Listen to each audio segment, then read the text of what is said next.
this is an iHeart podcast. Guaranteed human.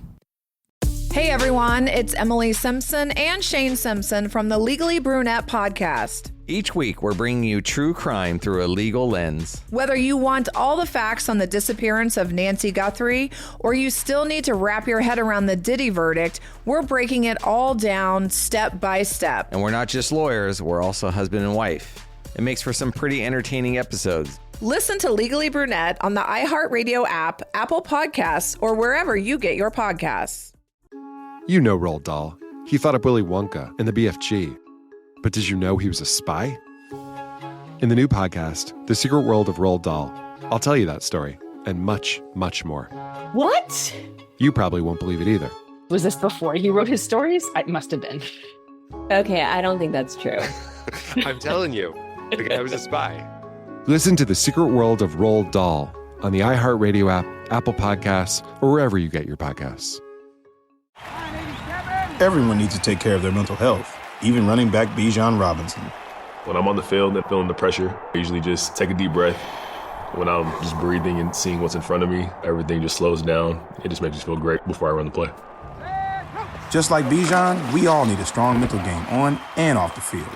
Make a game plan for your mental health at loveyourmindplaybook.org. Love your mind. Brought to you by the Huntsman Mental Health Foundation, the Arthur M. Blank Family Foundation, and the Ad Council. Hi, I'm Danielle Robay, host of Bookmarked, the podcast by Reese's Book Club. And this week on Bookmarked, we're basically hosting the ultimate girls' night. Reese Witherspoon, Jennifer Garner, Judy Greer, Rita Wilson, Angari Rice, and author Laura Dave. These are the women behind season 2 of the Apple TV series, The Last Thing He Told Me. We're talking about turning a book into a hit show and what it really takes to bring a story to life. The most important metric for me is, do I want to share this book with somebody? That's what creates community, and that's the main thesis of our book club and why we started it, was just to connect people together. Listen to the Bookmarked by Reese's Book Club podcast on the iHeartRadio app, Apple Podcasts, or wherever you get your podcasts. Hey everybody, Robert Evans here, and I wanted to let you know this is a compilation episode. So every episode of the week that just happened is here in one convenient and with somewhat less ads package for you to listen to in a long stretch if you want. If you've been listening to the episodes every day this week, there's going to be nothing new here for you, but you can make your own decisions. So look, I ain't going to hold you. I was not going to cover this because I feel like it's something that needs to be discussed at the domino table, at the cookout, and I just don't want to feed the machine. But at some point, we got to decide whose man's is this. And somebody got to come get their boy Yee. We got to decide, okay, when did he cross the line, y'all? And has he crossed the line? Because, the important nuance of this is how we've survived as collective. Slaves, we needed each other to survive. So when somebody got out of line, we looked out for each other. I don't know if you know this, but cornrows, like the braids inside of people's hair, were maps. The Negro spirituals, you sang songs as code for when it was time to go. Harriet Tubman, when she got free, she escaped herself and then decided, I'm gonna go back and get as many people as I can. Like this is her story. We take care of each other. So that's why it's hard for us to just write people off, to just cancel, especially if they Black. It's hard for us because it's like, we need to take care of each other. We can't let these white people tell us what to do with our votes. But that being said, at some point we all right, nigga, you are on your own. You have hurt us too much. And I didn't want to cover Yee because I still don't know how I feel. There are some statements that he said are obviously inexcusable, but I just didn't want to be a part of that. I don't want to be a part of that conversation. The Kanye stands and the I'm done with Yee people. I just don't want to be a part of the conversation. But Sophie hit me and the good folks that It Can Happen Here hit and was like, yo, we got to talk about this. And I was like, all right, I was on the fence. We need to talk about it. Yo, whose man's is this, y'all? Somebody come get their boy. So it's a crossover with the homie Garrison, Robert, and the It Can Happen Here team, Shireen, and we discuss this stuff. So dropping into our feed and they feed. It Can Happen Here. Good politics. Let's ride.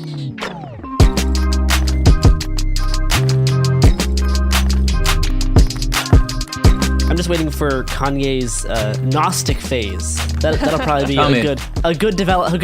I mean, as soon as it starts being, start talking about Sophia and. I'm excited for when he runs for president, and then declares his opponent to be a the demiurge. That's right. That's gonna be great. That's what we're headed towards.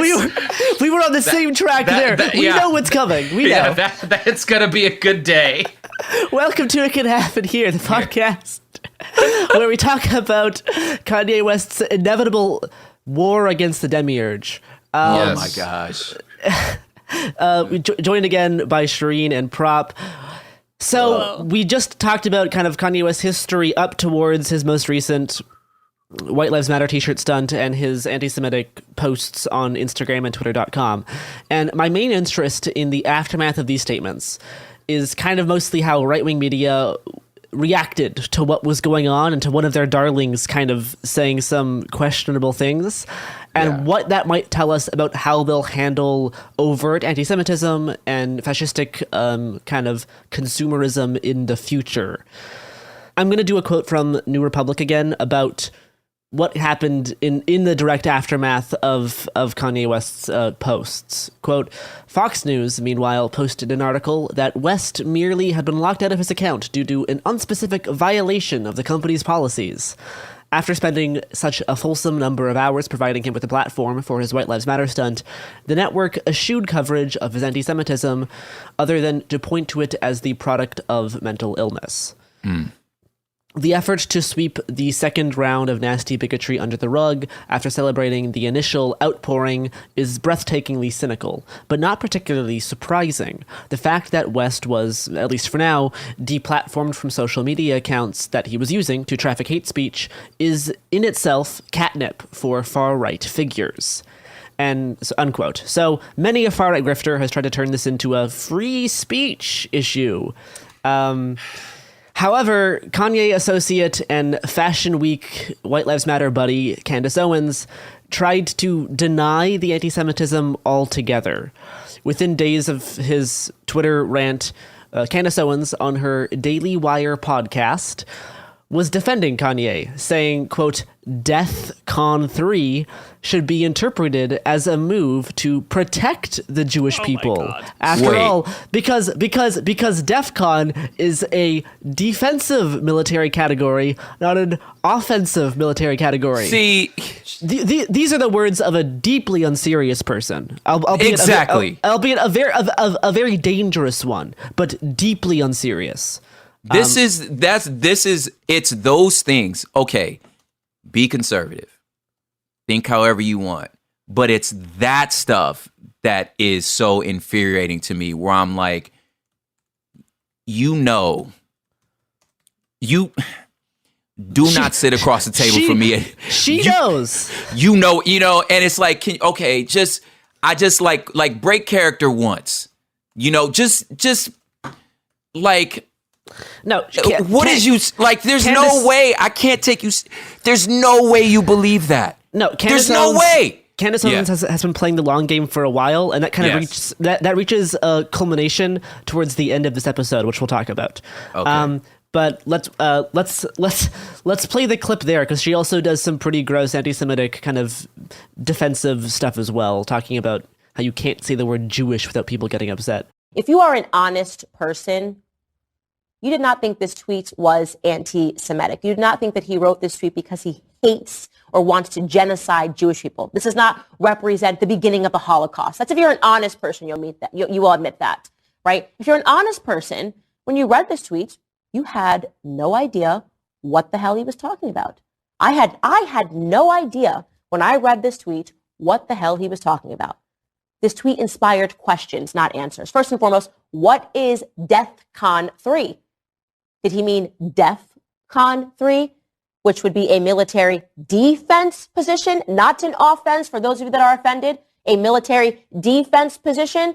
Is he tweeting this because he's reading the Newsweek headline calling him an anti-Semitic? Is he angry because he can't believe that he's not free to talk about people in his life who happen to be Jewish, right? Without being accused of anti-Semitism? Is he saying, I'm not going to shut up and I'm going to keep tweeting and I'm going to keep calling these people out, referring to his friends that he feels slighted by? Is he talking about Jared Kushner and Josh Kushner?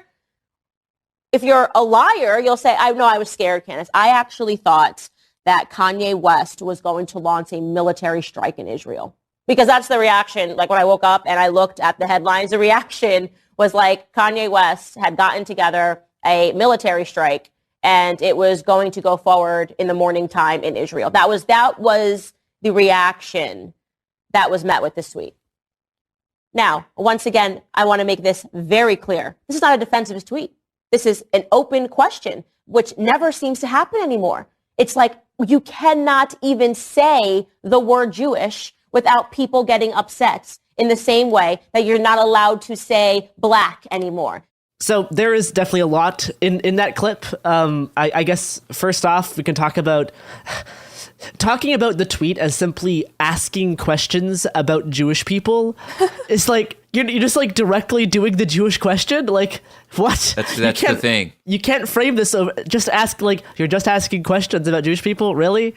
And then Owens tries to link this to like a Zionist position, implying that attacks on Jewish people and anti-Semitism are only legitimate if they're in the form of a military action against the nation of Israel, which is not how anti-Semitism operates. What? That's just not what that is. Like that's Man. Just, it's pretty gross. Again, just it's the same Daily Wire racism denying shtick by, it's the same thing they do by saying racism doesn't exist anymore because there are not racist laws in America, which first of all isn't even true. There are, guys. But second of all, that's not what racism is. Like that even if there weren't racist laws, that doesn't mean there's no racism. Man, she like the. Man, it's like I'm trying to put my words together because there's a certain type of like sinisterness. Yeah, no, it's a type of absolutely. They're both deeply unserious, but it's also like explicitly complicit in the rise of far right Christian fascism. Like it's so absurd, but in a very dark way. Like it's yeah. I heard Kanye this morning. This is what day is this? October 20th. A clip from Piers Morgan, no less, like trying to call him on his anti-Semitism. And yeah, just like, I know we're talking about Candace, but it's like, it's in the same vein of like, ain't no way you believe this.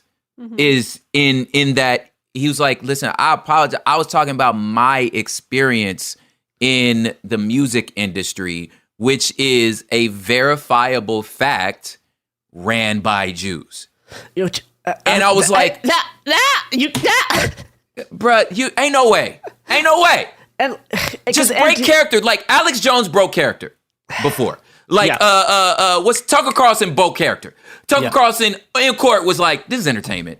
Don't take me serious.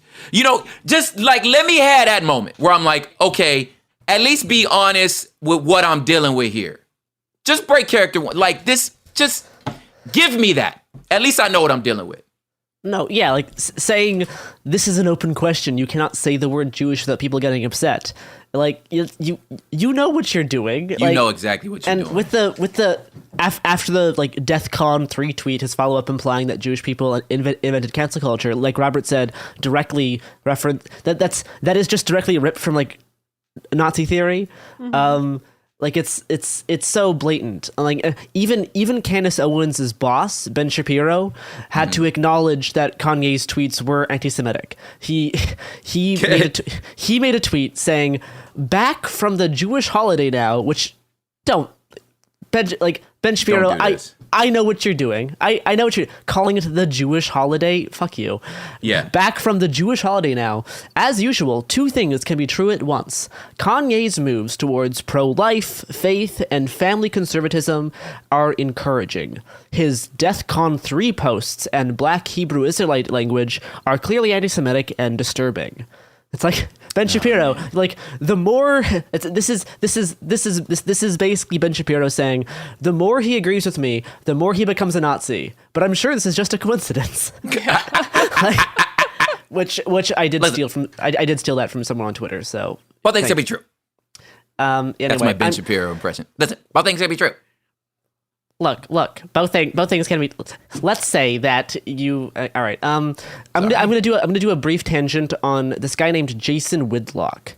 So Whitlock is a sports journalist and podcaster who hosts the show Fearless Soldiers on Glenn Beck's Blaze Media, where he, quote, protects the realm of common sense and challenges the groupthink mandated by elites. And he has like over 500,000 followers on Twitter.com. Of course he does. He made a series of not great statements that are still up and went extremely viral with a lot of likes, saying, quote, Kanye West and Dave Chappelle, is there a pattern? The industry wants both of them canceled.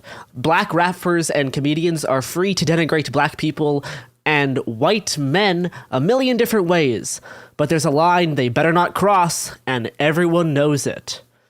I wonder what he's saying. I wonder what he's implying there.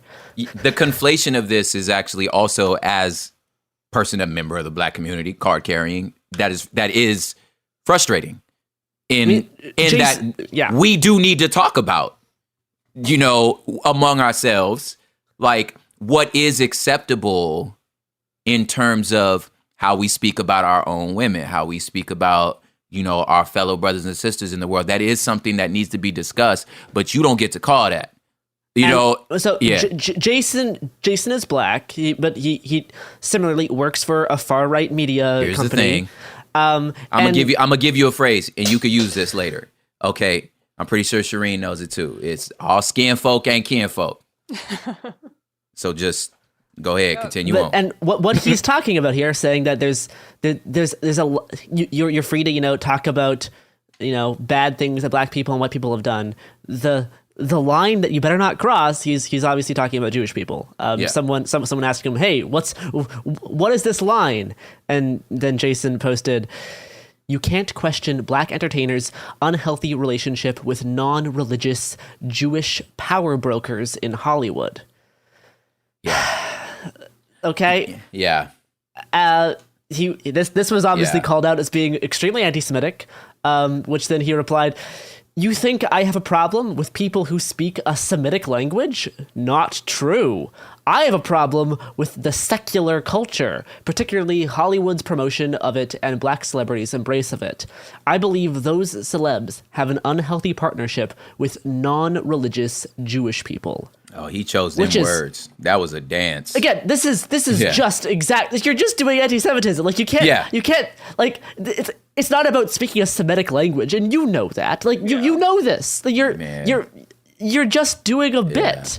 Like here's what's crazy. Like in my early days of like moving into more like activist kind of justice circles, and for real, like even in some of the like church spaces I was in, because again, I grew up in like a very different church tradition than the rest of these fools, is that the Jewish community was in a lot of ways upheld as an example for us, in that like, look, they don't let nobody talk about nobody. They don't let it ride. You're not allowed to talk. And they were like, we need to be like that.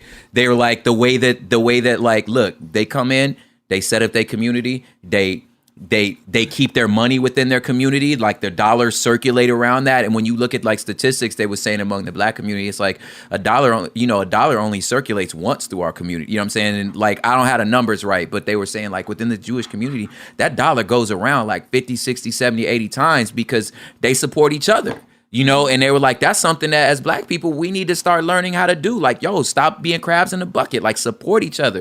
You know what I'm saying? Man, learn from their community, learn from the fact that like, they keep their narrative alive. They don't allow oppression to happen to them. They've stuck together, how they've accrued wealth. You know what I'm saying? I don't know how healthy this understanding is, but I'm saying that's what we was taught. Like, look at how they accrued wealth, like learn from them, So when you hear it coming out of a black entertainer's mouth, something anti-Semitic, it grates even more because you just like, bro, man, what? Like, I think one other aspect of that, which we're actually going to get to in a bit, is some of that kind of admiration can be a double-edged sword, though. It is. That's what I'm saying. Like, I don't know how healthy it is, but that's what we were taught. Yeah. Yeah, but like like what you said about like how $1 circulates way more. You see Kanye later starting to use some of that rhetoric in terms of promoting Jewish people as like controllers of financial engineering. Like you see that bridge. We're gonna talk about that like in a sec. Also, quick piece of history about Jewish people in banking, which it's ill. Like they as a people got into that. They were basically forced into it. They were forced to because they weren't allowed farmland. Yeah. Like you wasn't allowed to farm. So they're like, well, we got to find a job somehow. Oh, let's do banking. You mad that they good at it? Like, I mean, like this part that's like real akin. I'm like, you know why jazz exists? Segregation, nigga, racism. That's why blues. Why is there hip hop? Because like we did something with the trash you gave us. Like, so I think that, yeah, anyway, the segregation made that happen. Yeah. I'm going to read a quote from Yair Rosenberg. Quote, Kanye's tweets exemplify why anti-Semitism is so hard to uproot. It's a self-affirming conspiracy theory. The anti-Semite claims that Jews control everything. Then if they're penalized for their bigotry, they point to that as proof. Heads they win, tails Jews lose. Kanye posted his second tweet before the first one was taken down, perfectly demonstrating how the Jews control everything is a preemptive anti-Semitic defense against consequences for expressing anti-Semitism. It's a common misconception that anti-Semitism is just a personal prejudice against Jewish people. It's not. It's also a conspiracy theory about how the entire world works, which is why it ropes in conspiracy theorists from all ideologies and all backgrounds. It creates this antagonizing catch-22 for Jews when confronted with anti-Semitism. If we say nothing, the hatred spreads unchecked. If we say something and it results in any consequences for the anti-Semite, the bigot just uses that as proof of their anti-Semitic worldview. So that's a good kind of 101 explainer on how this kind of whole thing operates, talking about Jewish power brokers in Hollywood, and people called out on that. They're like, oh, see, this is an example of them trying to silence the truth and, all of this type of shit. The one super interesting thing that has happened since all of these tweets and the aftermath and stuff has happened is that we got some leaked video from the Tucker Carlson and Kanye video. So this is fascinating. So Vice's motherboard obtained footage of Kanye making bigoted statements about Jewish people and bizarre claims about fake children, as well as describing visions of kinetic energy cities sent to him by God. And we're not sure how Vice got these unaired clips, but we have them, and they're extremely fascinating, both on for like what Kanye is doing and how he made these statements before his tweets. Also, it's interesting on like what Tucker is doing. Like you're explicitly obfuscating direct anti-Semitism, but still allowing the dog whistles to be present. So inside their interview that did air, Carlson and Kanye together outlined some of Fox's favorite boogeymen from the Clintons, COVID restrictions, cancel culture, and liberal elites. But what Fox left on the cutting room floor is just as revealing. The Tucker Carlson Tonight team decided to edit out a clip of Kanye saying that he's vaccinated against COVID-19, which is, okay, yeah. In a segment talking about Black genocide and Planned Parenthood, they edited out Kanye's statements about the lost 12 tribes of Judah. Planned Parenthood was made by Margaret Sanger, a known eugenics with the KKK, to control the Jew population. When I say Jew, I mean the 12 lost tribes of Judah, the blood of Christ, who the people known as the race Black really are. This is who our people are, the blood of Christ. This, as a Christian, is my belief. So inside the television broadcast, it has those parts about Planned Parenthood and the KKK, but then after he mentions the KKK, it cuts 30 seconds ahead. So it skips over all that stuff around Jews and the lost 12 tribes of Judah, which kind of get that is some of the type of Black Hebrew Israelite stuff that Robert and Prop were talking about in the previous episode. How they're one of like the lost tribes who went south. So that is that. So, but it's interesting. So like, he's directly talking about that way before his tweets that Tucker just completely edited out. Now on the Planned Parenthood point, so Sanger was indeed a racist and eugenicist, a stance that the Planned Parenthood organization has since like obviously denounced. But you know, claims about Planned Parenthood specifically operating to kill unborn black babies are just common rhetoric in the pro-life like circles and conspiracy spaces. It's not that part is not really true, but it is a very common talking point.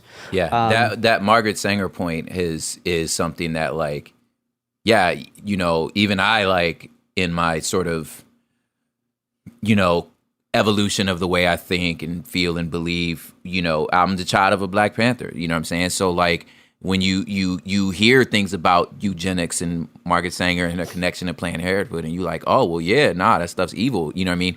Yeah. And, you know, obviously, I'm a cisgendered male, you know, so there's definitely holes in the story of understanding the complications of what it means, what abortion and reproductive rights mean, because I didn't know, you know, and but as you know, grow, mature, travel, for me, like the biggest change in my thinking has been travel and relationships and just, you know, what I used to say, reading off the naughty list, you know, and you start understanding those complications. But yeah, that was like that Margaret Sanger note is a note that's hit often, you know, and it becomes very difficult until you're like, until you in the situation, you know what I mean? And like, you are like, look, this is affordable healthcare and it's right down the street. You know, and when you're in that situation, it's like, again, like all the boogeyman's and all the stories and all the warnings, all of it falls apart, you know, once you actually see this stuff in practice. So yeah, that Margaret Sanger one, that's a tough pill to swallow. Yeah. And the Planned Parenthood organization has spent a long time like trying to amend for their like an initial inclination and some of the like eugenicist starting points that they had, and making sure that they're not, you know, continuing in that. Clearly that's not their stance in that history. Well, yeah, and like actually addressing like, hey, is the locations of our clinics specifically geared towards like being in more targeted communities where it's like lower class and people of color as opposed to white affluent communities, and they have taken steps to actually like make sure that their planning of clinics and locations is not oversaturated in places. And that being said, I'm like, affluent white communities, they got healthcare. So it's like, well, that's a different story. You know what I'm saying? It's like you go where it's needed. I'm like, I ain't got no healthcare over here. That's why they here. You know? I mean, this isn't a Planned Parenthood stand video or a podcast, but at the same time, I'm like, well, of course they got their problems. Like every other organization got their problems. But like the idea that there's this like sinister plot, you know, is clearly the rantings of someone who is not well. You know? It is parroting just conspiracy talking points at this point. The way he does it, the way he's doing it. And in one of the more blatantly anti-Semitic sections that was edited out, Kanye complains about Kwanzaa being taught to his kids in school, and says that he would prefer his kids learn Hanukkah because it comes with financial engineering. I was biting my tongue on my political opinion because I thought it would be better for my children. And now you look up and my kids are going to a school that teaches black kids a complicated Kwanzaa. I prefer my kids knew Hanukkah than Kwanzaa. At least it will come with some financial engineering. I'm sorry, what? Wait. I mean, this is this type of thing. Like, you should learn from the Jews because they're good at controlling money. Like, it makes me feel like he purposely tweeted that stuff because it was cut out. Like, because like maybe that was furthering his idea of being controlled. I mean, I think he tweeted that stuff out. He tweeted stuff on Twitter in response to him getting banned on Instagram, and the stuff on Instagram was directly against a rapper who was calling him out on his shit. Yeah. I don't know if Kanye watched the Tucker Carlson interview. Fair. I don't know. And then in one of the more bizarre things that he said. Kanye West talked about a so-called fake child that had been planted in his home, including he went into explicit detail talking about the child's name and the parent's name. Yeah. And this video clip was not posted to protect the family's privacy. Yes. But he went into great detail, and we have some like transcripts saying, professional actors placed into my house to sexualize my kids. Yep. He referred to the so-called son of an associate, seemingly implying that the child was fake, saying that we did not believe that the person was her son because he was way smarter than her. What? And this is like the most clear example of the ramblings of someone who like isn't okay. Right. Like it's this is someone having a mental health episode. Yeah. Like Kanye has spoken frequently about living with bipolar disorder and experiencing manic episodes. In 2019, he discussed how he experiences these with David Letterman, saying, quote, "When you're in this state, you're hyper paranoid about everything and everyone. In my experience, other people have different experiences. You know, everyone is now an actor. Everything's now a conspiracy." Unquote. Yeah. And this is what's happening. You're thinking everyone's an actor and everyone's a conspiracy. This is really, I mean, you can look at gang stalking, which is probably an expression of people having schizophrenic episodes where people believe that like crowds of just random folks on the street are like part of an organized stalking thing, or just there's these one kind of common thing that happens in psychotic episodes for some people is a belief that their loved ones, their spouse or whatever has been replaced by someone who looks exactly the same. There's also certain kinds of like we call that damage we call that Nathan Fielder syndrome. Yeah, I was just about to rehearsal suggest syndrome. Like, I was going to say that, but I didn't want to drag him into this. No. It does feel like a rehearsal episode. It's. I mean, it's one of those. This is.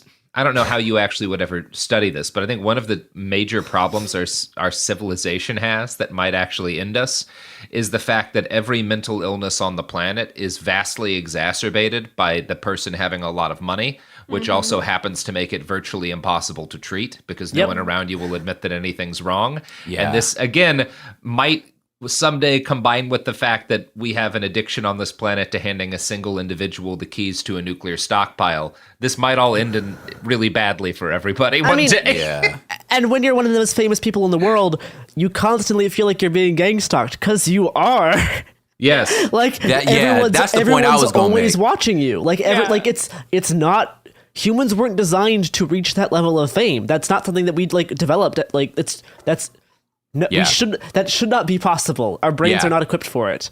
Yeah. And then I feel like it's like they get affirmed in that belief because a lot of people do rely on them, and maybe their mania to like make sure they get paid or make sure like their families get paid. Absolutely. So it's just, I'm not affirming. They're being you're being, you know, I have a small list of like actual like A-list like celebrity friends who have been, you know, who are like for real celebrities and are also like,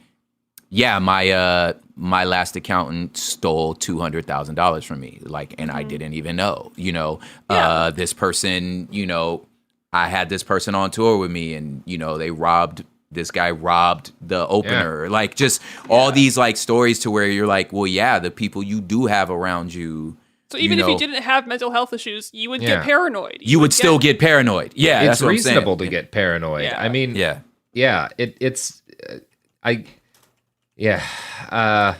all of this is very obvious as a problem. But what's unsettling to me. Sorry, I just want to say really quickly. One of the things that the fact that Kanye, as you pointed out years earlier, very astutely talked about the things that happened to him when he is having an episode in a very lucid way, makes me wonder, and maybe this is a little conspiratorial, were there people listening who are like, well, shit, if we can just play into that stuff, we might be able to push him in whatever direction we want. Because there's definitely a whole bunch of people. I mean, I can totally see Candace Owens doing that because she's been playing him like a fiddle for a long time, and that's That's gonna reach a tipping point at the end of this episode. So, and one could ask, how could you be so heartless? Oh my god! How could you be so? It wasn't as good as the last one. It wasn't. How could you be so Dr. Evil? But also, I didn't think get it's that like one. along the but- same thread of a tortured artist thinking they have to be depressed to Yes. like make art. I think there's an element of that even for Kanye. Like, I don't think, I mean, who knows if he's medicated or not? You know what I mean? Like, well, I think he has said that sometimes he goes off medication. yeah, exactly. So You it's know, like, yeah, the tortured artist thing. I know some like New York Times bestsellers authors who are like, yes, I know I'm bipolar, and I know when I have to write this book, I'm going to get off these pills. I'm going to write it in 2 days. it's I'm going to far turn more in. common than yes, you want to admit. I Yeah. think Exactly. that's made worse by people like tying like people in doing my research for this episode. A lot of people talk to West in person and like talk about like his genius. Exactly. And I think this idea of his genius mixed in with his mental state can create a really volatile reaction in someone's brain when they feel like certain altered states of consciousness are what makes you have your genius. Exactly. Yes. And that's a really the way people have talked about this to Kanye in person, I think is really unhealthy. Yeah, I would argue that telling a child they're a genius is abusive, and it's probably true for telling an adult. It's one of the worst things you can ever tell anybody.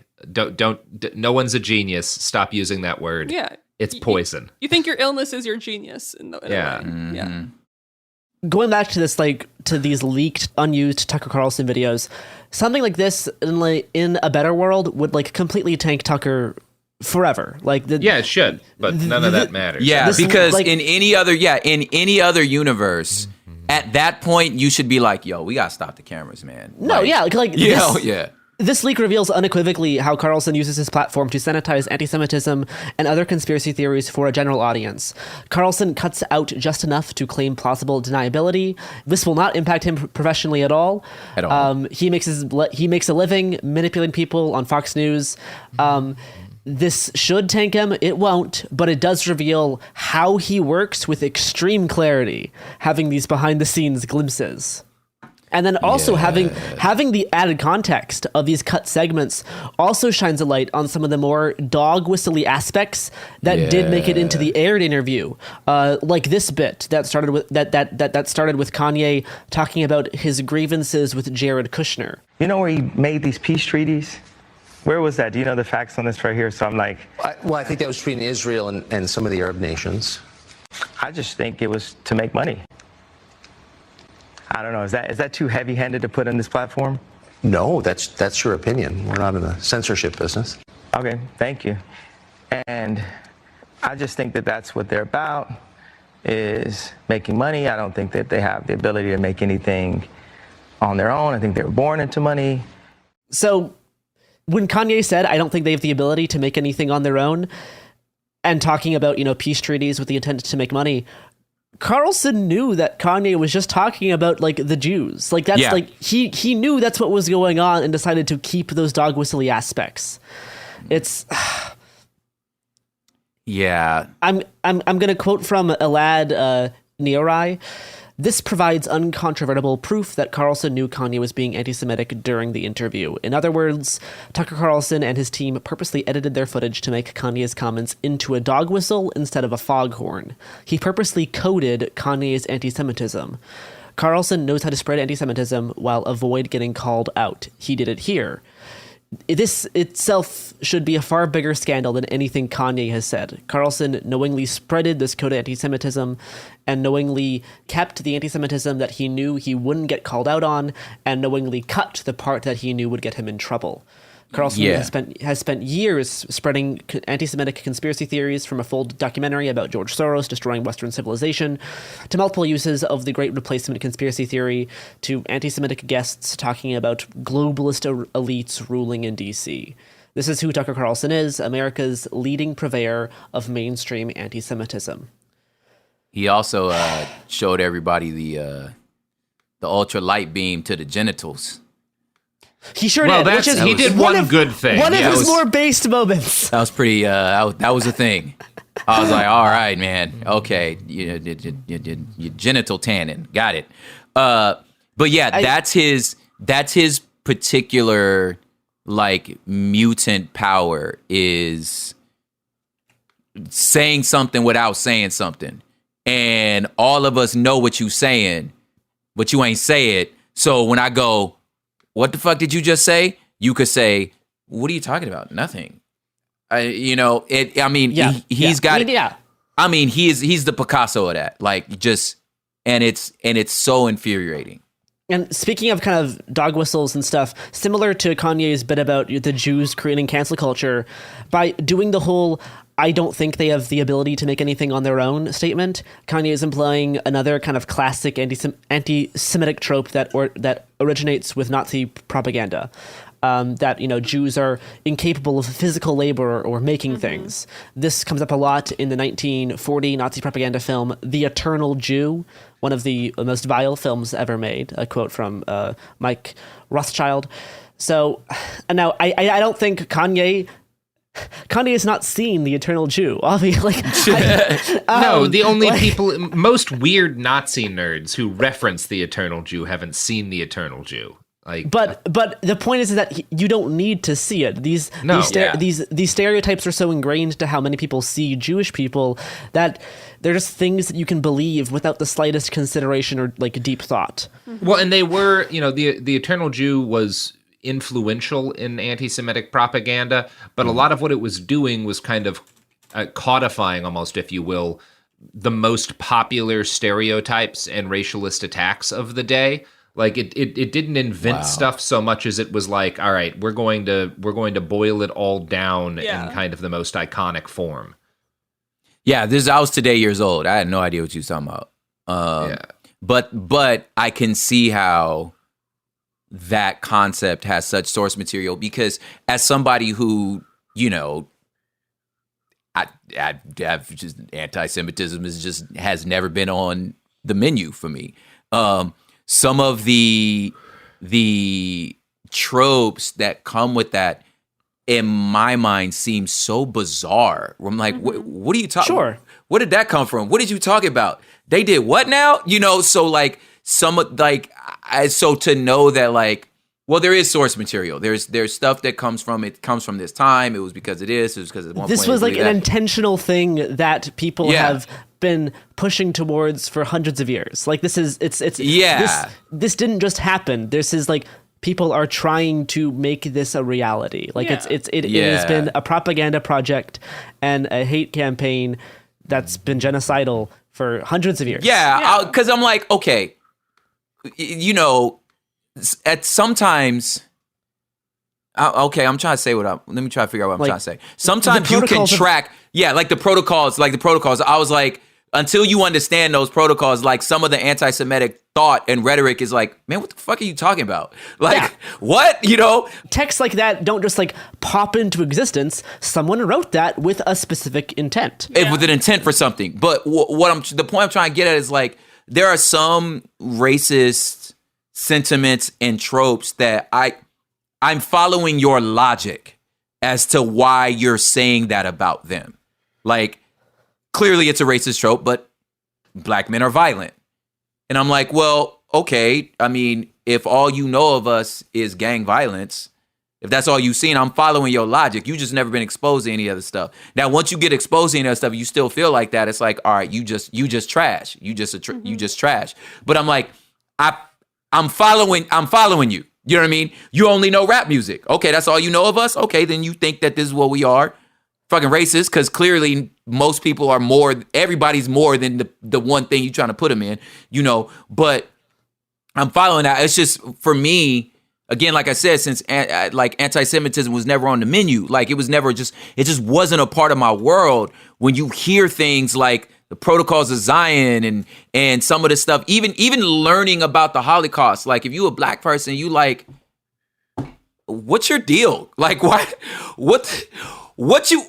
is so wrong with them? Like, I don't understand why you don't like them so much. Like, it's like I can't even follow your logic, Again, because it's not even personal hatred of all people, right? It's framed within this conspiratorial thing by like, no, I don't hate Jewish people. I'm just questioning the Jewish power brokers in Hollywood, and I think that they have too much influence, right? That's how it's framed, and that's how someone like Kanye might actually feel, because he works in Hollywood. Yeah. Right. But that is the only way you get there is because of decades of anti-Semitism. That's the kind of point I was trying No, to it's true. get at. Yeah. Like the J.K. Rowling banker goblin didn't just like exist by itself. Exactly. It's Like none of these things are made in a vacuum. I They're never even made. thought of that till you said it. Oh shit! Oh yeah, damn. There's a that's real. Star of David on the floor of the bank. I didn't even notice it. That Well, is just, they'll point out it's just that so yeah.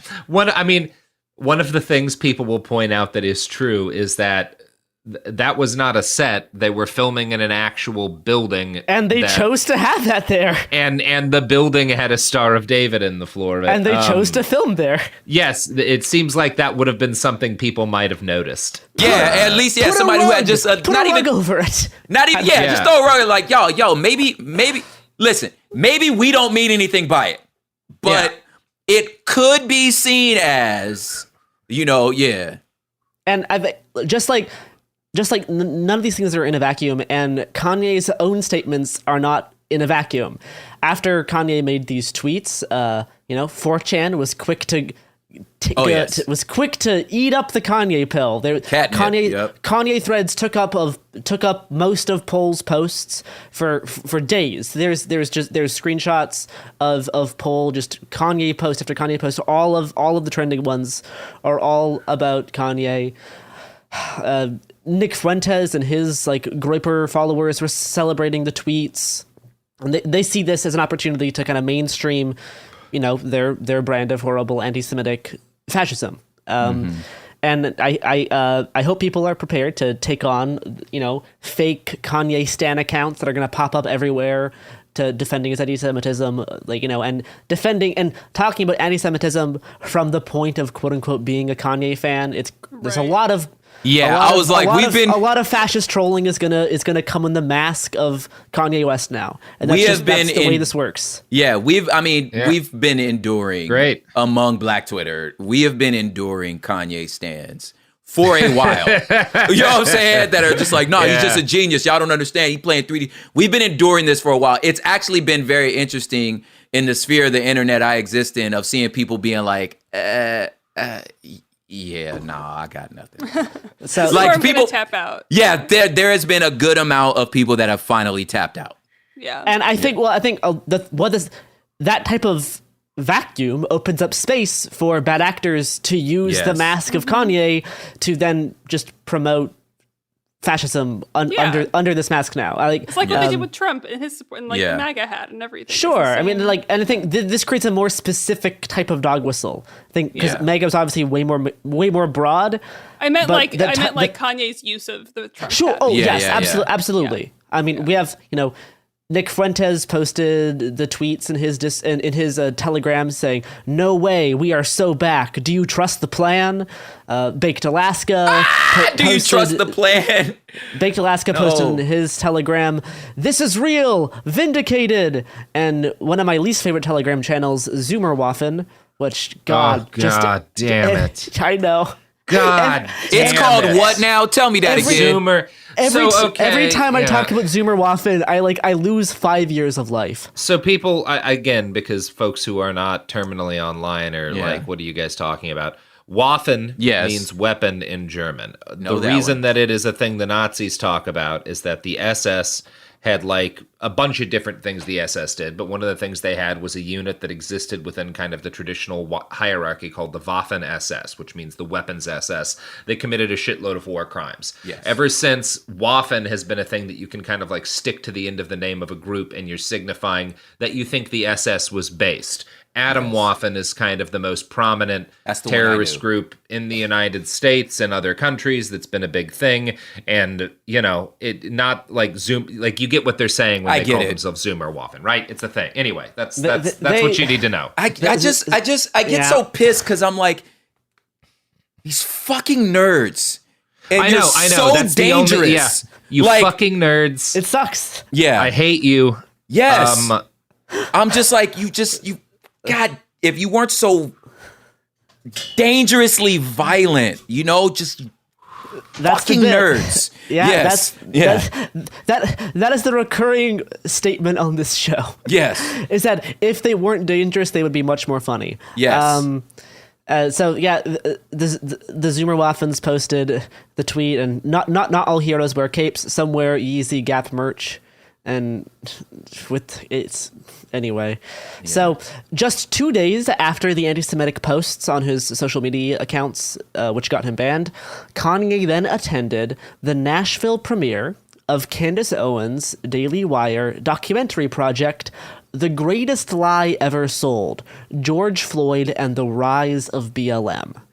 And just imagine being one of the most famous people on the planet and choosing to hang out with the Daily Wire. Yeah, it's hard. The word grooming obviously means nothing now, but they groomed him into this shit. Yes, they did. They really exploited did. him and groomed him into this nonsense. And Look, it's gross. Kanye made a lot of choices here, and those choices were very selfish and based in narcissism.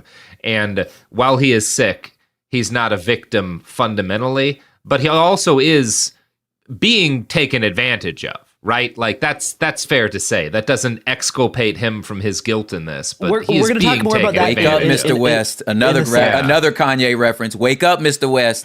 And real quick, the part that is so, well, obviously it's all infuriating, but I'm like, you're going out of your way to purposefully tear down Black people and they suffering. Yeah. You don't have to. You can even say hey, which is true. There are some in the organization of Black Lives Matter. As an organization, there's some problematic stuff that needs to be discussed and worked out. You know what I'm saying? And being okay, well, let's get some oversight here. What are we doing here? Let's have some accountability. Yeah. You don't have to. Why are you attacking George Floyd, man? Well, because this is Candace Owens' explicit grift. Exactly. That's my point. Her job is to conflate the Black Lives Matter nonprofit organization with the Black Lives Matter movement, and as an idea, and use criticisms of the nonprofit organization to basically say that any form of advocacy by people of color in using the Black Lives Matter movement banner is discredited because of the issues with the formal nonprofit organization. In Portland, I've never seen a single thing related to the Black Lives Matter organization. Not a single thing. I guess maybe the signs are sold by them. I don't know though. But it's not a presence. Not what we're talking at about. Actual Exactly. uprisings. It's not a thing. It's the conflation of the nonprofit organization with the movement is the specific thing that Candace Owens has focused on for the past 5 years of her career. That's what she makes money on is exploiting this little thing, and it's the thing that Tucker has adopted, and this is the thing that she is convinced Kanye of. It's just so what do you do? Okay, so okay. Talk about globalism. That's your little thing. Okay, you don't like the Democrats. Brandon, whatever. But it's okay, a man died, and the cop was proven guilty. And that's the most gross part, because Kanye's embrace of conspiracy theories now about the fentanyl thing, right? But his embrace of conspiracy theories is not just limited to anti-Semitism. Yeah. He now openly denies the proven facts of the events that led to the most recent international uprising in the Black Lives Matter movement. He jumped on board his pal Candace Owens' absurd quote-unquote documentary that claims the sequence of events proven in court and witnessed by the world via cell phone footage did not actually happen. That's why I'm you're going out of your way now. It's you're on a path, and I'm you're purposefully going out of your way to hurt us. And that's the part that I'm like I said, I don't use the word coon often, but I'm why are you doing this? Because we know why you're doing it. And it's just Candace, come on. Cape for the Republicans. Do what you got to do. If you honestly think the solutions for our community comes from the conservative world, cape for them. Do what you got to do. You don't have to go out of your way. You're taking the scenic route to just attack. Okay. Yeah, it's Because they don't actually believe that that's what the solutions That's the are. thing. They're just that's living a really wealthy, extravagant lifestyle. Candace Owens gets to travel with Kanye West to Paris Fashion Week. She gets to have a red carpet premiere with Kanye West, Kid Rock, and Ray J. Like that's the life that she has been able to create by exploiting this thing. And of course she's going to do it because that's how you become a millionaire. Yeah, two kinds of people get successful on the right. One kind is, fuck you, got mine. I'm going to get what I can as quickly as I can. And the other is, I want to create a Christian fascist ethno-state. Those are the two kinds. And one feeds into the other. And Candace Owens has decided, I'm fine with helping the other kind of prominent conservative accomplish their goals because it won't get too bad, during my lifetime. I can make enough money to be I'm one of the good protected. ones. They're like this is the same thing with someone like Blair White for trans issues. Yeah. There's these specific tokenized figures. Yeah. Dave Rubin with gay people, like if they align as one of the good ones and they think that things won't get bad enough in their lifetime and they'll just be able to profit. Hey, wait, is Dave Rubin, wait, just to make sure I'm paying attention, is Dave Rubin the dude that was like, well, scientifically speaking, a mermaid couldn't be that dark? No, that's that feels like a Ben Shapiro or Crowder bit. I don't remember specifically. Okay, I thought that was him. Either way, that was hilarious. It was one of those clowns. Well, scientifically speaking. They're all paid by the same dude. Yeah. It doesn't matter. They're all like... Please, I still need to get this joke off. So it's frustrating that Kanye not only just attended the premiere, but is now actually parroting the disinformation and the talking points that Candace Owens used in her faux documentary. So just a few days after he went to the red carpet, he started spreading the disinformation on the police's murder of George Floyd on a podcast. I watched the George Floyd documentary that Candace Owens put up. One of the things that his two roommates said was, they want a tall guy like me. They want a tall guy like me. And the day when he died, he said a prayer for, 8 minutes. Mm-hmm. He said a prayer for 8 minutes. They hit him with the fentanyl. If you look, the guy's knee wasn't even on his neck like that. When he said mama is his girlfriend. They said he screamed for his mama. Mama was his girlfriend. It's in the documentary. So that's pretty bad. After that, he starts talking about other kind of random conspiracy theory stuff that inevitably leads him to making more comments about the Jews. So here's that clip. They blocked me out. The Jewish media blocked me out. This shit lit, right? I'm lit, right? I'm lit. I'm lit. You know what I'm saying? JP Morgan, I put $140 million into JP Morgan and they treated me like shit. So if JP Morgan Chase is treating me like that, how they treating the rest of y'all? That's outrageous, yeah. And this murder was for Chase accounts. Yeah. That's what I'm saying. I am outraged. Mm-hmm. By the time people they want to calm it down. Because no matter what, you didn't break no law. I didn't break a law. No matter what, the bank shouldn't be a judge or jury on anything that's going on. But this is it's like a social contract. Candace Owens has a word for it, I'm forgetting. But it's basically like they told Candace Owens she couldn't hang out with me for the Jewish people. What I'm doing is I'm Me Tooing the Jewish culture. I'm saying y'all got to stand up and admit to what y'all been doing. And y'all just got away with it for so long that y'all don't even realize what y'all doing. And it's like, y'all can't fuck with me either because y'all behind that gated fence. Y'all soft. Your hands got soft. You ain't out here getting beat up every day like me. You ain't out here getting called crazy every day like me. I'm not going to play any more of that podcast because honestly, this is where it starts getting into the territory where it's just kind of exploiting someone's mental health issues for entertainment. And it gets this is where it gets very disjointed. Kanye starts talking about how the Louis Vuitton company killed one of his friends. Oh boy. Oh, talking about Virgil? Yeah, who actually died of cancer. It's a conspiracy that Kanye's developed the past year. And he also talked about this for 7 minutes in the unused Tucker Carlson segments, which I'm also not going to include because I don't also think we for should. Context, like Virgil is like royalty among our community. Like what he did, being the first black like head designer at Louis Vuitton.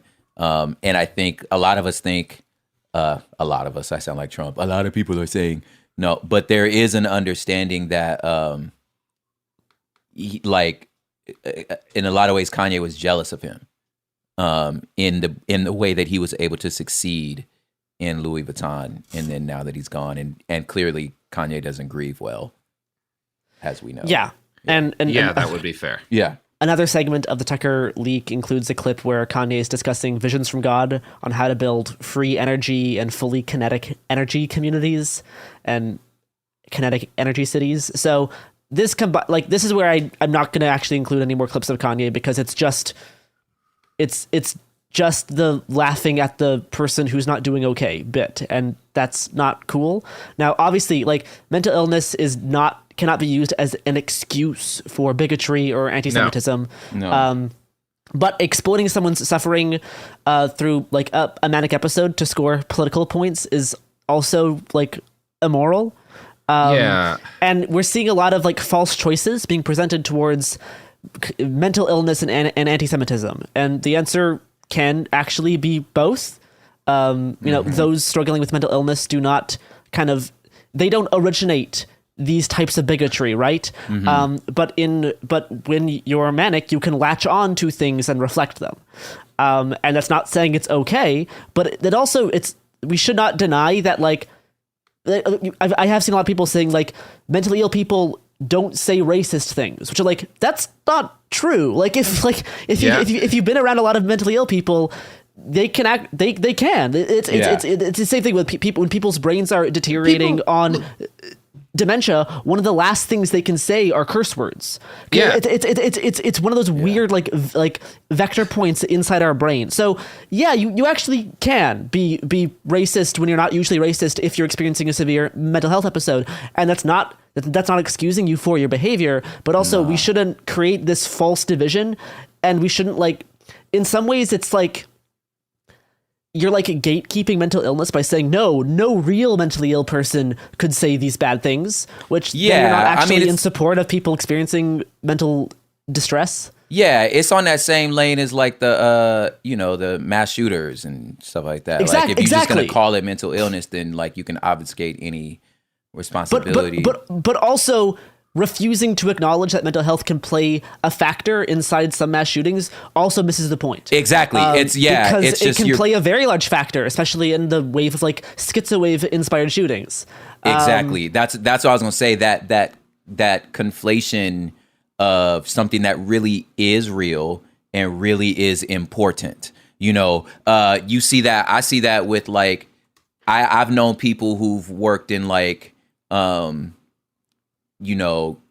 like legit human trafficking, like not like the dog whistle-y version, but like actual rescuing, trafficked girls from the sex industry who were like pulled from a village, you know what I'm saying, and put into a brothel. Like people that are like really out here, like actually doing the work, where trafficking is a thing, and then you conflate it with these, QAnon conspiracies. And then like, and of course, a person who really works in this thing, you finally feel like you getting some traction with people that actually care about the stuff you care about. You know what I'm saying? And now it's like, if you mention trafficking, it's like, I can't, it's like, how do I, it's like, no, serious. It's really a thing, guys. Really, it is, but trying to disentangle it from, it's what you're saying is like to do a one or the other thing is missing the point of both situations. Yeah.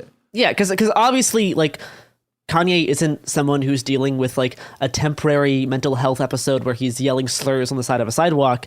Kanye is like an affluent man who's making calculated and financially driven choices, but that still doesn't mean that stuff like bipolar does not play a factor in the types of impulsive decision-making he's making and the types of people that he surrounds himself with, which influences this pattern of behavior, combined with like social media and combined with his celebrity status, creates this cycle of really unhealthy choices.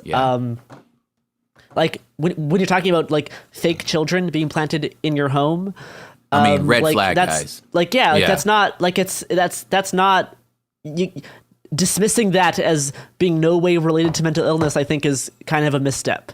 Yeah. It's one of the things that's tough about this is that it hits all of the areas that, like, the primary places where conversation takes part socially are worst at dealing with. Yeah. Because, like, as we've said, mental illness is a major factor in this. It also does not exculpate him from bad behavior. It doesn't make what he's saying not racist. But it's also tied into, like, this deep manipulation campaign that the right is, because they've been looking for a guy like this forever, and you can see like that's why Tucker and all these folks were so quickly to spin up when he wound up being like amenable to that. Like, and it's because he's very clearly being encouraged to keep doing these sort of things for like entertainment and clout. And I think a lot of the responses to this kind of show how stigmatized that more severe personality disorders are compared to stuff like anxiety or depression or ADHD. For sure. Because you also don't want to like villainize bipolar disorder and stigmatize it further. Because a lot of people can live with bipolar disorder. I've known people that live with bipolar disorder who are not going on anti-Semitic rants. Like, it's like it manifests different in lots of other people. So you should not use this as an example to stigmatize other people with this or say it's just this. You have to kind of think about this in a multifaceted fashion where someone's not just good or not just bad. Yeah. It's actually, you have to get, less into like puritanical, perfectly unblemished victims and, evilly like evil intention depressors. Like it's more complicated than that, and the internet's bad with nuance. Turns out the internet sucks at nuance. To close this off, we're going to talk about how Kanye really has kind of been played by people like Candace Owens, because a little over a week after his banishment from the two big mainstream social media platforms, this past Monday, Kanye announced that he has entered a deal to buy the failed far-right social media platform Parler. Parler CEO George Farmer said that his wife, conservative influencer Candace Owens, approached Kanye about a Parler deal while attending his Paris Fashion Week show, where the pair of them wore the White Lives Matter shirts. Yeah. So Candace Owens has been playing Kanye this entire time and has convinced Kanye to buy her husband's failing business. Like, she's just playing him. Like Parler has currently only 50,000 daily active users. Even Gab, Getter, and Trump's Truth Social have way more daily users than Parler. And Candace Owens has convinced Kanye to buy this failing fascist platform. I'm sorry. Did you say her husband owns Parler? Yes, her husband is the CEO of Parler. Yeah. Okay. And for an idea of how failed it is, the people I know who spend a lot of their time hanging out in far right spaces don't even get on Parler anymore. No, like it's not. It doesn't matter. And it's the CEO is Candace Owens' husband. I am verklempt. I did not. I mean, it's an obvious grift, right? Yeah. I'm like, see, which is not to say it's a bad one. She's a very smart grifter. She's a successful grifter. Mm-hmm. I can't believe it. Like, she finally broke character. What I've been asking for these last these 2 hours is give me a moment of clarity. You just gave it to me, right? Like there it is. This is what I've been waiting for. Got it. I have one more page before we close out. So okay. Okay. All right. I feel I don't know. I can't explain the sense of relief I feel. Like, it's so weird to say that, but I feel so relieved that I'm like, no, it's extremely telling, and it confirms a lot of the things that we've been thinking about what's been going on between her and Kanye for the past like 5 years. Yes. So Kanye has been hit with a $250 million lawsuit by the family of George Floyd. Yes. The lawsuit was filed by Roxy Washington on behalf of her and George Floyd's daughter, Gina. As they should. In a statement, Washington's lawyers confirmed that she's suing Kanye West and his business partners for defamation, harassment, misappropriation, and infliction of emotional distress. And the legal team is allegedly considering a number of other possible defendants in the case, including Candace Owens. So it sucks that that's happening, but I like that. Like that's just like re-traumatizing to the entire family. That they're having to dredge up all this stuff to sue fucking Kanye West and Candace Owens. That sucks, but I hope that they get all of their money. Like, yeah, I hope that they get to live forever on the money of Kanye West. It's like, look, dude, like, again, it's just that, like, that old saying, it's like, you ain't gotta like me, but just you also don't have to be in my way. You know, so even when I look at somebody like a Candace or whatever, this sphere of specifically persons of color in this right-wing grift, that I'm like, you don't have to help me, but you also don't have to hurt me. You know, and that's the part, to me, again, I keep coming back to that. It's like, you're going out of your way to hurt us. Like, that's I'm like, I don't get it, man. Like, you don't have to do. There is so much money. Here's the thing, and this is gonna sound terrible, but I mean it to be terrible. There is so much money to be made off white people. Like, you can make so much money from them. Yeah, we have a lot of it. We took it from everywhere else. Yes, you can make so much from them without destroying, without tearing us down. You know, just get your money. Okay. Yeah, I'm now gonna read like my thesis on this, because I initially did not want to cover this. I thought we probably shouldn't. Yeah. I thought that it's kind of exploiting the same media cycles that encourages this type of unhealthy behavior in the first place. But I have a thesis on this that I want to kind of go through, and then we can end this discussion. So, in an online economy based on shock, ad-driven, heated discourse, and data-collecting online engagement, Kanye's outbursts are useful to be deployed as ready-made ammunition for culture wars, even though what he said is so obviously beyond the pale. Quoting New Republic, West's celebrity, still existent despite years of controversy and alienation, is simply too valuable for the right. After decades of being denied the endorsement of predominant celebrities, with the exception of like Clint Eastwood and someone like Donald Trump, and the right's gritting their teeth through how celebrities don't really matter to them, the right cherishes the affection it receives from controversial crossover figures such as Elon Musk and Kanye West, and doesn't want to lose them to disrepute, or at least wants to continue using them in spite of it. West's willingness to lend his imprimatur to the pet causes of people like Carlson and Candace Owens makes him invaluable and unjettisonable. To pick up a quote from the Washington Post, polling has repeatedly shown that white Republicans view themselves as targets of discrimination equivalent to non-majority groups.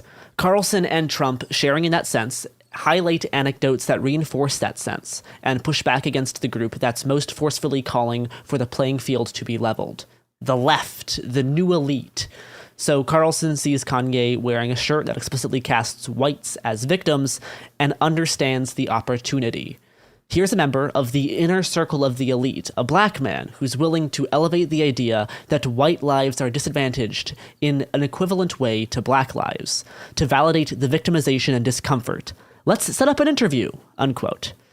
So, for Carlson's purposes, West did not have to be wholly coherent. He can easily edit out the parts where he's ranting about the Jews, visions of kinetic energy cities, and fake children.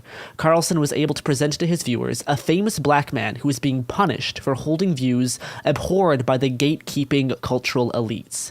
In the podcast, West combined his anti-Semitism and anti-black infantilization into slander that Jewish people have owned the black voice. But it's Kanye whose voice and platform is being used by far-right grifters for profit, by stoking white populist racism against both Jews and black people, and now to buy their failed social media apps. The conservative Christian right that has grown to use Kanye as a token won't be so quick to disown him for overtly conspiratorial or bigoted statements. One of the lessons that the right has learned from Donald Trump is that there's no advantages to be gained from criticizing one's own, as long as they're remaining loyal to the fundamental causes of the movement, especially when it comes to exploiting white grievance. West is then permitted to be as blatantly anti-Semitic as he wants without fear of sanction. He is clearly bigoted and clearly suffering, but the right clearly considers him to be the most useful idiot. Or perhaps one of the brave few people who's willing to say the things that others may think, but don't yet dare utter.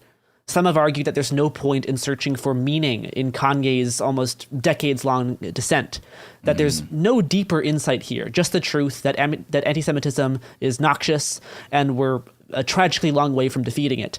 But I think that misses the relatively clear trajectory that Kanye has been on since Ultra Lightbeam to this now Christian identity but black shit. And the very real danger and influence that a relatively small and unknown weirdos like Candace Owens can have on like countrywide politics. And finally, to paraphrase from the Columbia Journalism Review, Kanye West's statements are not of no consequence, but anyone who spends time thinking about them and talking about them needs to not be complicit in exacerbating those consequences, whether that be platforming bigotry or stigmatizing mental health issues. If the media and the press must cover Kanye, they should do so with context and with an eye towards accuracy, reality, history, and motivation. At minimum, coverage should isolate what's important to Kanye's and the story and describe it clearly for what it is, rather than mining him for controversy and then performing ignorance or agnosticism about the substance of what he's saying. Sadly, too much top-line coverage of Kanye's recent outbursts did the latter, with several mainstream outlets referring to the tweets and headlines as alleged anti-Semitic posts, or wrote that the posts had been widely deemed to be anti-Semitic, language that clearly reveals more about the authors than its subject. So that's kind of my thesis on why this is worth talking about, and all of the moving aspects about what's going on here between Candace Owens, Tucker Carlson, and Kanye West. So yeah. Good work. That was really good work. Let's all go be sad. Yeah, there's not really a solution here, except, I mean, besides besides the stuff I just said. Of celebrity, I mean, you know, all of this has at its root the same problems, which is that when you allow money to equivocate like social and political power, or equal social and political power, and when you then hand certain individuals huge amounts of money, a lot of them will either be outright evil or out of their minds, or a combination of the two, and they can cause tremendous damage to society as a result of it. So it's good. Yeah, I think that there's two, you know, from my perspective, there's the metaphorical question of like, okay, is he disinvited to the barbecue? Like, which is a, you know, again, a metaphorical question. I don't know if you guys know what I mean when we say that. It's like, can he come to the barbecue? So like, you know what I mean? Like, so the question we need to ask as a community, as the culture, like he so lovingly decides to mock. But is that, okay, so as a community, what does it take for us to finally disavow somebody's statements and just be like, all right, brother, you gone? You know, because right now it's up for debate. You know, there are people that like, yo, we checked out long time ago. You know, there are other people that are like still like, you know, we love the old Kanye and that genius is still in there. Yeah, but this album slaps. Okay, I know he problematic. I know he put the red hat on, but, you know, the Sunday services was so dope. You know what I'm saying? Like, so you have that discussion continually happening. But I think that that's something as for our community, we need to learn we need to really discuss, you know, what does it take for us to like finally let somebody go? Like, again, I keep going back to R. Kelly because I'm like, dog, we knew since Aaliyah that like this brother had problems, you know? I mean, I think if there's a way to not alienate him fully so that his only friend is Candace Owens, that would be great. Exactly. That's why it's up for debate. It's like but I don't know how that process works. That's what I'm trying to say. That's part of the problem. It's like you know why it doesn't happen so fast. Like I said, like our defense is normally our collective identity, is the community. That's how we defend each other and protect each other from falling off the edge, either from the police or from yourself. It's like you bring them in and just be like, oh baby, we need to have a talk, you know? But at some point you're like, all right, fam, we done, you know? And that's what happened with R. Kelly. It was like, all right, dog, we tried. You know, we tried. We can't do this no more. You know, I think there's that, and I think there's also another question. Obviously, the the American evangelical, which, statistically speaking, still only represents 9 to 11% of Christian as a whole across the world. So you really this is a specific to us in America problem. And I just wonder, that's another question to me, y'all are they always looking for, whether it was Tim Tebow or you always looking for champions, and this keeps happening to you, and y'all end up looking like assholes, you know what I'm saying? And just not like the faith you say you profess. When are y'all gonna stop looking for champions? When you gonna stop looking for and just be let's just do the shit our book says, just for better or for worse. I just think that these are interesting cultural questions. See, you don't need no celebrity. Why y'all always think you need a celebrity? Because you just trying to be cool while at the same time saying that you stand against the culture. It's well, fuck. Well, if you stand against the culture, why you always trying to have somebody from the culture to be your hero?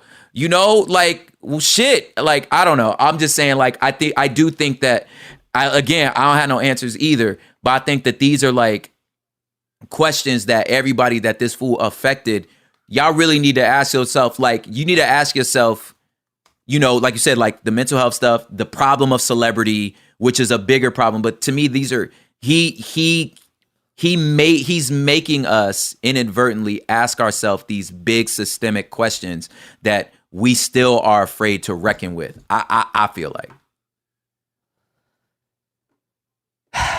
I think that's a good note to end on. Okay. Well, everybody, that's going to do it for all of us here. Man, thanks for having me, y'all. The several podcasts that this is. You can listen to Hood Politics by typing Hood Politics into whatever it is you use to look for things, and you can listen to It Could Happen Here by typing It Could Happen Here into whatever thing you type stuff into. Go type stuff now. Bye.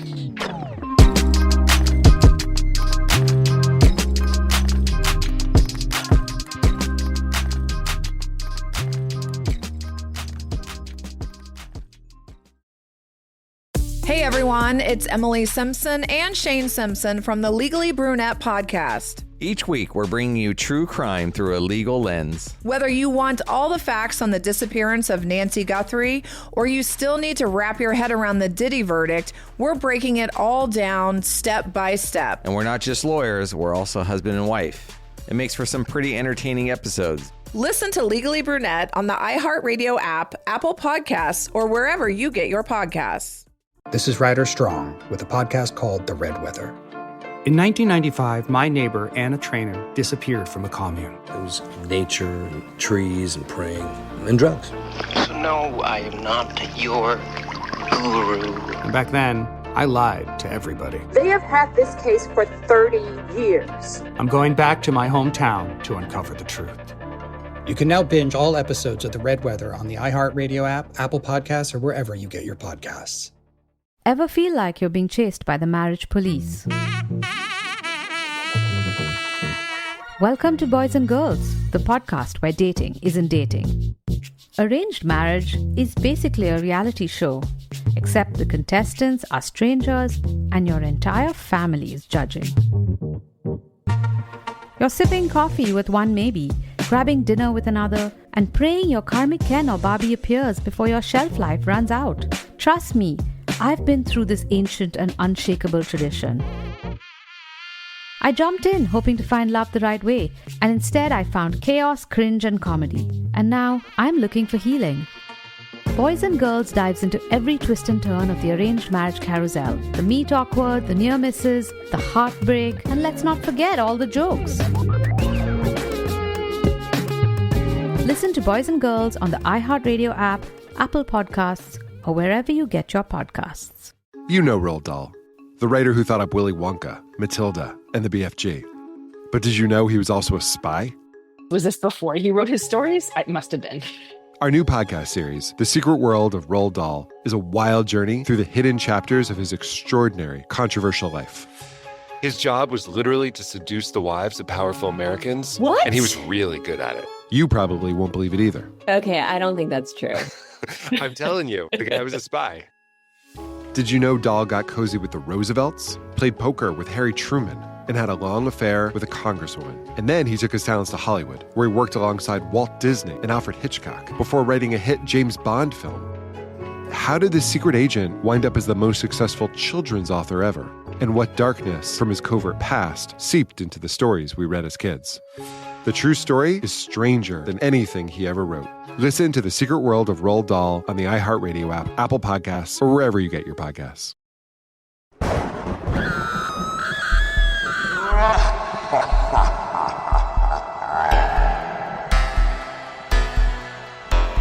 Oh, God is dead. I'm Robert Evans.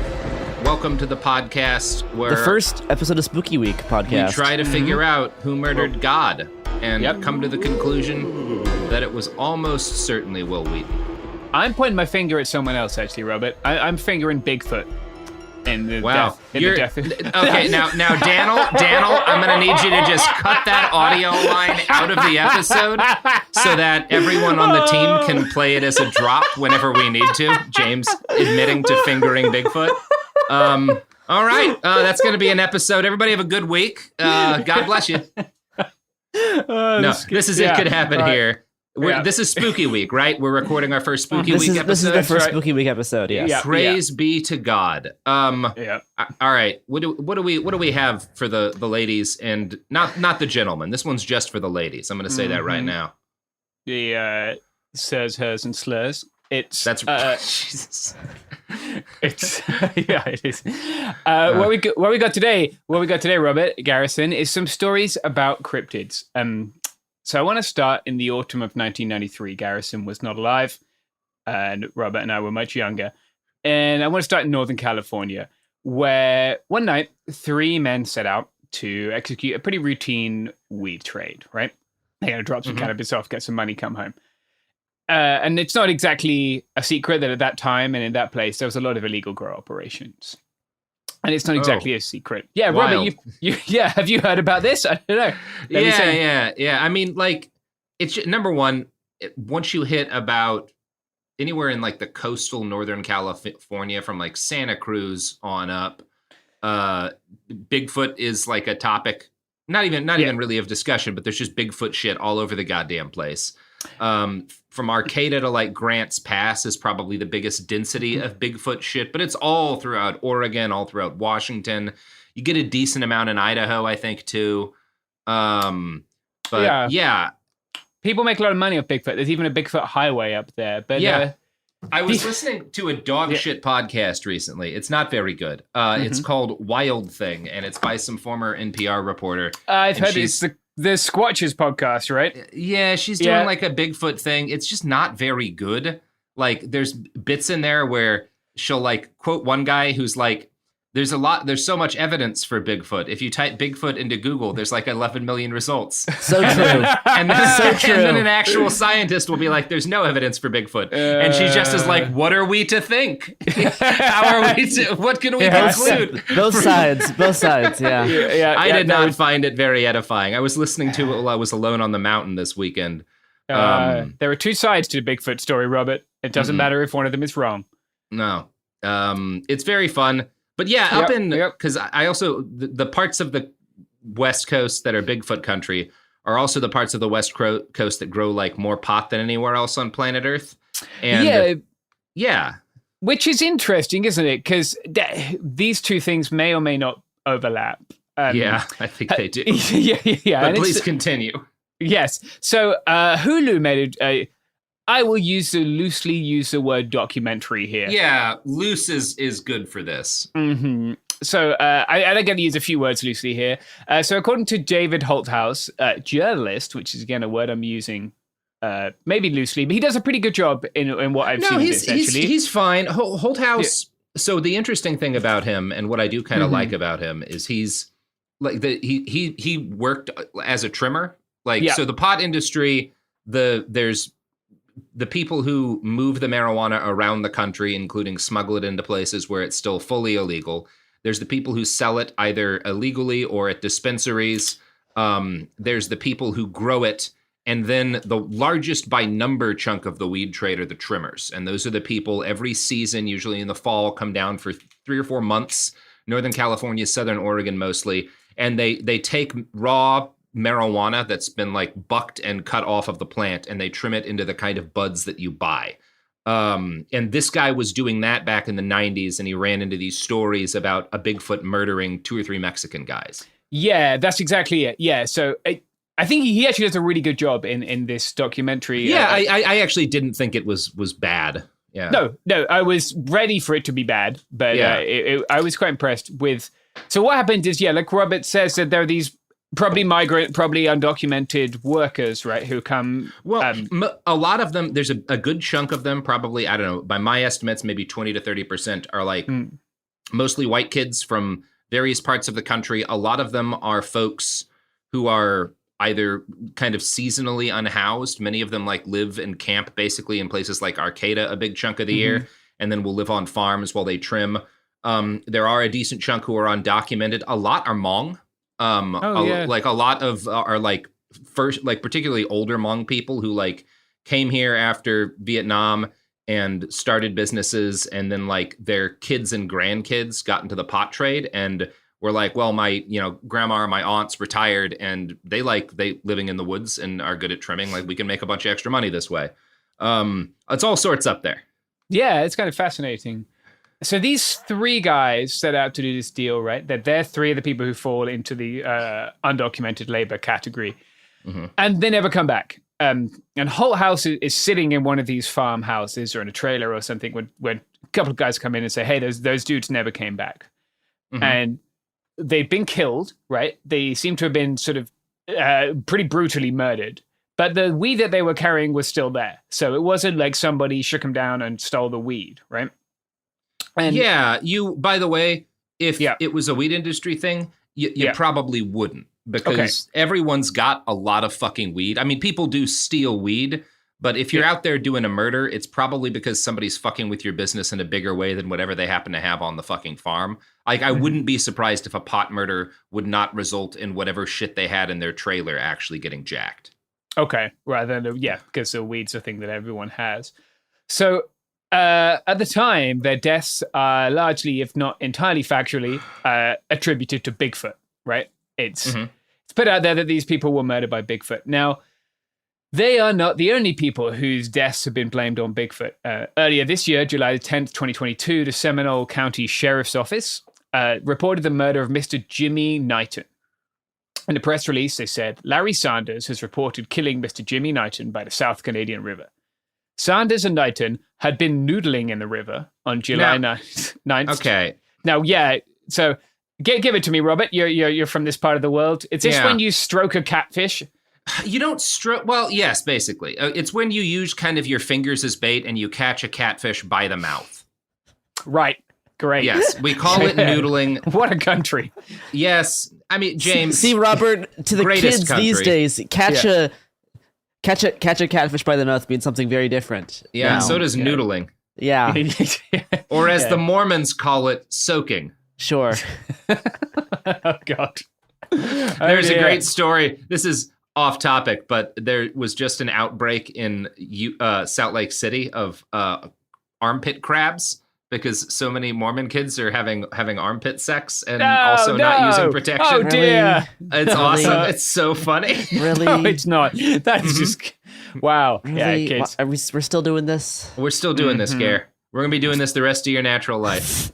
Yep. We're never getting past this shit. This is what the future holds for you. Just decades of arm fucking. So Sanders and Knighton, they were old school noodling. They weren't online noodling. Sure, of course. Yeah, that's the best kind of noodling, in my opinion. That's what I've heard. So they're out there in the river. At some point, Mr. Sanders becomes convinced that Knighton has summoned Bigfoot to kill him. Now, that's interesting. You don't hear that a lot. You don't, because I didn't think Bigfoot was summonable. That wasn't on the table of things that I thought one could do to a Bigfoot. I mean, I've always thought Bigfoot was summonable, but not for murder. For sex, sure. Okay. Yeah, that's why his armpits are so crabby. Well, that's what everyone says about Bigfoot. So you can identify him in a crowd.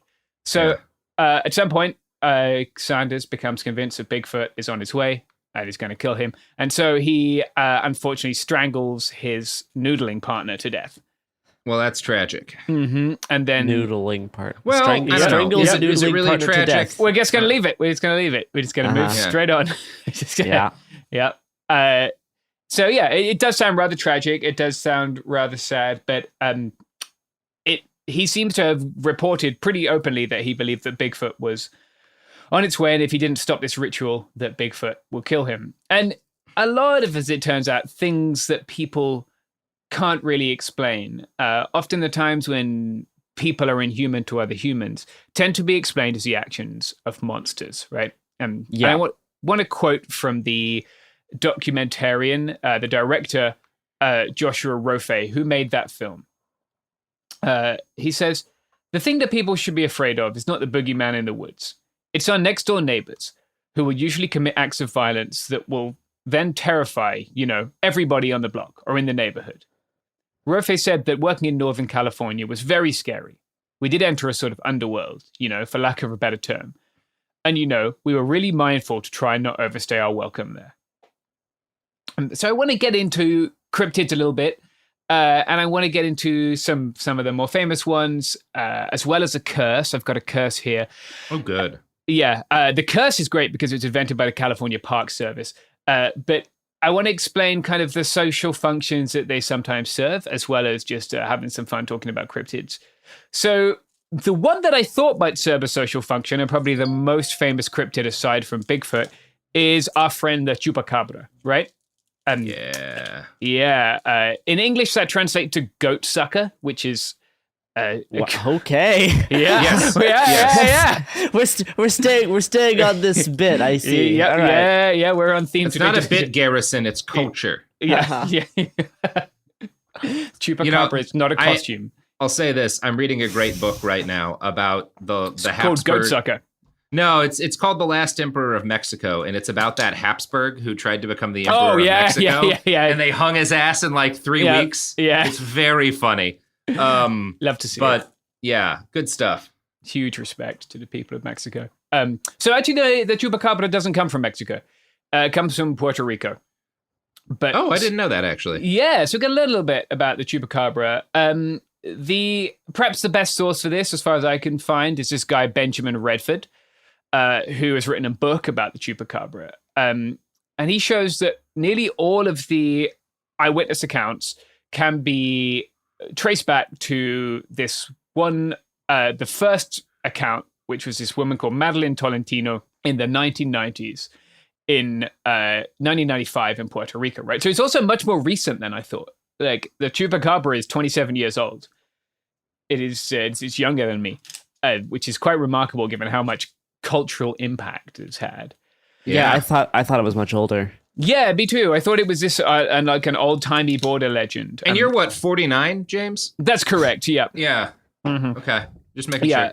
No, yeah, I'm just kicking here for a couple more years before I can claim that sweet iHeartMedia pension. Get that AARP. Mm-hmm. Be able to go to the fucking the Sizzler and get 5% off. That's it, man. I got to be issued my 1911, which you get when you're 60 years old. You get a 1911 and you get a Luby's gift card. Yeah, and you get to evoke the Second World War whenever anyone is rude to you, even if you weren't in it. And you're allowed to drive your car into a farmer's market in the state of California up to twice. Yeah, up to twice. After that, you have to move to Oregon. Mm-hmm. That's right. So yeah, I'm until my retirement. I want to talk a little bit about this Chupacabra. So they're fascinating because, like with Bigfoot, right? There are, as you have mentioned, 11 million Google results, but no actual Bigfoots, right? No one's ever found a Bigfoot. No one can present to you Big's feet. Big's feet. Is that? Yeah. I believe it takes an I, right? It's from the Italian, big feety. That's righty. That's right. Mm-hmm. Yeah. Okay. So there are no big feety, but there are chupacabras. And the reason there are chupacabras is that what people, a chupacabra, right? The name goat sucker, and this will shock you, Garrison, especially, that the way that they are sucking goats is perhaps not the way you would expect. Interesting. They're very innovative in this regard. What is happening is people are finding their goats, their chickens, their livestock with their throat ripped out. Yeah. Okay, so it is the way you would expect. And most them. animals need throats, right? It's one Yes. of the parts that, they're not interchangeable. They're not, they're really... That's good to know. This is all really important information. Yeah. Mhm. Yeah, so throat-free goats, cattle, sheep, chickens tend not to survive very long. So a lot of times people come out in the morning, find their animals throatless and dead. Deep-throated, sure. Mm-hmm. Yeah, you could call it a deep throating. That's where they get it right deep in the throat. So they these animals are dead, and the people claim that they're drained of blood, which isn't quite true. Of course, no. There's only two possible explanations. Mm-hmm. Do you want to go through them? One obviously being vampires. The other being this cryptid creature. That's Well, of the course, only possible things it could be. The chupacabra is a vampire. It's okay, all right, okay. sweet. So yeah, that's where the Venn diagram overlaps. It's this kind of it's got goat-like legs actually, but then it's bipedal. It has kind of a human torso and a sort of lizard meets wolf face. Is how. Okay, so we're verging in like Jersey Devil vampire territory here. Okay. Yeah. But it prefers warmer climates. It doesn't like Jersey, and frankly. I mean, me neither. So yeah, who does? Yeah. Look, I don't go east to New Mexico, and I don't think anyone else should either. No, it doesn't care for Bruce Springsteen, and it doesn't want to live in New Jersey. So it stays out west, but it's been reported all over the world actually. Now, there are a couple of interesting things about these chupacabras. One is that people have found them, especially in Texas. Right? Are you familiar, Robert, with Texas blue dogs? No. Okay. I'm going to tell Robert something about Texas. Yeah. So this lady, I don't have her name written down here. She was a Texas nutritionist, and we do. By the way, I will say, when it comes to like cryptids, people taught me about in Texas, it was the chupacabra. Oh wow! Like, okay, I mean, we're basically Mexico. Like, not Ted Cruz, who is the other famous Texas cryptid. Yeah, but unlike Ted Cruz, this chupacabra had actually been to a farm, and it had been ripping out the throats of these animals, right? And this lady had a problem with the animal's throats being ripped out. And then one day she finds a corpse of what she presumes to be a chupacabra. It is hairless. It looks kind of like a dog, but it has pronounced glands on its bumps on its back, I guess. And it has thick blue skin. So what would you do, Robert, if you were living in Texas, you come across a dead chupacabra? I mean, fry it up. A little bit of adobo sauce, you know. Toss maybe even some green chili, throw that shit on there and just kind of fry her. Yeah, I hadn't even. Yeah, that makes sense. That one didn't even hit me, but I know there was a couple of taco spots we went to in Texas, which that might have been what was going on. Yeah, you just get whatever kind of meat. Doesn't matter. Meat's meat. Mm-hmm, yep. So that's not what this lady did. She was a nutritionist, perhaps, so she was a little worried about the nutritional content of chupacabra. She had it stuffed, and it's in her living room today. Okay. Okay. That sounds sciencey. So is it just like a coyote? Like what is it? Well, that's an interesting question, isn't it, Garrison? That is an interesting question, Garrison. Yes. What the blue dog seems to be is some kind of hybrid of a Mexican wolf and a coyote that has some kind of mange, which has made all its hair fall off. Nearly all of the chupacabras are some sort of canine with mange, because mange makes it look like a fucking monster. Yes. Yeah. So what? Yeah, I mean, like, if you saw a giant Sphinx cat, you would also think that's a cryptid. Yes. Yeah. And especially if they've been ripping the throats out of your animals, right? Because these poor coyotes and feral dogs and such are so weakened by the mange that they can't prey on wild animals, and so they tend to come. Okay. Right, it's pretty easy to catch chickens if you can get them to the coop, right? Because they got nowhere to go, or to catch goats, and so unfortunately, poor little guys. What's happening is that these dogs, these various canids, are getting mange, and they are unfortunately too weak to hunt, and so they're killing things like captive goats and chickens, and that is where the chupacabra myth comes from. Going back to the bipedal chupacabra, though, it's very interesting. See, that sounds a little bit more fun. Yeah, so in the year before the chupacabra was seen, there was a film made in Puerto Rico, and it was called Species. And oh man. Yeah. Okay. So unfortunately, the original eyewitness reports, which began the year after that film was released. Yeah, this I've heard. They all perfectly describe the creature. It's got the spines on its back. Radford is the person writing the book. Radford said the resemblance between the creature, which is called Syl in the film, and the chupacabra is really impressive. So yeah, the old quadrupedal chupacabra, it's a dog with mange. The bipedal chupacabra seems to be exclusively explained by this movie and people's feelings about United States colonialism in Puerto Rico, specifically the number of defense facilities and labs in the Yunque rainforest, and their feelings that maybe something like this shit could come out of one of these US labs, because if the US was developing a terrible creature that sucked the blood of people, it would absolutely do it in one of its colonial properties, right? Yes. That entirely makes sense. So this, in a sense, the chupacabra, according to Radford's theory, gives a physical manifestation of this feeling of disgust with the United States. I got a couple of other cryptids. I was going to talk very briefly about the Beast of Proctor Valley, and then I want to talk about the Curse of Bodhi, which is a curse, not a cryptid. But first, Robert, do you know what will not ambush your livestock and rip its throat out? I mean, like a good sheepdog wouldn't do that. That's right, and that's why this episode is presented by Border Collies.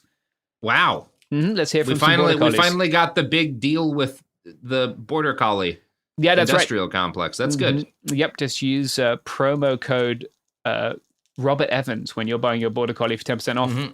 Just walk up to a Border Collie and shout my name in its face. Try to grab its food away from it rapidly, too. That's a good way to get their attention.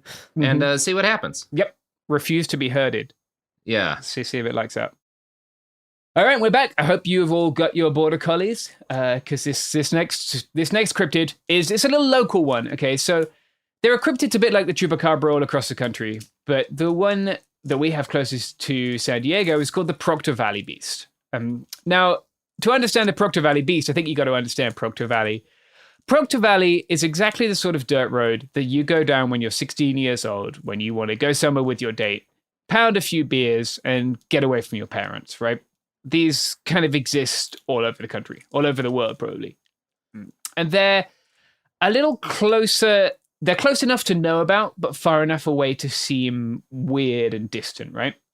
Proctor Valley is a gravel road, and you can drive down it in a regular car, but it's pretty washboarded. There's no lights. There's no street lights, nothing like that, right? These days, your greatest danger when you're driving, riding a bike or walking or driving down Proctor Valley Road is the Border Patrol absolutely hauling ass in one of their Ford Raptors, which they seem to have obtained.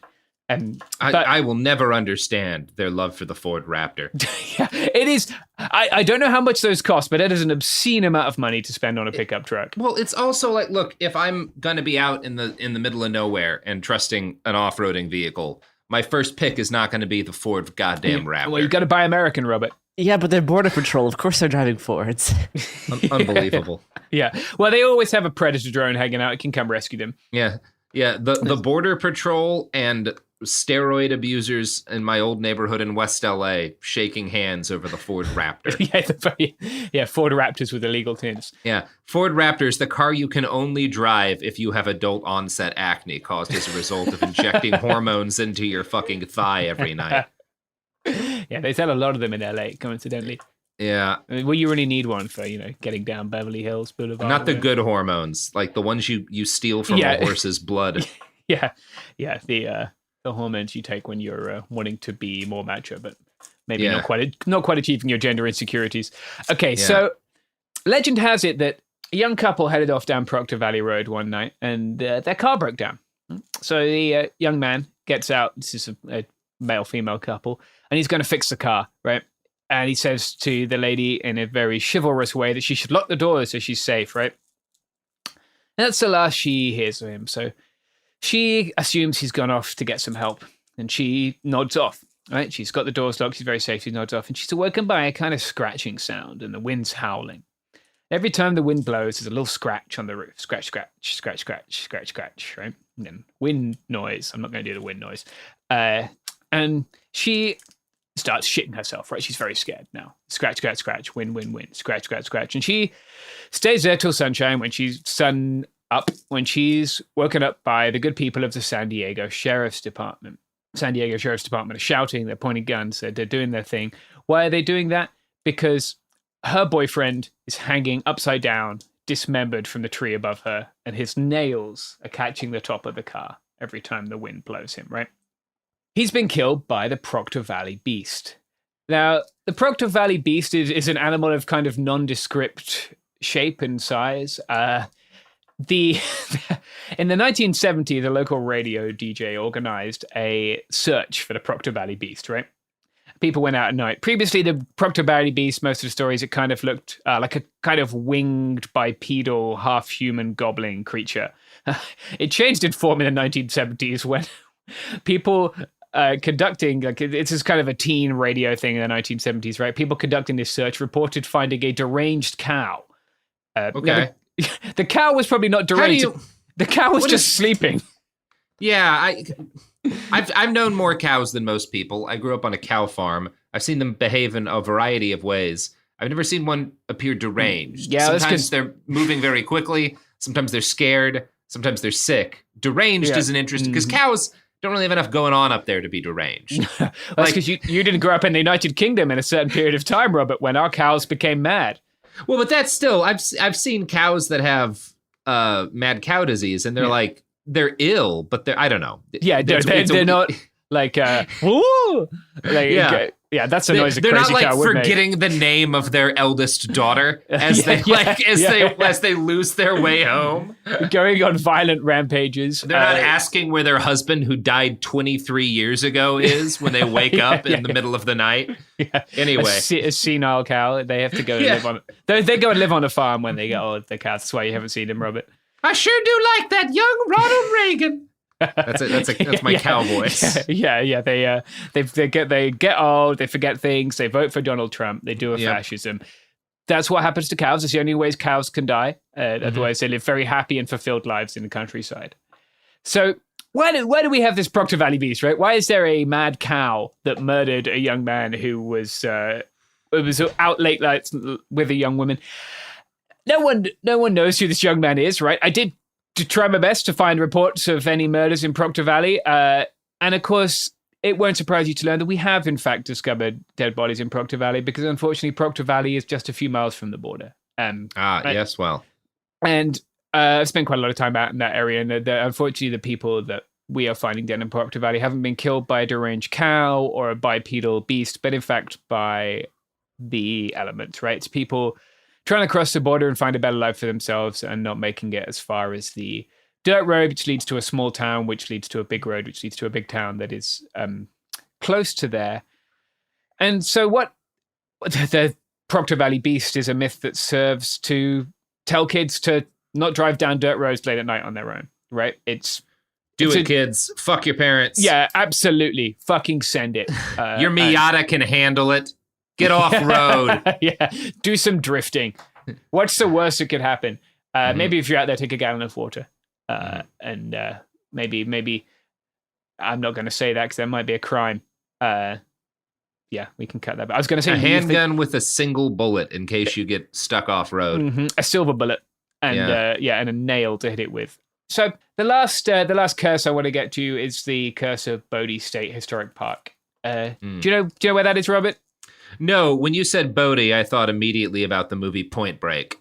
Okay, haven't seen it. Oh, well, that's okay. Yeah, Garrison, you seen it? No. Oh, you haven't seen Point Break? Oh, sorry, I forgot. You've seen Point Break. This is an audio medium. Yeah, yes, that's right. Yeah, I can't shake my head. No, I have not seen Point Break. You haven't seen Point Break? No. Oh my god. Nope. Oh my god. I only watched the filmmaker's previous far superior film that will not be named. This is a joke that like one person will get who's listening. Well, we're gonna have to watch Point Break, but there's a guy named Bodie on it, and he is kind of a cryptid. Interesting. So Bodie has a bit of a problem, right? Bodie is an abandoned. He was robbing all those banks. Anyway. Yep. This story does involve some robbing. Oh, good. Yeah, but I have a bit of theft on the podcast. So what happened in Bodie is Bodie's got a problem, right? Bodie has a problem specifically with mail. Because almost every week when the Rangers from Bodie travel into town to get the mail, they have to collect half a dozen or so little packages containing little things like rocks, pieces of wood, fragments of pottery, or coins. And all of those little packages have letters attached to them. And I'm going to read from some of those letters. Please find enclosed one weather-beaten old shoe. The shoe was removed from Bodie during the month of August 1978. My trail of misfortune is so long and depressing it can't be listed here. Another one. You can have these godforsaken rocks back. I've never had so much rotten luck in my life. Please forgive me for ever testing the curse of Bodie. Okay. So what we got here is a curse, right? Just a good old-fashioned, if you steal something from the town will come back and hurt you, right? Yeah. So Bodie popped up in the late 19th century gold rush, right? It's in between Mono Lake and Lake Tahoe. It's named after a gold prospector. There was some gold found there. In fact, at its height, Bodie hosted around 10,000 people, right? And for those 10,000 people, there were 60 saloons, which is a pretty good ratio. There's multiple documented gunfights on the main street in Bodie. It seems like your stereotypical Wild West town. But after the gold rush was over, it wasn't such a great place to live. So people abandoned it. And it's now managed by the California Park Service, right? And the California Park Service curates this ghost town in arrested decay so that people can come and see this little slice of history. Mm-hmm. And there's a lot we can learn from these places that have been abandoned, right? We can learn a lot about the history of everyday life. Like, oh, well, what things did people have in their kitchen? Why with this next to that? Why is there a knife here? Why are the beer bottles kept here? There's a lot that historians can learn over time that they might not find initially. So it's important to keep these things in really pristine condition, right? The problem that they had was once they opened the park, you could just walk around town, right? It's not like a museum. There aren't little ropes. There aren't plexiglass dividers keeping you away from stuff. And people took that as an invitation to steal shit. And steal shit they did. So a park ranger, who I cannot find the name of anywhere, but at some point, a park ranger giving the walking tours around Bodie started telling people about this legendary curse. And this curse, he said, made it so that anyone who took anything from Bodie would be pursued by bad luck for the rest of their life. Didn't really think anything of it, just didn't want people to steal shit, right? And as a result, hundreds of people who had stolen things from Bodie started returning them in the mail, right? They're blaming everything from cellulitis, cancer, failed relationships on the thing that they stole from Bodie. Now, this would just be funny if it wasn't for the fact that every single one of these items has been stolen from a protected site, right? So yes. The Park Service has now set itself up with this huge administrative burden, which is reporting a theft for every single shoe or piece of glass or button that's stolen from Bodie, such that it's taking up a huge and inordinate amount of their time, and they no longer will speak. I've tried to reach out. I didn't get a response. I did drop them a Facebook message on their page, trying to talk to someone about this, but they no longer talk about the curse because it's created such a burden for them. Filing police reports on all these broken buttons. See, this is the actual curse that they did themselves. This is how most curses actually work. Is that you just actually the effect is what you turn the thing into, and now you're forced to do all these police reports, and that's the actual effect of the curse. Yeah, I think it's wonderful. I think it's great that they made this rod for their own back. You know what won't curse you with cancer or cellulitis, Garrison? I cannot. There's a lot of weird stuff that ExxonMobil will give you cancer. So. Yeah, well, the gold that we're about to plug, that's totally safe. You can huff that gold. You can melt it down, dip your hand in, get a gold-plated hand. Totally fine. So yeah, lick it, bop it. You missed that too, Garrison. Sure. It's a shame. No, Bop It was incredibly popular when I was a kid. Okay. It was everywhere. All right, we're back, and having all received our little bags of gold for that plug. We did. Yep. I have mine right here. I like to keep it with me in case the shit hits the fan. I've buried mine in the middle of the Oregon desert. Smart. I've buried a couple of things in the middle of the Oregon desert. Mm-hmm. None of them gold. Well, that was that Bigfoot. Depends on your definition of gold. yeah.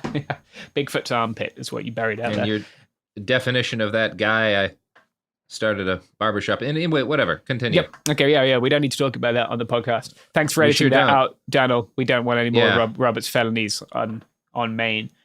It's only a felony if the police find the body. That's true, but maybe you could put some shit out there about a curse related to the body. Yeah, curses for sure. Oh, give it some mange. Yeah, and then struff it. So why do we have curses and cryptids? Obviously, partly because it's just fucking fun, and partly because some of our beliefs, right? Like if we look at Durkheim and what Durkheim thought religion was, like, religion is kind of an outgrowth of society that unites people based on a moral code, right? And functionalists more broadly in sociology believe that these beliefs serve a function in society. And I think a lot of these things help us explain things that we can't otherwise explain, or give a more palatable explanation for things that we don't care to explain, right? Or things.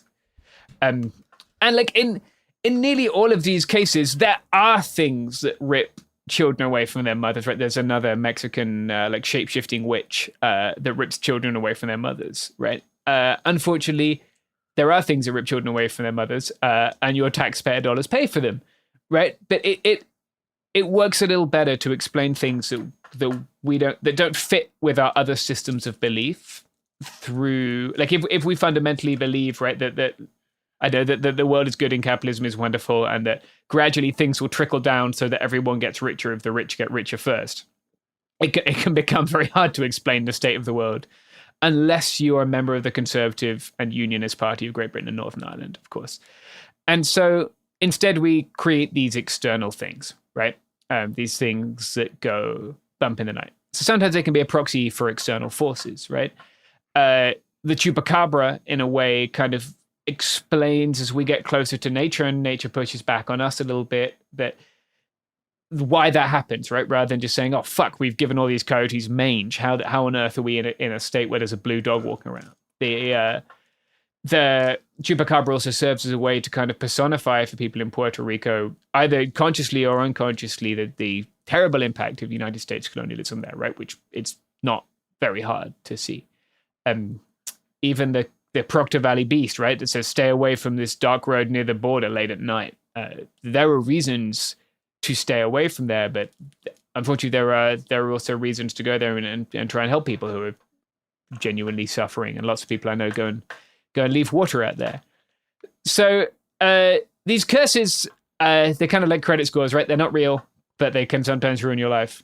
And so sometimes it's just easier to pretend that it's magic doing that rather than this overarching global system, which is not very nice. And that's kind of where I want to finish up, I guess, is this.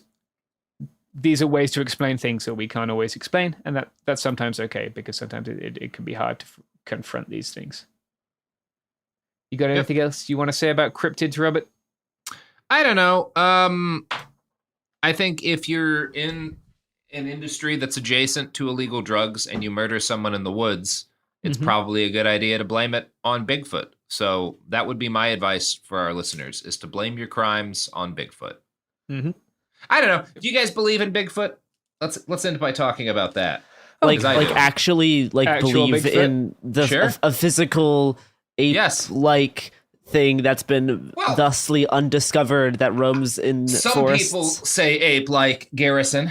Primate, I think, doesn't necessarily mean ape-like. I think primate. Probably maybe no, Australopithecus. And I do not think that there's a physical one exists. Now, I think, like we've mentioned before, like the words, you can say like a curse isn't real, but it can still have effects based on how we talk about it and how like we can kind of make it real by our own actions. And same thing, like I don't think Bigfoot the primate exists, but as a cultural symbol that has impact, it is real in some way.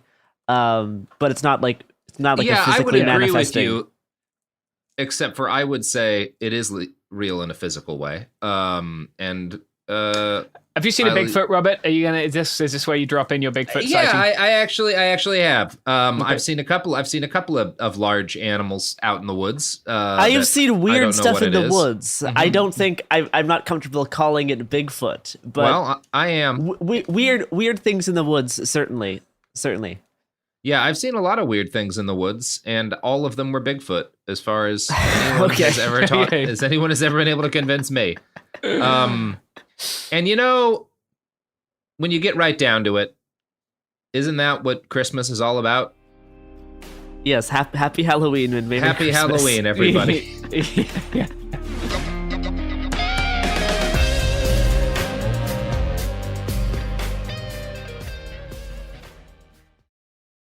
This is Ryder Strong with a podcast called The Red Weather.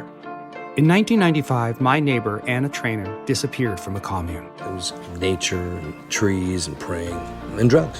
So no, I am not your guru. And back then, I lied to everybody. They have had this case for 30 years. I'm going back to my hometown to uncover the truth. You can now binge all episodes of The Red Weather on the iHeartRadio app, Apple Podcasts, or wherever you get your podcasts.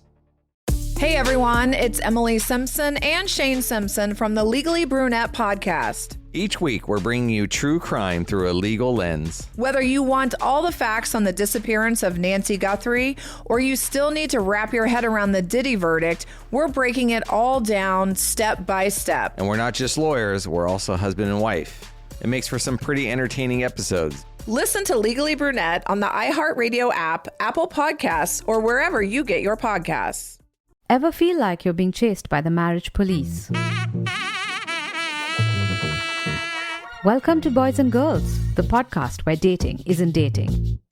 Arranged marriage is basically a reality show, except the contestants are strangers and your entire family is judging. You're sipping coffee with one maybe, grabbing dinner with another, and praying your karmic Ken or Barbie appears before your shelf life runs out. Trust me, I've been through this ancient and unshakable tradition. I jumped in hoping to find love the right way, and instead I found chaos, cringe, and comedy. And now I'm looking for healing. Boys and Girls dives into every twist and turn of the arranged marriage carousel. The meet awkward, the near misses, the heartbreak, and let's not forget all the jokes. Listen to Boys and Girls on the iHeartRadio app, Apple Podcasts, or wherever you get your podcasts. You know Roald Dahl, the writer who thought up Willy Wonka, Matilda, and the BFG. But did you know he was also a spy? Was this before he wrote his stories? I must have been. Our new podcast series, The Secret World of Roald Dahl, is a wild journey through the hidden chapters of his extraordinary, controversial life. His job was literally to seduce the wives of powerful Americans. What? And he was really good at it. You probably won't believe it either. Okay, I don't think that's true. I'm telling you, the guy was a spy. Did you know Dahl got cozy with the Roosevelts, played poker with Harry Truman, and had a long affair with a congresswoman? And then he took his talents to Hollywood, where he worked alongside Walt Disney and Alfred Hitchcock before writing a hit James Bond film. How did this secret agent wind up as the most successful children's author ever? And what darkness from his covert past seeped into the stories we read as kids? The true story is stranger than anything he ever wrote. Listen to The Secret World of Roald Dahl on the iHeartRadio app, Apple Podcasts, or wherever you get your podcasts.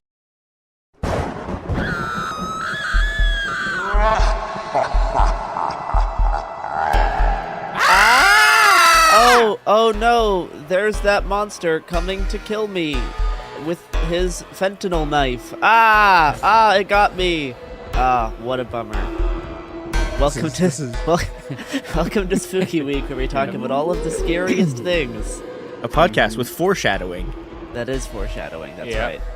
That's where Deputy Garrison Davis just overdosed on fentanyl by being near it and will now consume 17 Narcans. Yep. It was very scary. Thank you. Very spooky. Yeah. It's good to be back with Spooky Week. All right. So this episode, I believe Chris has something very special prepared for us. Mm-hmm. Yeah, so today we are talking about one of the most immediately recognizable and enduring symbols of Halloween, and one of the things that I've had to spend the most time cropping out of party invitations when I was sending them to like kids in high school. And pumpkins. Oh, what? No, we're talking about God damn it. We're talking about other iconic Halloween imagery. Okay. No. Yeah, well, this is the one like specifically I had to spend a lot of time cropping this out of fucking like party invitations to people, because if like you're in your like fucking shitty Christian suburb, and if you send a kid home with an invitation that has a black cat on it, their parents will pull them out of public school because of the rising threat of Satanism. better to stick to the tried and true. Like put the Unabomber on it or something. Yeah, you gotta lots of nice stars. Put some crosses on it instead. But like a cornucopia. Make sure it's like called like a harvest festival or some bullshit. Yeah. Oh yeah, harvest festival. Yeah, no, come to my fucking pentagram party or your parties suck. So yeah, we were talking about the Black Cat. And ironically, the Black Cat's association with witchcraft is actually this is the Catholic Church's fault, as are many things. Most things. Yes. Only bad thing they've ever done. They even created Protestantism. It's a real issue. So true. Yeah. So. Okay, so Pope Gregory the Ninth made cats eternally feast on his soul. Took office of the Pope in 1227, and 6 years later, in 1233, he issued his first papal bull. This bull is called Vox in Rama, and Vox in Rama is essentially like it's a giant anti-witchcraft bull that is designed to like. Okay. What do you mean by bull? Like papal bulls are these like orders basically that are like declared by the Pope, and they turn into sort of like they have this sort of legal status that they determine what sort of church doctrine and church position is good. It's basically like it's like an executive order for the Pope. Okay, all right, and they can just do this, and so they do this a lot. And yeah, this is the sort of anti-witchcraft one because he's trying to rally support for like stamping out a bunch of heretics in Germany for the crime of like not believing in Catholic doctrine and giving all of their money to the Pope. So this bull like directly links cats to satanic rituals. There's this whole thing about like half cat, like half people. Oh, things I wish. that are supposed to be there. Oh, I wish. Cat girl bull. We are back to iconic trans girl Halloween imagery. We full circled. There are no new moral panics. This is a fucking furry panic in like 1233. It's amazing. It's great. Cat girls kill God. Yeah, unfortunately, the product of this is that, like this from here, it's off to the races, right? Black cats have become associated with witchcraft, and then sort of in general with bad luck, and you get this whole sort of like, crossing a black cat, like bringing bad luck, and this has really sort of devastating real world effect on cats. Like there are sort of it is.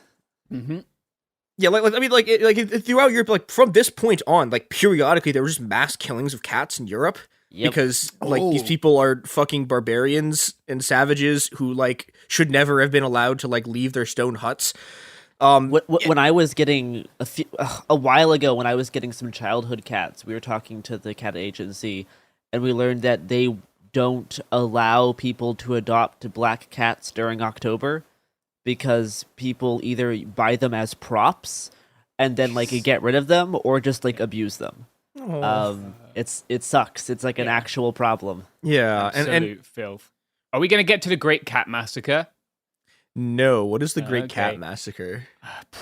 Sounds like a sequel to that mouse Sherlock Holmes movie that Disney made. yeah, it's the extremely dark version. Yeah, no, The Great Cat Massacre is a book by Robert Darnton. It's like it's a very, like, if you're doing a history graduate degree and you're reading like these sort of histories of everyday life or like histories of popular laughter, you will read The Great Cat Massacre.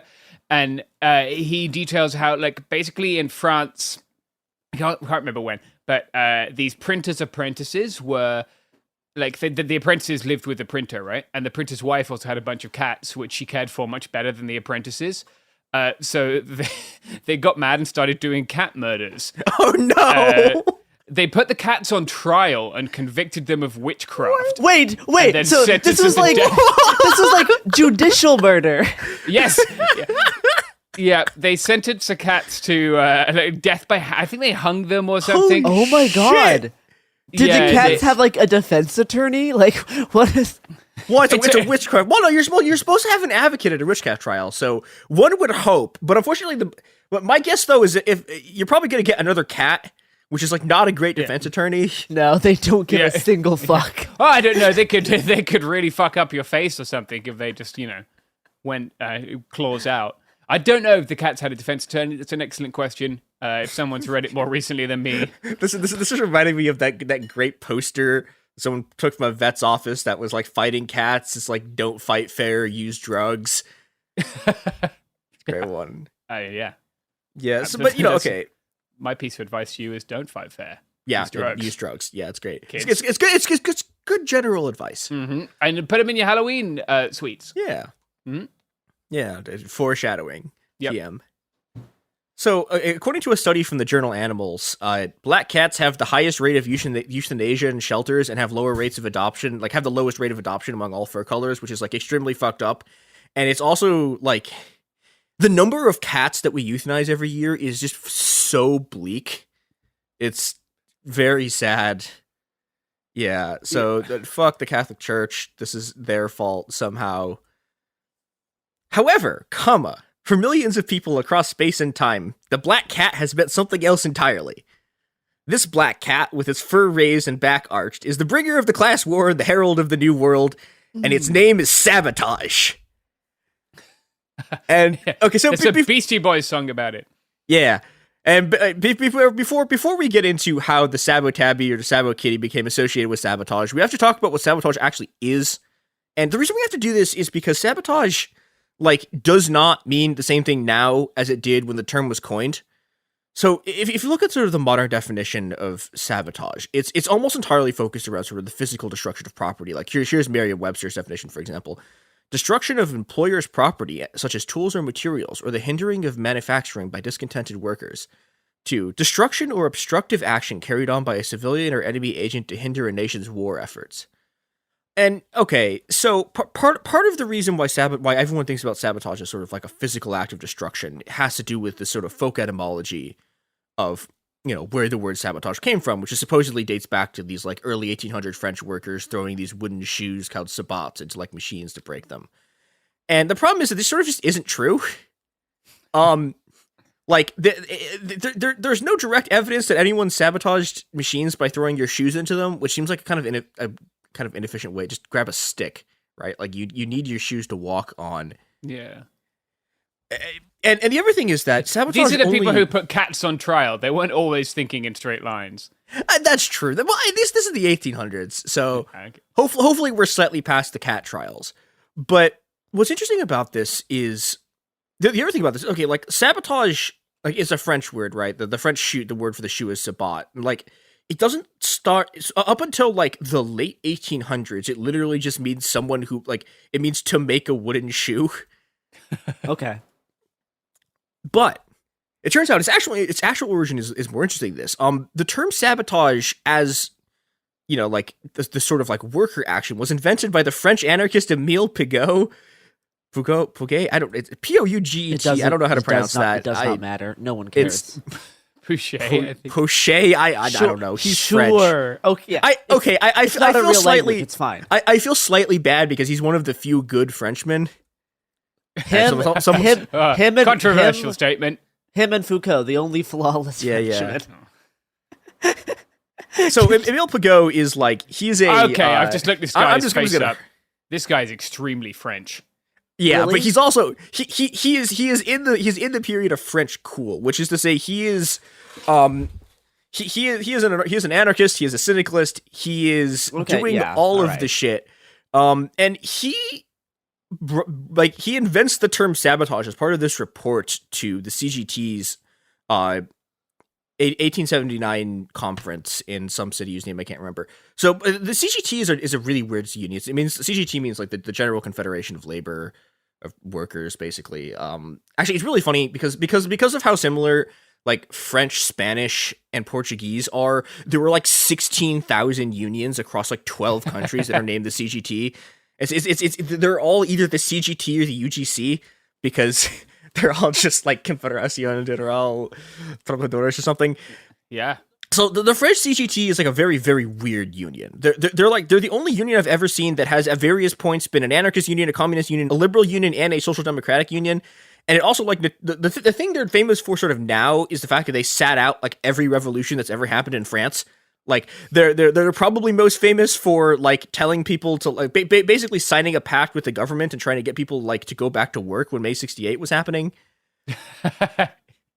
And you know, and the interesting thing about like the CGT is still around today. They have like 700,000 members or something. Like they're the second largest union in France.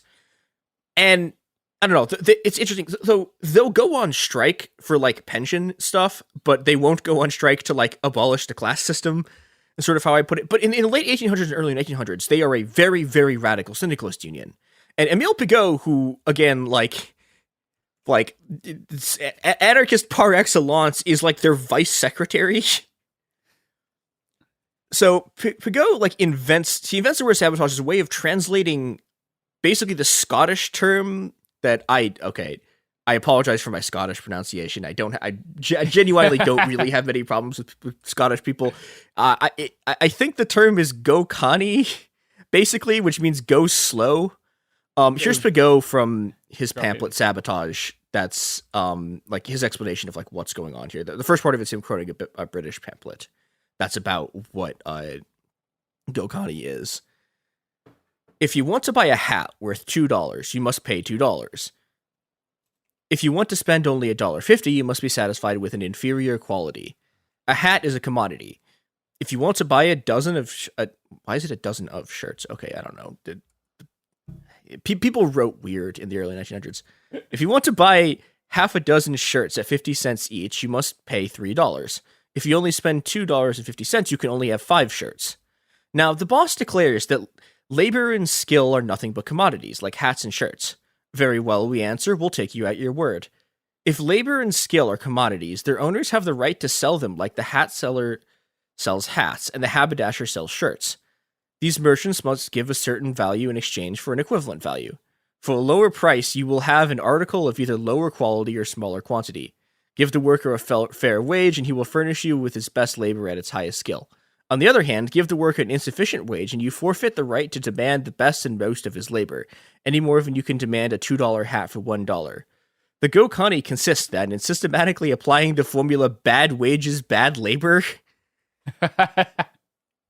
So yeah, basically what this is like it's go canny is like it's a kind of strike where it's kind of like a slowdown, or there's another kind of strike whose name I'm forgetting right now, where it's like you like exactly follow the rules. Work to rule. Yeah. It's kind of like a work to rule strike. But it's basically like, okay, so you're not being paid enough, so you just intentionally work really shittily, and you just keep working slowly and badly until bosses pay you more. And so this had been a big thing in Britain, and Pigot like sees this, and he writes basically like a paper like recommending that the CGT starts using this as a tactic. But he's trying to find a French word for it, and he's like, I don't know how to translate this. And so what he thinks of is there's this sort of like, well, okay, so here's where it gets messy, because it's like there's like a couple versions of the story. One version of it is like work as if you're being like hit with a wooden shoe. So like, true.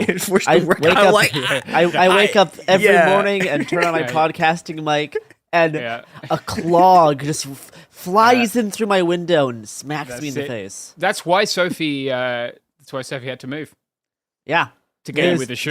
There's these slingshots set up outside my windows that launch these clogs right at my face every morning. Hilariously, we are going to come back to slingshots in maybe 20 minutes. So there's this thing in France, like, so people with wooden shoes basically generally are like peasants, right? They're people from rural areas. And there's this whole sort of stereotype in France that like in this period and like through the 1800s, that's like, there's like these people with their wooden shoes and they're like peasants and they're like ignorant and they're bad at working and like, and so basically what Pigot is, the other theory of what's happening here is he's like reversing this thing, right? He's like, well, okay, here's this like stereotype of like workers working badly. And he's like, okay, no, what if we did this on purpose? Like, what if we were intentionally just lazy? And it's important to note that, like, and Pigot does this in his writing, that, like, so he invents the word sabotage, but, like, he sure as hell didn't invent the content of sabotage. Here's from the pamphlet Sabotage again. Sabotage is a form of revolt, is as old as human exploitation. Since the day man had the criminal ability to profit by another man's labor, since that very same day, the exploited toiler has instinctively tried to give his master less than what was demanded from him. In this way, the worker was unconsciously doing sabotage, demonstrating in an indirect way the irrepressible antagonism that arrays capital and labor against one another. Okay, I have to do a call out post on Porgy, whatever. That was very sexist. He said every man. That's true. That's not women should also be forced to work. Non-binary people should be forced to work 8 hours a day, hopefully more. So the fact that he's just making men work is a little sexist. Garrison doing a Hillary Clinton there. Doing a Glenn Greenwald there. That's right. We'd love to see it. Weirdly. In terms of canceling a French dude for sexism, like pretty mild, not gonna lie. Least problematic French man. He probably did do something horrible. I just didn't see it when I was reading about it. But you know, such is the guy who invents sabotage. So we have sabotage as like, you know, and this is the interesting thing about this, right? When Pigot is first like defining the word, right? Like he literally is just talking about like labor slowdowns, right? And you know, very quickly, sabotage comes to mean other things. Yeah, and like throwing bombs. Here's again from this same pamphlet. He's quoting the secretary of a railway union who's like on strike for the right to unionize, and this is what the fucking railway union secretary guys says. With 2 cents worth of a certain ingredient utilized in a peculiar way, he declared, it will be easy for the railwaymen to put the locomotive in such conditions as to make it impossible to run them. Yes. Which fucking absolutely based 1870s French railroad union secretary.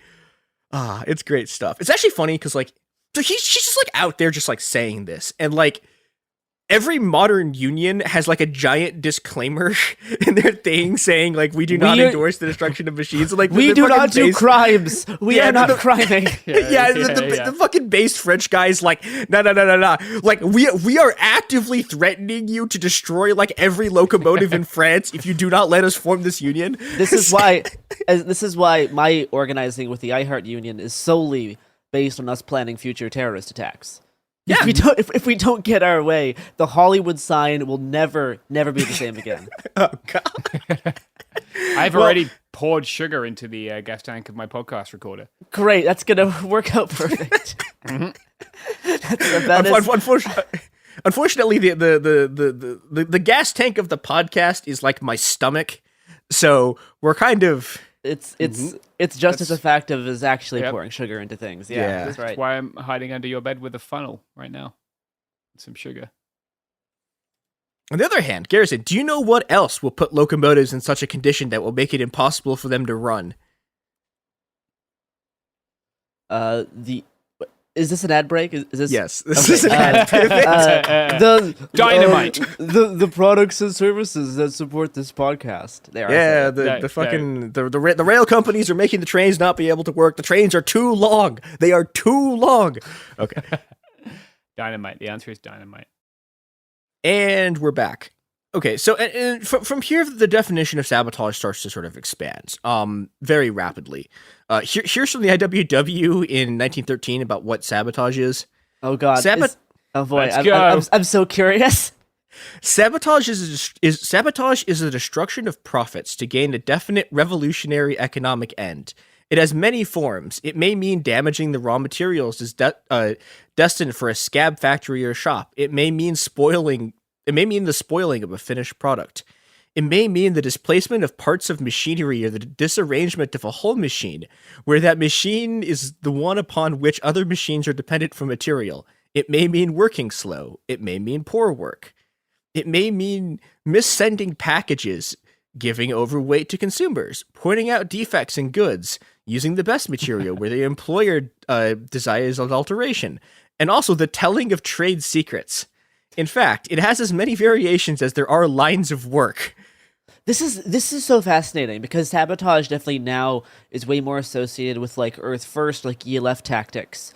And this is like very labor focused. Like sabotage is done by the people who are working at the factory or place of production on the products that they're working on. That is extremely fascinating. Yeah, and I think there's another thing too, right? Because like there is the sort of physical aspect of it, but again, like this was created as as a term of sort of like anarchy, like specifically like syndicalist political struggle, right? Yeah, and as that term, like it's a lot of what they're talking about when people talk about sabotage is just like strikes and like labor slowdowns. Yeah. And that part of the connotation of sabotage has just like completely faded. Yeah, and we're going to get into sort of like how that happens. It's so based on addressing actual material changes as opposed to like a lot of sabotage now is almost like performative. Like even ELF type stuff, it does get a thing done. Like yes, this thing did burn down, but they're going to build another one. It's obviously it's for kind of like spectacles built into what the actual goal is. And for this kind of stuff, it's about like it's more like improving labor conditions. It's based on and like there's a lot of this that is specifically designed not to be very noticeable. Like I mean, there's a very common thing you get with trucker strikes, like in the U.S. Even like sort of like conservative trucker strikes will do this thing where like, okay, so the truckers will go on strike and then they'll hang fragments of metal and shit from like the top of overpasses, so that if you drive another truck under it, it'll like fuck up the top of the truck. And that's kind of stuff isn't like it's specifically not designed to be public, right? It's designed to be something that like, okay, like it's about like directly materially hurting the bosses. Over like a long period of time, not just like one like single action. You do it and you run away and hope to never be caught. It's like no, I'm just gonna work slowly for 2 years and cost my boss like thousands of dollars in profit. I mean, there's something like. Okay, so I guess I'll talk about it here. So I've been doing some episodes next week are going to be about Lula, who's like the sort of like great like originally labor leader and turned sort of like why am I blanking on the name of friend of the people of Haiti? Yeah, we're going to get to that. That's what he turned into. There's nothing else. Yeah, no. But so he's a former president of Brazil, may be the next president of Brazil also. Maybe. But, you know, he has this interesting sort of like, he does a bunch of labor organizing under the military dictatorship. And he has this really interesting line, because during the military dictatorship in Brazil, there's a bunch of these sort of like underground leftist paramilitary groups. And like his brother gets like arrested by the military and tortured horribly. And he has this really interesting line about that, talking about these clandestine groups, which is like, okay, like if you guys had like talked to like the 2,000 people who work in this factory instead of doing this completely clandestinely and not even telling your own family that you're a communist, like maybe if you talked to people, like they couldn't have grabbed you off the street and just like disappeared you overnight because there would have been people there. Yeah. And that's the thing, like all of this stuff, like this kind of sabotage relies on like you and like everyone else around you also doing the thing. And that makes it like harder to crack down on because you have critical mass. And and that's something that I think is very different from sort of modern sabotage, which is based on these sort of like either like, okay, we're doing this and we're going to get arrested, or it's like here is like a secret cell in like the woods in Oregon, and and none of the people in this group will ever see each other again after they like spike this tree. I wonder if it has its roots in like I don't know when these like Sabot people in France existed, but like in Britain we have the Luddites at around a similar time, who are sometimes seen as one of the original like trade unions, right? Who would break boilers in the Industrial Revolution. Yeah, based. And, Britain still incidentally makes it a capital crime to destroy a boiler or like to break a boiler. Yeah, holy shit. Well, it's a way of because what the Ned Ludd is just like fictional leader of the Luddites, right? Like this giant general who's supposed to come, and they were like, "Oh, it was Ned Ludd, mate. I don't know anything about it. What you talking about?" And so they made it a capital crime to try and break up specifically that, right? To what like Chris is talking about, like it's obviously like personifying the forces of labor as a giant general is not something that continued throughout space and time, but that solidarity where like someone in the factory fucked up the boiler. Everyone in the factory has something to gain from fucking up the boiler. So as long as we don't tell anyone, the boiler stays fucked up. Yeah, and it's interesting. Like Pigot actually like specifically writes about. Well, he's writing about the stuff in the late 1830s. But like he specifically writes about like that kind of labor struggle in Britain as like one of the sort of like forebearers. Yeah, like the Chartists and the the Chartists are great. We should do a thing on them. Yeah, but so this stuff is sort of like a lot of this stuff is people in the 1890s and like early 1900s like looking back on those groups. Yeah. And okay, so I want to sort of pivot a little bit, which is okay. So we've mentioned the IWW. And the IWW are the people who are basically like responsible for associating sabotage with the Black Cat. And it's sort of unclear how this happened. Here's how the modern IWW talks about in 2011. Which is like the sort of like sabotage cat picture. It was probably conceived by IWW member Ralph Chaplin, most famous for penning the IWW labor anthem Solidarity Forever, who produced many of the IWW's early silent agitator graphics, which themselves had close association with hobo signs, described elsewhere in this gallery of IWW culture. I can cut that part. Although today the cat has a general association with the IWW, sometimes even as its mascot, its original purpose was as a code or symbol for direct action at the point of production, specifically sabotage. Indeed, the cat may even have been chosen due to the convenient wordplay sabotabby, possibly even a direct inspiration from Mel Blanc's characterization of Bugs Bunny is often mispronounced sabotage. Sabotage. So Bugs Bunny really should be like an anarchist sabotage icon. Yeah. Though, as described in the section on sabotage, it must be emphasized that the latter did not mean destruction of machinery or equipment. Although I really think that's partially like the modern IWW being like, hey, don't sue us. Like, this is the thing with the old IWW is like you'll get like statements from IWW leaders who are like, we're not the guy. We don't like our strikers aren't the people who break machines. There's another group of people who are like here also, but who are not us. Who are destroying all these things. I never do crimes. It's great stuff. We don't do crimes. Only my identical twin Harrison does crimes. Yeah, it's a bad twin. It's amazing how many symbols of industrial labor come from the Wobblies. Like the raised fist also comes from the IWW, right? Like it's incredible, this global impact. Yeah, well, I mean, I think there's a reason for this, which is that like, okay, if you are a capitalist in the early 1900s, like this cat is the spookiest shit you've ever seen. Like it is terrifying. Like they are like groups of Wobblies will like try to step off a boat.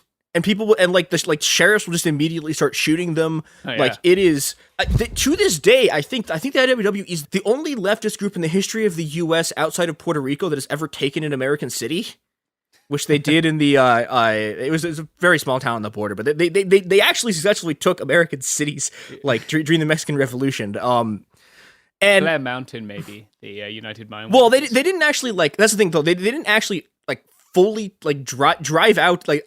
Okay. Yeah, true. Yeah, the IWW like actually fully like took over these towns and was like, who are the fucking running this now?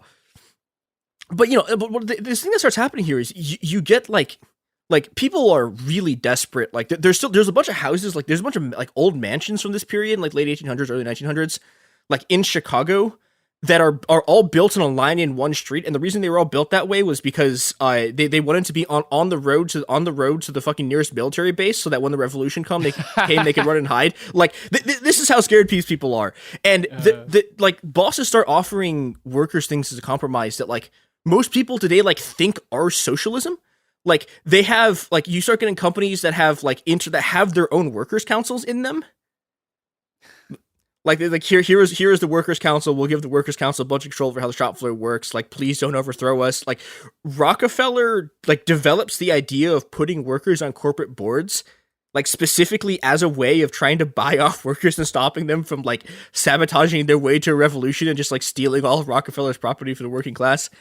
And we've been talking about a lot about this in sort of like the American context and like sort of the French and English context, but. Partially because of the etymology, partially because of like who's involved with like the Pacific Black Cat thing, but like syndicalism, which is this sort of like this ideology of using democratic unions, doing a general strike to like seize control of the means of production, ending the class system. This is fucking everywhere. These people spread like wildfire. Like I think probably the most famous syndicalists other than the IWW are the CNT in Spain, but like the Italian in 1917 and 1919, like syndicalists in Italy like very nearly pull off a revolution during a period that becomes known as the Benio Rosso, or like the 2 Red Years. They wind up being betrayed by the Italian socialists, and that's how we get Mussolini. But shocked.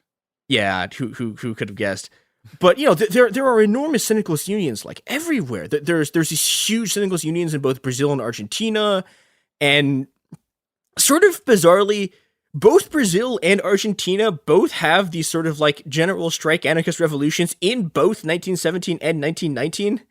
Yeah, it's wild. Like the syndicalists are everywhere. There's syndicalists like tin workers in Brazil. They're in Venezuela. There's an IWW section in South Africa. There's like syndicalists in Egypt. They're in Japan. Like from this period, from like the late 1800s through really even the early 1920s. Like these people are a pretty significant section of like the entire international labor and socialist movement. And everywhere syndicalism goes, this black cat goes with them. Now, unfortunately, as the 1900s wear on, the influence of syndicalism begins to wane as a combination of both intense post-World War I repression and, as reactions, sort of like Red Scare reactions to the Russian Revolution. And also the sort of rise of like Leninist communist parties who have their own doctrines that don't like rely on sabotage in the sort of theoretical sense that syndicalism does. And this has a bunch of sort of malign effects on what people think sabotage is, unfortunately. But do you know what else degraded the use of sabotage as a political and ideological weapon? It's ads. It's the advertising industrial complex. Was it not the Beastie Boys? And we are back. But wait, there's still more sabotage. Because unfortunately, as the sort of like the syndicalist movement is declining and like every single one of these people is getting shot, there was waiting in the wings another type of sabotage that we've talked about a lot on this show. And yeah, this is ecological sabotage, which I also see people calling it ecotage, and like, I'm sorry, I love you. I love you all, forest defenders. That is a dog shit word.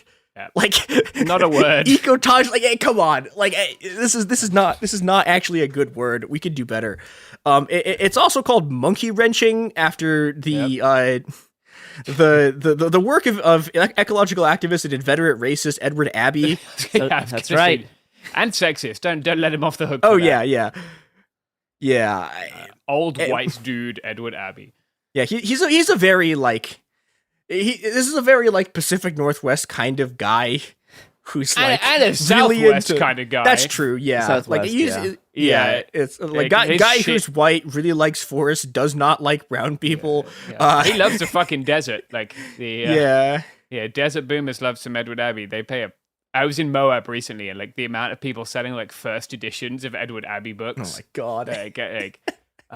Without like entire, I like first editions of like Earth First Gathering posters and stuff for like thousands of dollars to someone who's on an off-road safari. Oh, nice. That's a copy of the Monkey This Wrench. may be a first edition, actually. Damn. Do you want to tell the crowd what this book is about? Since The you have Monkey it Wrench open? Gang? Yeah. Oh, it's a group of people who have some fun times. It's people who travel around. They play with some trains. And some diggers. They play with diggers, bulldozers. Yes, they were. They were diggers. Yeah, I don't know. He was just having fun times. Also, this is something that I did not know for a while, but Edward Abbey also wrote one of the adaptions of Lolita to play on stage. Oh shit! I forgot about that. Yeah. Just an unproblematic guy doing unproblematic stuff. He just loves trees. Yeah. Well, okay, so here's the one genuinely unproblematic thing that he did. Is he wrote this. He wrote another book called Eco. Well, so he's involved in the writing of this. There's a lot of people who've contributed to this, but he's involved in the writing of a book called Eco Defense: A Field Guide to Monkey Wrenching, which is this like unbelievably intricate and detailed guide to doing everything from like tree spiking to disrupting power lines to breaking ranching equipment to sabotaging vehicles and aircraft to freeing animals from traps to defeating surveillance to sinking ships to a section that is called only quote fun with slingshots. Great. In the book, it sure is fun. Even in Monkey Wrench Gang, like he goes into great detail about like, how to start a caterpillar like bulldozer. Like No, like a lot of it was like how to do terrorism, but like in a novel.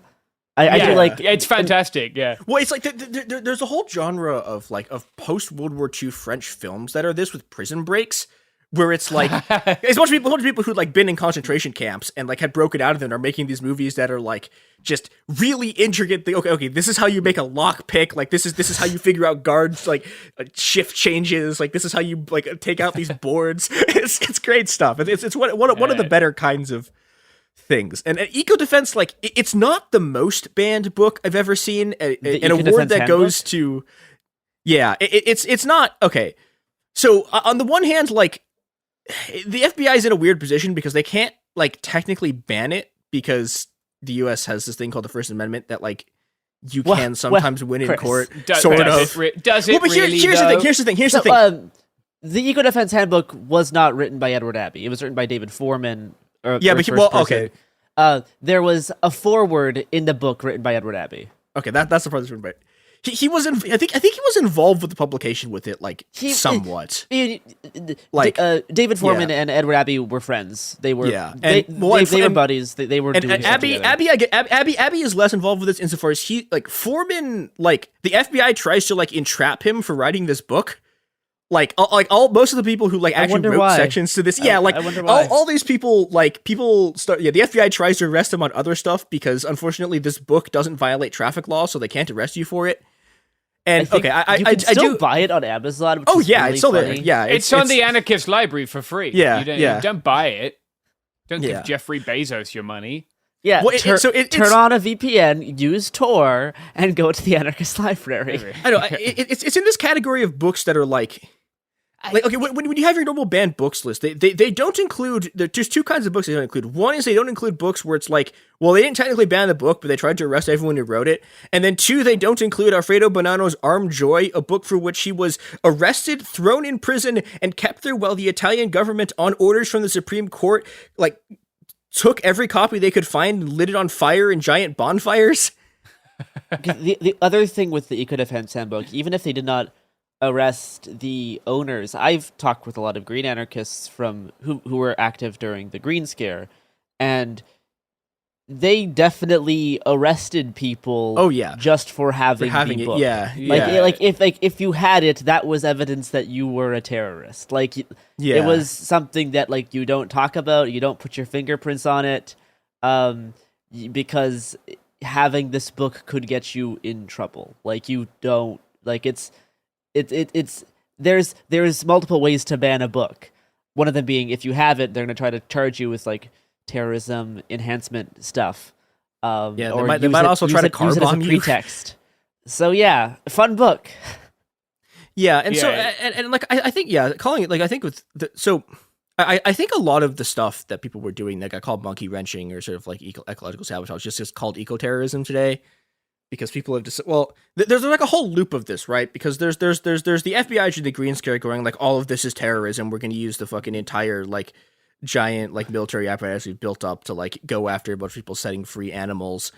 But then at some point, and this is I think thing that's very interesting in the last sort of like 5-10 years, like people who weren't really involved with the original stuff decided that eco-terrorism was cool, and now everyone on Twitter just talks about eco-terrorism all the time.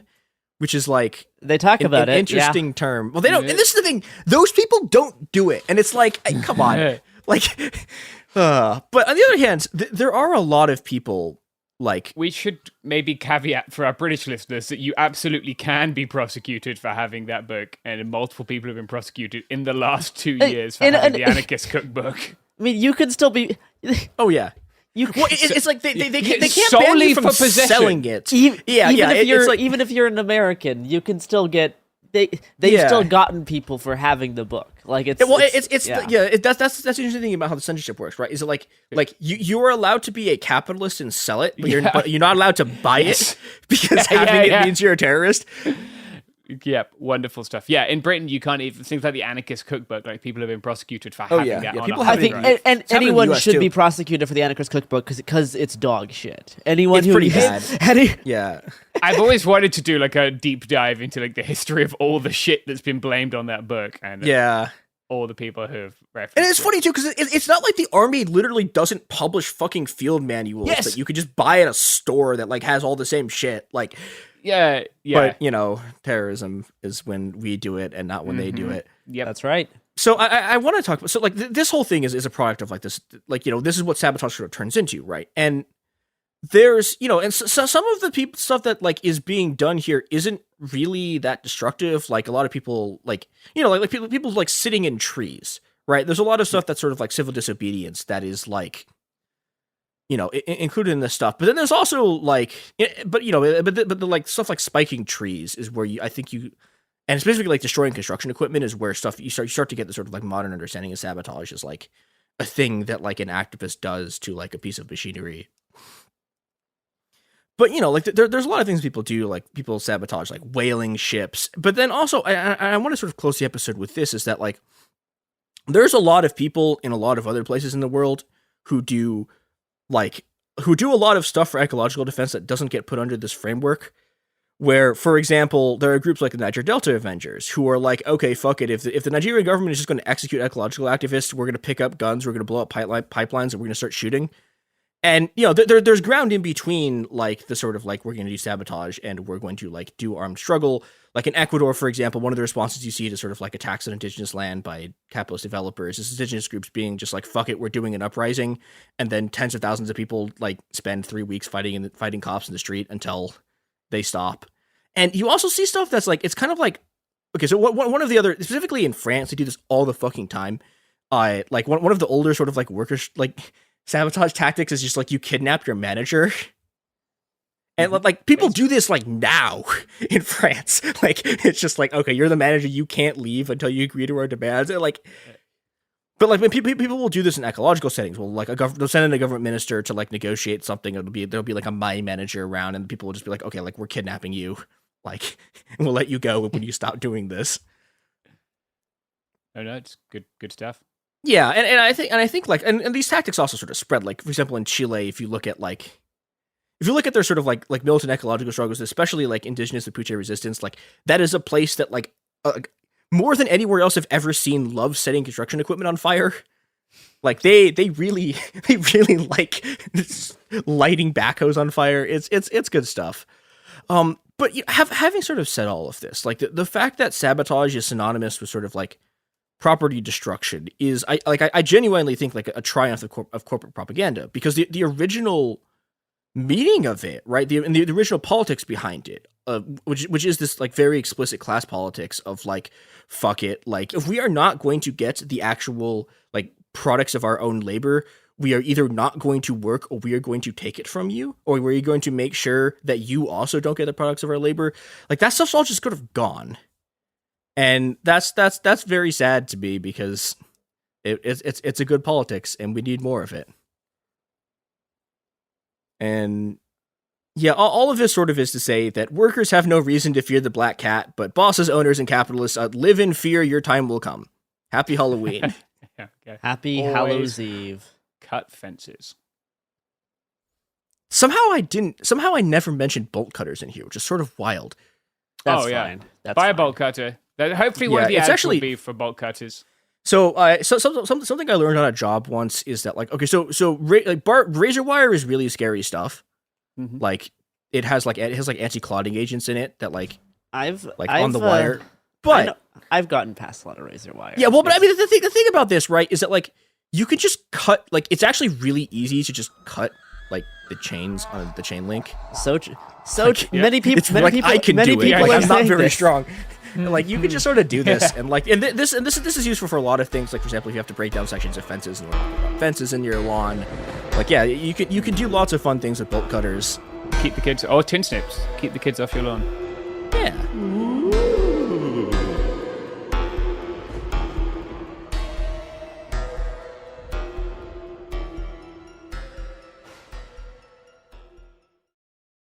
This is Ryder Strong with a podcast called The Red Weather. In 1995, my neighbor, Anna Trainer, disappeared from a commune. It was nature and trees and praying and drugs. So no, I am not your guru. And back then, I lied to everybody. They have had this case for 30 years. I'm going back to my hometown to uncover the truth. You can now binge all episodes of The Red Weather on the iHeartRadio app, Apple Podcasts, or wherever you get your podcasts. Hey everyone, it's Emily Simpson and Shane Simpson from the Legally Brunette podcast. Each week, we're bringing you true crime through a legal lens. Whether you want all the facts on the disappearance of Nancy Guthrie or you still need to wrap your head around the Diddy verdict, we're breaking it all down step by step. And we're not just lawyers, we're also husband and wife. It makes for some pretty entertaining episodes. Listen to Legally Brunette on the iHeartRadio app, Apple Podcasts, or wherever you get your podcasts. Ever feel like you're being chased by the marriage police? Welcome to Boys and Girls, the podcast where dating isn't dating. Arranged marriage is basically a reality show, except the contestants are strangers and your entire family is judging. You're sipping coffee with one maybe, grabbing dinner with another, and praying your karmic Ken or Barbie appears before your shelf life runs out. Trust me, I've been through this ancient and unshakable tradition. I jumped in hoping to find love the right way, and instead I found chaos, cringe, and comedy. And now I'm looking for healing. Boys and Girls dives into every twist and turn of the arranged marriage carousel. The meet awkward, the near misses, the heartbreak, and let's not forget all the jokes. Listen to Boys and Girls on the iHeartRadio app, Apple Podcasts, or wherever you get your podcasts. You know Roald Dahl, the writer who thought up Willy Wonka, Matilda, and the BFG. But did you know he was also a spy? Was this before he wrote his stories? It must have been. Our new podcast series, The Secret World of Roald Dahl, is a wild journey through the hidden chapters of his extraordinary, controversial life. His job was literally to seduce the wives of powerful Americans. What? And he was really good at it. You probably won't believe it either. Okay, I don't think that's true. I'm telling you, the guy was a spy. Did you know Dahl got cozy with the Roosevelts, played poker with Harry Truman, and had a long affair with a congresswoman? And then he took his talents to Hollywood, where he worked alongside Walt Disney and Alfred Hitchcock before writing a hit James Bond film. How did this secret agent wind up as the most successful children's author ever? And what darkness from his covert past seeped into the stories we read as kids? The true story is stranger than anything he ever wrote. Listen to The Secret World of Roald Dahl on the iHeartRadio app, Apple Podcasts, or wherever you get your podcasts.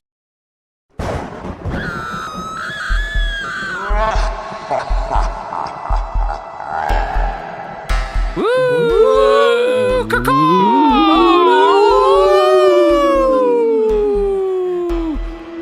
That's right. It's spooky week. It can happen here. Those were ghost noises, if you hadn't realized. And that must mean that today we are doing a podcast about mass graves. What's going on? What the fuck's happening in the background? There's That's some like noise. running water. The sound. There's running water. We've summoned a fucking spirit. Where's that coming from? Yeah, what the fuck? I don't hear. I don't hear anything, guys. You're just. You don't hear it? No. It's gone now, right? Yeah, it's gone now. It's the podcast where we convince Garrison that there's a ghost in the Zoom machine. It's okay. I could like do a lesser banishing of the pentagram if we really want to. It's fine. I'm not worried. I like the pentagram. It's what I'm tattooing on my children. Oh, nice. Mm-hmm. Yeah, me too. Yeah. You haven't done the forehead though, like a coward. You've done the arm. Yeah, no. Yeah. I mean, elbow's the way to go. So, Garrison, what do you know about mass graves? Never been to one, to my knowledge. They seem like they're not great. Usually, they're a signifier that something not great happened. A little bit of an oopsie. Yeah. Yeah. can be a way to hide one's mistakes. Certainly. Yeah. Where would you, if you had to guess where the biggest mass grave in the world is, where would you go for? Well, I know there's a lot of big ones in Canada, but if I'm going to guess... Yeah, they call those schools in Canada, don't they? They should, yeah. Mm-hmm. I would say like Russia maybe has like a biggest mass grave. I don't know. That's just like off the top of my head. No, it's not. It's, you got to guess, Shireen? Oh, no, I know where the biggest cemetery is, but I guess that's very different. Oh, yeah, where is the biggest cemetery? Iraq. Oh, really? Okay. Iraq has the world, and it's supposed to be haunted, so... Ooh. Okay. Well, this one is not haunted, but as far as I can tell, it's the biggest mass grave in the world. About 34,000 people. And this is in Spain. Spain does not get enough credit for its mass graves. In fact, second only to Cambodia in the number of mass graves that it has. Spain has about 115,000 people who were forcibly disappeared and are still buried in unidentified graves. But about 34,000 of them are buried in the place we're going to talk about today, which is the Valle de los Caídos, or the Valley of the Fallen. So the Valle de los Caídos is not only a mass grave, but it's also a Catholic basilica. It's also the largest basilica in the world, and it was built by one Francisco Franco, who was the dictator of Spain from 1939 until 1975. And it was also his own grave until 2019, when Spain dug him up, put him in a helicopter, flew him across the country so that no one could car bomb or protest or otherwise desecrate his corpse, and buried him in another grave. So that's what I want to talk about today. The Valle de los Caídos, it means Valley of the Fallen, right? Incidentally, there's a film called Valley of the Dead, which, has anyone else seen this? Or is it just me who decided to curse himself? Okay. You. Just me. Well, more the shame. Yeah.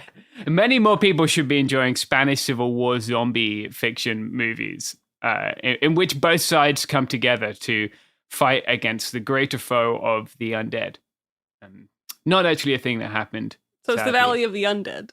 Yeah, it could be called the Valley of the Undead, but they didn't quite get that far. Some of the least spectacular dubbing I've ever seen in a film. like I'm used to watching English stuff dubbed in Spanish, but I don't think I've before seen something Spanish dubbed in really cringe American English. It's not great. No, it's not. But in a sense, it is also great. But okay. In a sort of enjoyably bad sense. But yeah, it is very funny. It's on Netflix. It's free. Malnazidos, I think it was called in Spanish, but Valley of the Dead in English. So yeah, people should check it out if they want a different spooky film to watch this Halloween. So let's talk about the Valley of the Fallen. It was built under Franco's direction as kind of this national act of atonement for the Civil War. At first, he said it was going to be a memorial to both sides, so that's Valley of the Fallen. But first it was supposed to be a memorial to the martyrs of his glorious crusade against the Reds, against Stalinism, against Satanism, against all the things that are bad, according to Franco's. But it wasn't really, it was just a giant monument to Franco's national Catholic ideology, which kind of fuses the nation and the church in this one massive ball of terrible shit. It's designed in the neoclassical style, which fascists love. Fascists love the neoclassical style because they can draw these direct lines between themselves and the empires of antiquity, right? And except without the fucking paint, because they're cowards and fools, and they need everything to look white because they're tiny babies. This is true. Yeah. They never did the thing where they bedazzled their statues like the Greeks and the Romans did. More's a shame. Someone should bust in there with some glitter spray paint and tart it up a bit. They haven't done that, unfortunately. Look, return to tradition. Make your statues look cringe. Yeah, that's how they're supposed to look. Don't worry, the statues do look cringe, but unfortunately they're not shiny. Which is disappointing. It is built of granite, though, which I guess is kind of a return to tradition. It was built very near the Escorial, which is the resting place and palace of the kings of Spain. And that's because Franco wants to draw a link between himself and Philip II, right? Philip II was the king of Spain, who at the time that he ruled every continent that was known to European people. Or ruled territory, which is great, which is not a problem, of course. It's in fact good. An inbred old Spanish dude was ruling over places that he couldn't really conceive of and had never visited, and there are no problems with that. Okay, so work begins on Valle de los Caídos in 1940, right? It's the year after the end of the Spanish Civil War, and Franco decrees that he's going to make this memorial to the glorious national crusade against the Reds. Unbelievably, he wanted work to be finished in a year, which obviously he's not operating in reality because he's a piece of shit. But it took 20 years to build, right? So it was off by wow. Yeah, big construction understander, Francisco Franco. Unlike King Philip, he couldn't plunder the entire labor and capital of the Americas to build his folly. And instead, he relied on the forced labor of about 20,000 prisoners of war. These were former Republicans, right? And they were forced to build a church. Obviously, many of them did not like the church and were not really very fond of building what is now the biggest Catholic cathedral in the world, actually. And it has the biggest cross in the world, which it shocked me that the biggest cross in the world wasn't in the United States. But I'm sure Ted Cruz is actively working on it as we speak. Or Joe Arpaio. I feel like if you like walked around my hometown and told people that the biggest cross in the world was a Catholic one, they would immediately spend $20 trillion building a bigger one. Yeah. Like, I mean, the only thing that could convince them to defund the police would be we need a bigger cross. yeah, owning the Catholic cross. Maybe we should put that. Maybe we should enter that into the discourse on Truth Social or something. But Franco, of course, is not the only person buried there, right? Right next to Franco, in the center of the basilica, is his friend Jose Antonio Primo de Rivera. Primo died exactly 39 years before Franco on the 20th of November, 1936. And he died because he was killed by the Republicans, which is based and good. And he has this little gravestone there next to Franco, which, of course, has not created any problems after Spain sort of began to transition to democracy when Franco died. Right? It's, of course, not a bad thing to build a giant monument to fascism and Francoism, and nobody is going to turn up there and do a fascism in the years afterwards. Oh boy. Yeah, it's a little bit unfortunate. So there's every day at 11 o'clock, a priest says a mass. And at that mass, you can generally find old people who will sort of mill around for a while and then quietly start doing fascist salutes, which is not great. Yeah. They have to be comfortable first. Yeah, well, you got to get you got to sample the vibes and then do a fascism, and the vibes here are probably not great. They also have a choir, incidentally, a choir of small children who sing. Why? Because fucking what? Yeah, because everything about this is cursed. There's a film about these little children who go to a quote unquote traditional school at the Basilica. Which I can imagine is great, and they learn all kinds of wonderful things about critical race theory. Yeah, so the priest also says a prayer for the fate of Spain and the blessed martyrs, which really is wonderful, and perhaps points in the direction of the complicity of the Catholic Church in lots of the war crimes that we're going to talk about today. Second consecutive episode where the Catholic Church is responsible for the whole thing. Wow, I can't believe the Catholics did anything bad. Oh, no, it's surprise. Shocking, isn't it? Given their history of being kind and good and generally respectful towards people they disagree with. So true, James. Mm-hmm. Yeah, no problems with the Catholic Church.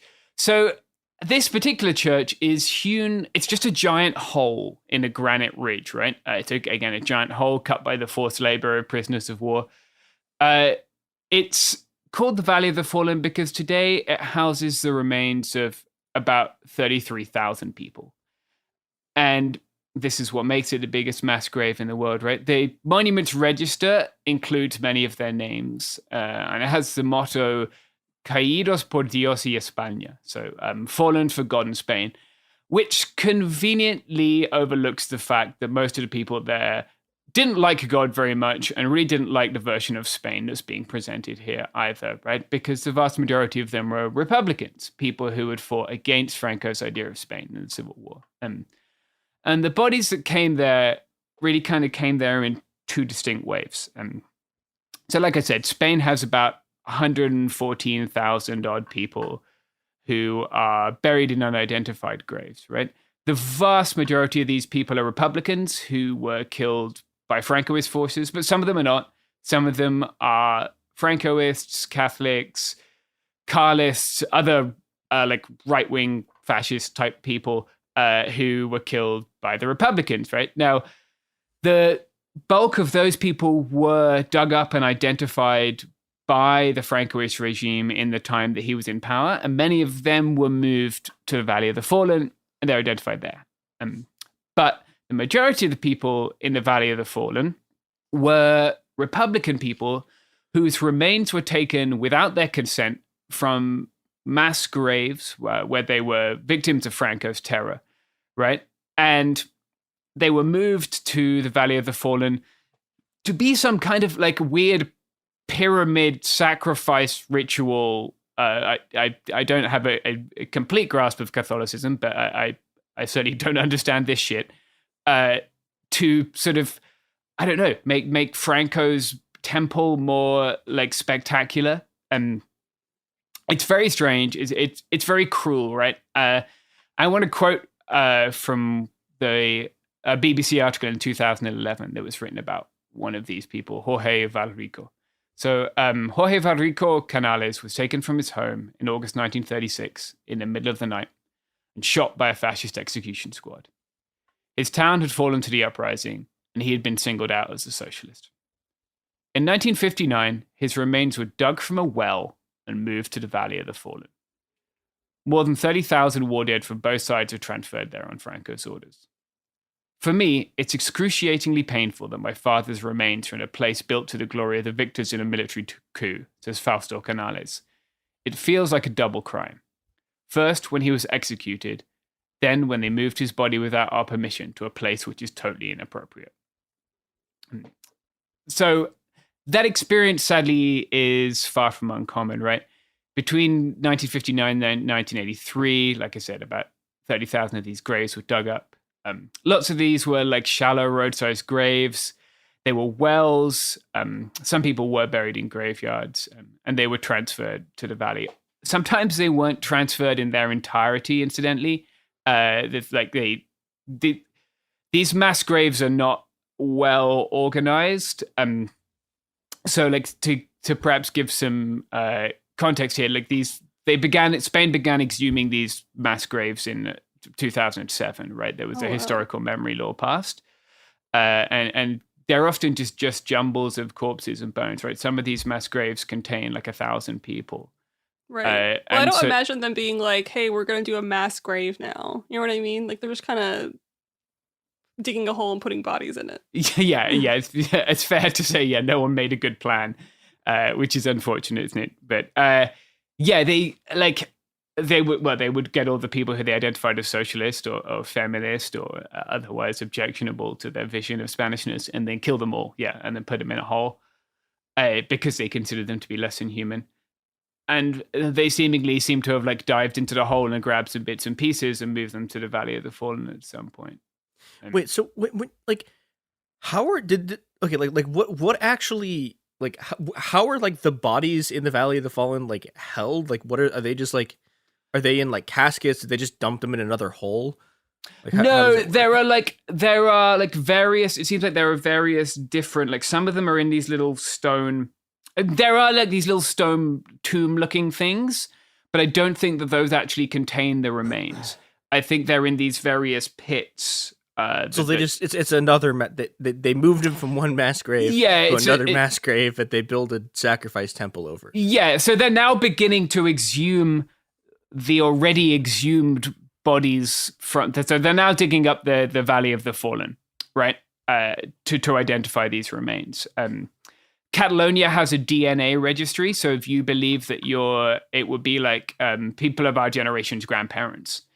If you believe that your grandparents are in a mass grave, that they were disappeared, then you can register your DNA, and they test it against the mass graves that they're exhuming. Wow! So that's how they identify people. And Chris, do you know what won't dig a mass grave and throw your grandparents in it?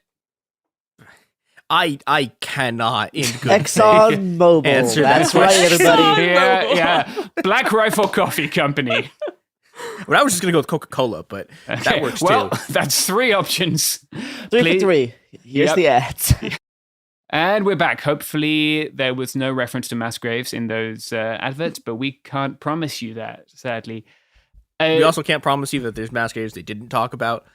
Yeah, that's probably more likely, isn't it? Anyway, enjoy that advert for Nestle. Moving on.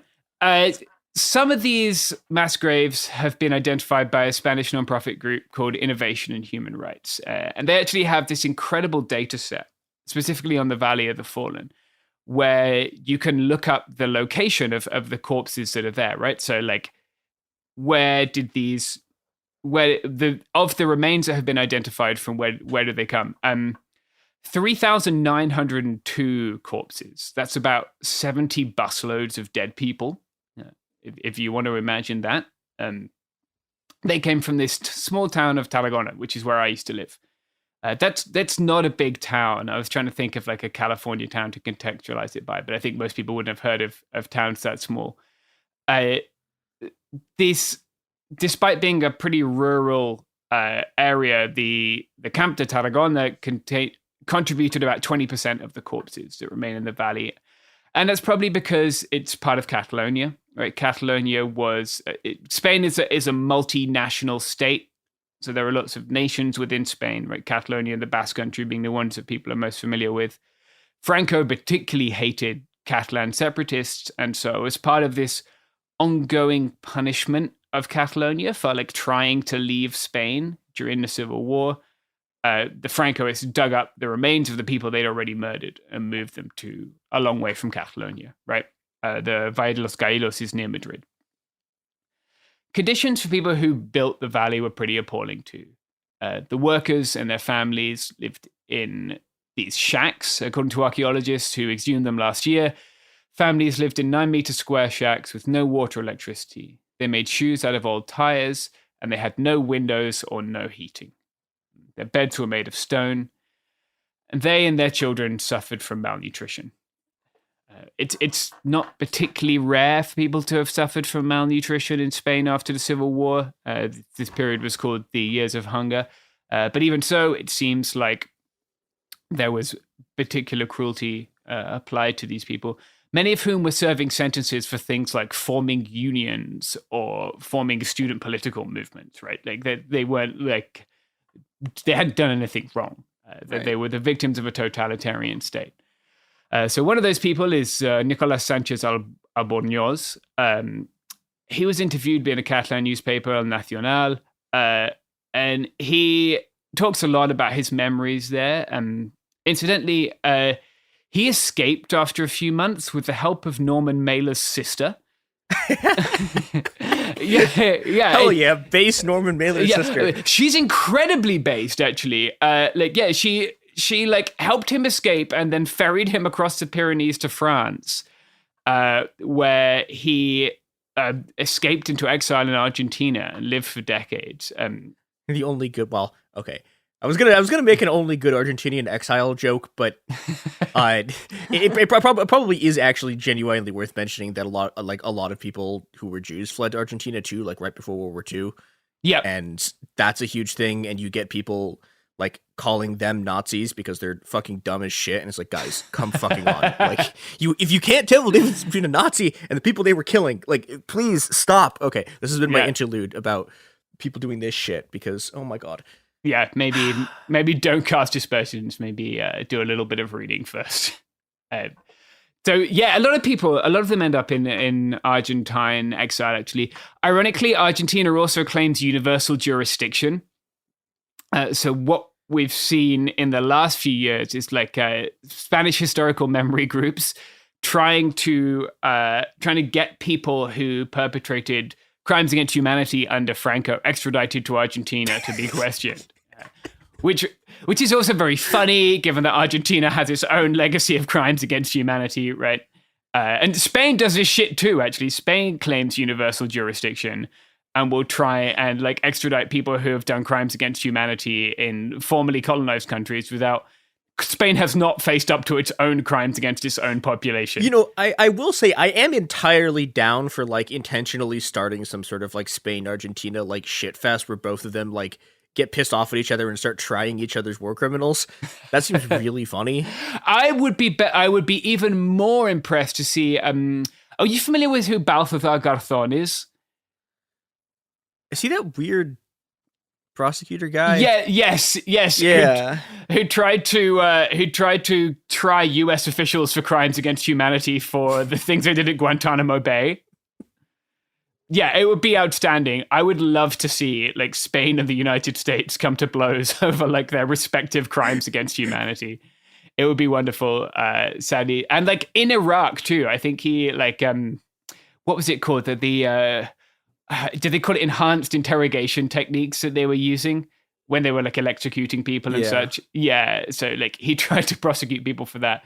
Sadly, like everything else in Spain, he strayed a little bit too close to looking at the corruption of the Spanish state and lost his position, which is a shame. He did some pretty chudly shit himself. Like he very clearly presided over trials where people had very clearly been tortured and was just like, oh, that's interesting to see you in the witness box giving this testimony. I'm not going to note the fact that you've like very clearly been beaten to shit with a nightstick.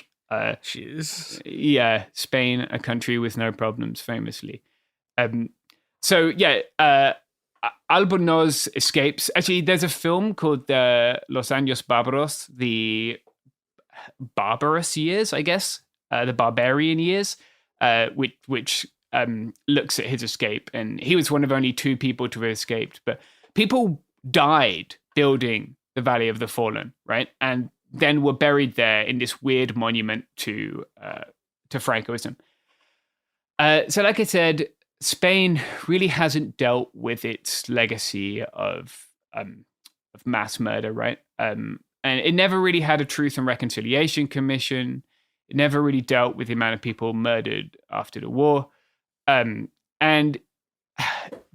it's really only in the last like 10 or 15 years that Spain has begun digging up these mass graves. So under Pedro Sanchez and the socialist government, they've begun doing more to deal with this. In 2007 and earlier, Spanish socialist government passed this thing called the Law for Historical Memory. And the Law for Historical Memory funded the recovery of the memory of the Civil War, right? And you can draw very obvious parallels between how Spain has dealt with its civil war and its transition to democracy and how the United States has dealt with its civil war, right? You will see, like, there is... do you know what Vox is? Yeah, they're like the insane far-right party in Spain. Yes. And... so fucking cringe. Holy shit. Even by the standards of far-right parties, like, oh my fucking god. Oh, God. Yeah, I fucking... Do they wear silly outfits? Well, yeah, I would imagine so. I don't think there's ever been a picture of them like where they haven't been in like the weirdest looking shit. Because occasionally some of the like Spanish fascists wear some pretty gay outfits, and it's really funny. Are you talking about the Foreign Legion, the ones who wear yes. If Tom of Finland created a military unit, yes, that is exactly who I'm referring to. Yeah, okay, yeah, they are not so much like outright fascist as a fasci military unit. Yeah. But yes, it's absolute thirst trap. Just like people should Google photos if they haven't seen them. It'll occasionally pop up on like Twitter or something where people will find these incredibly butch dudes who like it's not that they've unbuttoned their shirts, just so you understand. It's just that their pecs are ripping out of their shirts. No, it's that their shirts are not equipped with buttons. Yeah. Because like to be in that unit, you have to be so incredibly buff that you start buttoning your shirt from the navel down. Which, to be fair, is more appropriate in Spain. I remember like. I used to teach in Spain and then I taught in the United States, and like coming back and being like, oh, I really have to change the way I dress to be appropriate for an American audience. To get back to mass graves and away from tactical thirst traps, what Spain didn't have, right, was like Franco didn't get hung upside down from a gas station and beaten with sticks in the face, right? More's the shame. There's still time, right? His body is still available for beating. Maybe that wouldn't be the worst thing. But Spain never really faced its past, right? So in 1977, an amnesty law was passed which prevented any criminal investigation into the crimes committed in the Franco years. Statues of Franco, some of them were not moved until like the last 5 or 10 years. And when they were removed, it was like the government just went in the night and scooped them up and no one really said anything, and then they were gone. And so, like, Spain has only really, really recently entered into this period, like, that we call its second transition. And that's, like, its transition from... Spain began transitioning to democracy in 1978, right? But what we call the period after that, it's more of a post-dictatorship than, like, a complete democratic transition. And Spain was still processing, as you can see, right, many of its crimes under Franco, and it's really only begun to process those in the last few years. So that gets us up to the 2017, I think it's 2018 election of Pedro Sanchez, right, in the socialist government, and their decision to exhume Franco. Right, so Franco's lying in this monument, right? It's the biggest mass grave in the world. And on the day of his death, on the 20th of February every year, it's a gathering place for fascists, right? So Franco and Primo de Rivera both died on the same day, and fascists and Catholics both love this kind of weird spiritual magic shit. Oh, really? Oh, really? Yeah, You don't say. Yeah, I've heard. I don't know. Yeah, there are some books about it, apparently. Yeah, okay. So, yeah, it's said that both of them have a fondness for this stuff. So them both dying on the same day is an extremely fucking cursed thing that has led to... That sucks. It sucks if you ever have to go near this place on the 20th of November, which I don't recommend. Oh, God, I can only imagine. That must be the worst time. Yeah, because it's all of the nerdiest Nazis. Like it's it's like it's like if like nerdy like Nazi internet people had a real life place to gather and just openly do fucking fascist salutes. God, it sounds horrible. It's a fascist with a calendar. Like, no. Yeah, ugh. But a calendar who's like into praying. It's like, ugh. It's got fucking like really, incense. like really into praying. Yeah, I'm just gonna say this: if the anarchists were in charge, we wouldn't be having fucking stupid, cringe, pray fascist meetings. This can be prevented.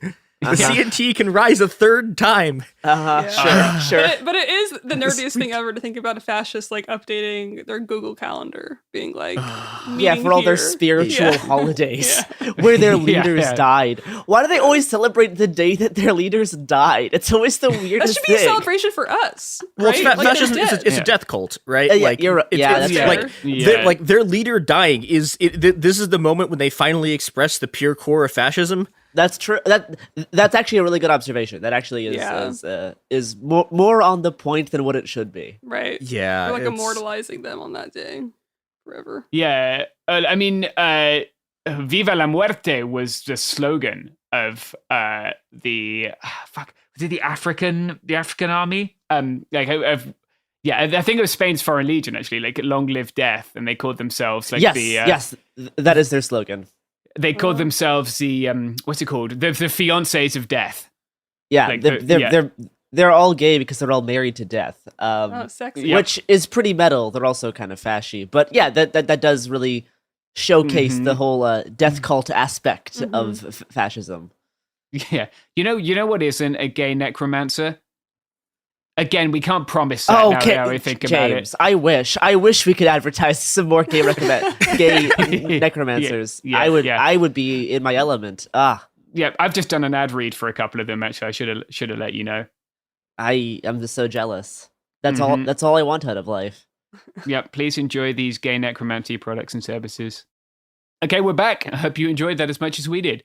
So, the incredibly cringe and just boomery fascist celebration on Franco's death and Primo de Rivera's death on the 20th of November always happened at the Valle de los Caídos, right? They would turn up. In 2010, Spain banned like fascist symbolism, but this hasn't really stopped fascists doing fascist symbolism, right? Including bringing their Falange flags, giving it the fascist salute, marching, and just generally doing like cringe, like where like ROTC cosplay meets the Catholic Church stuff on the 20th of November every year. at Franco's grave. And there are always flowers on Franco's grave. Like, you can't go there on a given day and not find someone like lamenting the fact that Franco is dead and they can no longer just disappear people they disagree with, right? It's shit. And so, incidentally, an amusing sort of side effect of this was that, do you remember the Storm Area 51 like Facebook thing? Oh, I sure do. Yeah. Mm-hmm, the Raid Area 51 challenge from like last year or 2 years ago. Yeah. In 2019, 3 years ago. Wow, I didn't realize realize like a lot longer ago when you said it that way. It does. It also feels like a very 2020 thing. It does. It does. Yeah. So the Spanish version of this was "Invade Valle de los Caídos," with the slogan that, like, if the state can't get him if we get him first. So true. So true. I don't think this was an anarchist attempt to steal his body, but like, massive respect if it was. I think it was just some extremely online people doing something that they thought was and actually is funny. Which it is. Yeah. Unfortunately, it didn't really come to much because they planned to do this on the 20th of November, 2019. And in October 2019, Franco's body was removed from the Valley of the Fallen. Oh, wow. Okay, see, this is the thing with all of these things. It's the same thing with the fucking Stop Coney thing. Like, the problem that all of these groups have, if they want to do, is they always set their date too far out. Like, you gotta give it, at max, it has to be like 2 weeks out. Because if it's any longer than that, you lose your momentum. You can get fucking, you get scooped. Yep. So look, if you want to seize the body of a dead dictator and throw him into a canal, you have to move fast. And that's why I'm announcing that for November 19th, we probably should not go to Russia. No, fuck it. To have fun with Trotsky's body, should we? Yeah. No, we're going after... Is Trotsky's body in Russia? Yeah. I thought so. I know I've seen... Did they take it back from Mexico? I've had friends that have gone places to make fun of Trotsky's body. Lenin's where's his body? Lenin's body's up for grabs. Like, okay. Right. It's just sitting there. Yeah, well, maybe we could go get. Maybe we could go do. I think we Lenin's should body. start small. Let's encourage the fans of the podcast between now and what have we got, right? But now and 11th of November, right? Go after Papa Doc Duvalier. Get him. Start, and then move on from there. Okay, it's in Mexico. You're right. There we go. Closer to the sort of geographical heartland of our listener base. And we don't need to go into a war zone. So in the middle of November, we're all going to be going to Mexico. Road trip. Yep, field trip. Yep, let's go. I will say there is something genuinely interesting here about the way that, like, okay, so you look at sort of fascism's death drive and the way that it sort of like creates these monuments to death, and then like you look at the way that every single sort of like all of the state socialist regimes, like it's not so much that they have a death drive, but it's like they're like all of them. Like I learned this recently. Like I knew that they'd like embalmed Stalin, right? And like, well, they embalmed Lenin, they embalmed Mao. I learned they also Lenin.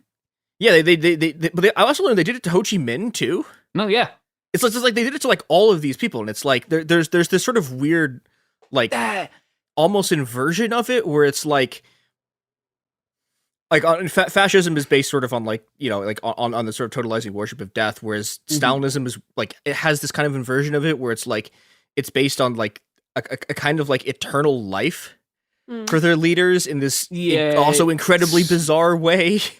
I don't want to be like all of Europe is determined by its previous like totalitarian religions, but there's something there's something orthodox about the way they've done the dead Russian dudes. So I want to talk about Franco's corpse a little bit, and then I want to end with something else because I don't want to just focus on Spanish fascists because they suck and I hate them, and I am sad that they are not all dead, but Franco is. So Franco's family weren't allowed to use the Spanish flag on his coffin. So instead they fucking got the Francoist flag, right? The old nationalist flag, which because they are filth, they did that instead. They carried his coffin onto a helicopter. They flew him by helicopter to Madrid, where the service was presided over by a priest who is the son of Lieutenant Colonel Antonio Tejero Molina, the man who led the failed 1981 coup that attempted to topple Spain's young democracy. So great to see this continuation of these elites, right? Like this is a country which has, of course, moved on completely from its civil war and dictatorship. On the positive side, Franco is now buried with his wife, and he is very near to Luis Carrero Blanco, who people will remember as a podcast alumni and Spain's first astronaut. So I was going to quote Vox, but I won't because they fucking suck. And no one should quote Vox. You should just like throw fruit at them. And I think that's not an actionable threat, right? It's just fruit. Sure. Don't throw like any fruits that are potentially lethal, right? Like a large watermelon or something potentially fatal, like just a banana. Or if the Vox representative is like allergic to a fruit, you throw it at them, gets on their face, then they die, then it gets blamed on James. We all get taken into a years-long lawsuit, and then we all lose our jobs. Don't do that. Don't do that. No. Blame someone else for that. You can, if you are directing the police to me in Spain, they can contact me via Twitter DM. My Twitter is at Chapo Trap House. Yep, that's where you can find me. Yep. I sell traps. Okay, so of course, Vox make exactly the same bullshit destroying history argument that neo-Confederates make in the United States. It doesn't make them any more right because they're in fact wrong. But incidentally, someone else died on November the 20th, and that is one Buenaventura Durruti, right? Unlike Franco, he's not buried in a monument made by fucking slaves. He's buried alongside other anarchists in Montjuic in Barcelona. You can visit his grave there. It's very cool. You can always meet interesting people hanging around his grave. And if you're in Barcelona, you should do it. Durruti died in the middle of the Battle of Madrid. Like so many other Spanish anarchists, he died. It's a little unclear, actually, if he died because someone negligently discharged their own weapon into his back, which seems to be the most likely case, or leading a frontal charge on a machine gun, which is how so many Spanish anarchists died, because they were so utterly convinced of their incredible, and they're not wrong, they were right about most things, but their willingness to die for anarchism was perhaps a little bit problematic. Well, I mean, this is like a thing across the whole history of anarchism. One of the reasons the Russian Revolution went the way that it did was that the sort of first crop of Russian anarchists, the moment the White Army formed, immediatally just went to the front lines and all got killed. Lenin, and meanwhile Lenin and Trotsky are fucking chilling, and Lenin and fucking Petrograd being Yeah, which is exactly what happened in Spain, right? Durruti, Ascaso, Ferrer, all these people get to the front lines and immediately start killing fascists. Meanwhile, tanky people, I was going to say something else, are spending their time plotting and scheming from becoming a completely fucking irrelevant political force in Spain to taking over in a year and a half because they are the only people willing to provide weapons, and many of the anarchists are dead. What were you going to call tankies instead of people? I kept thinking about that. What were you going to call tankies instead of people, James?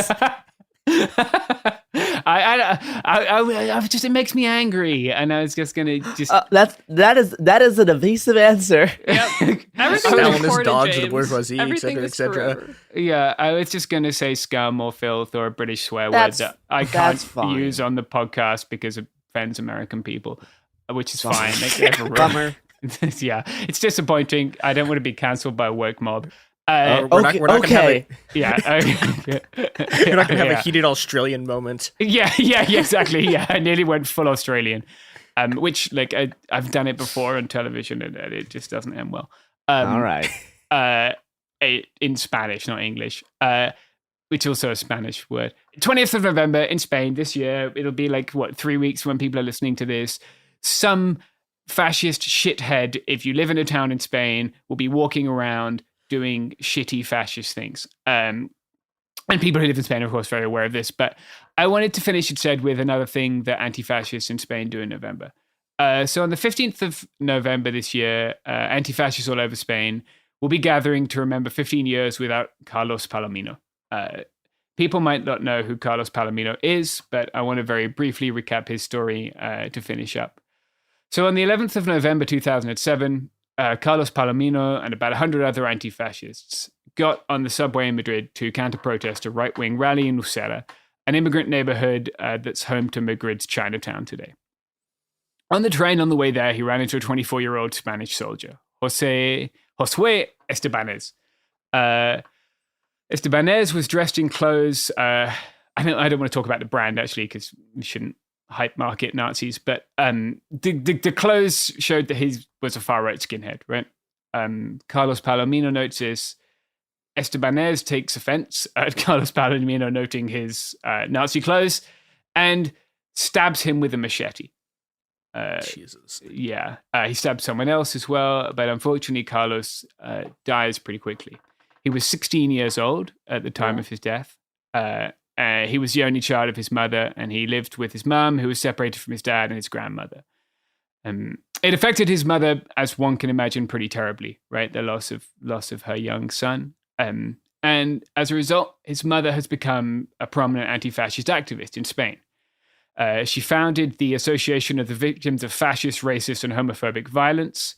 And 10 years after his death, 1,000 people turned out, and a memorial to him. And ever since he died, every year, you'll see these massive rallies in Spain of anti-fascists.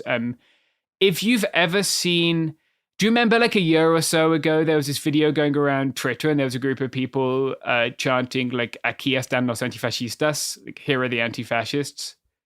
Mm-mm. I see such videos on Twitter all the time, Okay. so I don't know. I don't know. Okay. It gained relevance among people who I'd never seen engaging with Spain in any degree before. It was a huge rally. So in 2021, thousands of people came out to remember him. And I'm sure thousands of people will this year too. With Spain's right for a long time tried to couch itself in terms of like the neoliberal center right. Yeah, so like the Partido Popular would see itself in terms of like maybe the Tories in Britain, although the Tories are pretty pretty mental. But like this kind of neoliberal European right, yeah, and it broadly sort of wanted to see itself as part of this like post-fascist European right. But in recent years, it's just taken this swing towards the hard right. Like Vox has emerged, and even the Partido Popular, which would have seen itself as like neoliberal right, have tried to like out-Vox Vox, and they're now like just openly standing Francoism again. And in this climate, anti-fascism has also seen itself resurgent, I guess, or anti-fascist identities in Spain are more relevant or more common than they would have been 10, 15, 20 years ago, something like that. And as a result, these memorials for Carlos have become bigger and bigger every year. So I wanted to end with a letter his mum wrote to global anti-fascist collectives in 2011. In our memories, all the anti-fascist victims will always exist, who, fighting for a world of equality, dignity, freedom, and social rights, were killed by the ideas of intolerance and fascism. The memory will exist for all those victims who, due to their different cultures, religions, or sexual orientations, were murdered by the same murdering hands who hate those who are different. Now it's time to continue working against hate. That is the best tribute we can offer. Their struggles were not in vain. We will continue the path, although they are no longer with us. In every action of anti-fascist struggle, they're inside and in each and every one of our hearts. Which I thought was really poignant. His mother is amazing. Yeah, this whole thing fucking breaks me. Like I was, like this was a time when like I too was being a teenage anti-fascist in Spain. And this is someone who's like almost exactly my age and obviously isn't alive anymore. And I'd encourage people to read more about him. I normally share these events on social media when they happen. And yeah, this is extremely sad and continues to be extremely sad because Spain refuses to face up to its past of dictatorship. You can look up where Franco's grave is, organize a protest and execute it within 2 weeks and toss him in the river if you want. I'd be very proud of you. That is absolutely an illegal thing to do. And I would be prosecuted in Spain. But yeah, incidentally, Spain has prosecuted everyone from fucking clowns to puppeteers.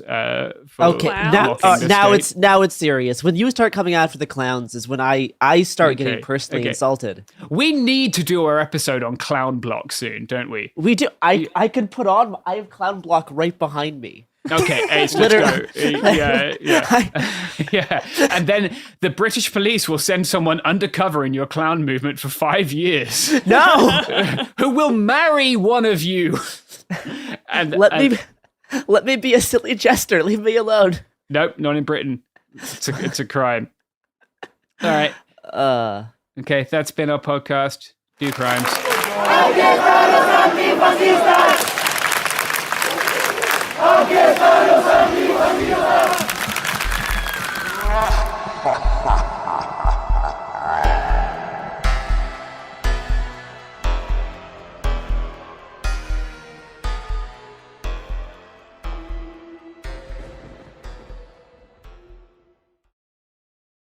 Hey everyone, it's Emily Simpson and Shane Simpson from the Legally Brunette podcast. Each week, we're bringing you true crime through a legal lens. Whether you want all the facts on the disappearance of Nancy Guthrie or you still need to wrap your head around the Diddy verdict, we're breaking it all down step by step. And we're not just lawyers, we're also husband and wife. It makes for some pretty entertaining episodes. Listen to Legally Brunette on the iHeartRadio app, Apple Podcasts, or wherever you get your podcasts. This is Ryder Strong with a podcast called The Red Weather. In 1995, my neighbor, Anna Trainer, disappeared from a commune. It was nature and trees and praying and drugs. So no, I am not your guru. And back then, I lied to everybody. They have had this case for 30 years. I'm going back to my hometown to uncover the truth. You can now binge all episodes of The Red Weather on the iHeartRadio app, Apple Podcasts, or wherever you get your podcasts. Ever feel like you're being chased by the marriage police? Welcome to Boys and Girls, the podcast where dating isn't dating. Arranged marriage is basically a reality show, except the contestants are strangers and your entire family is judging. You're sipping coffee with one maybe, grabbing dinner with another, and praying your karmic Ken or Barbie appears before your shelf life runs out. Trust me, I've been through this ancient and unshakable tradition. I jumped in hoping to find love the right way, and instead I found chaos, cringe, and comedy. And now I'm looking for healing. Boys and Girls dives into every twist and turn of the arranged marriage carousel. The meet awkward, the near misses, the heartbreak, and let's not forget all the jokes. Listen to Boys and Girls on the iHeartRadio app, Apple Podcasts, or wherever you get your podcasts. You know Roald Dahl, the writer who thought up Willy Wonka, Matilda, and the BFG. But did you know he was also a spy? Was this before he wrote his stories? It must have been. Our new podcast series, The Secret World of Roald Dahl, is a wild journey through the hidden chapters of his extraordinary, controversial life. His job was literally to seduce the wives of powerful Americans. What? And he was really good at it. You probably won't believe it either. Okay, I don't think that's true. I'm telling you, the guy was a spy. Did you know Dahl got cozy with the Roosevelts, played poker with Harry Truman, and had a long affair with a congresswoman? And then he took his talents to Hollywood, where he worked alongside Walt Disney and Alfred Hitchcock before writing a hit James Bond film. How did this secret agent wind up as the most successful children's author ever? And what darkness from his covert past seeped into the stories we read as kids? The true story is stranger than anything he ever wrote. Listen to The Secret World of Roald Dahl on the iHeartRadio app, Apple Podcasts, or wherever you get your podcasts.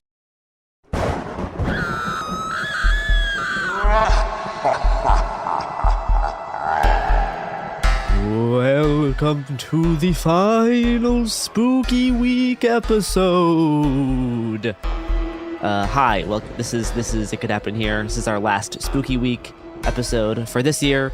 And we're going to be talking about something extremely spooky and Halloween themed. Rainbow fentanyl, the newest deadly threat hiding in your kid's trick-or-treat basket. Or so you would think if you are a frequent viewer of Fox News or really any local cable news channel.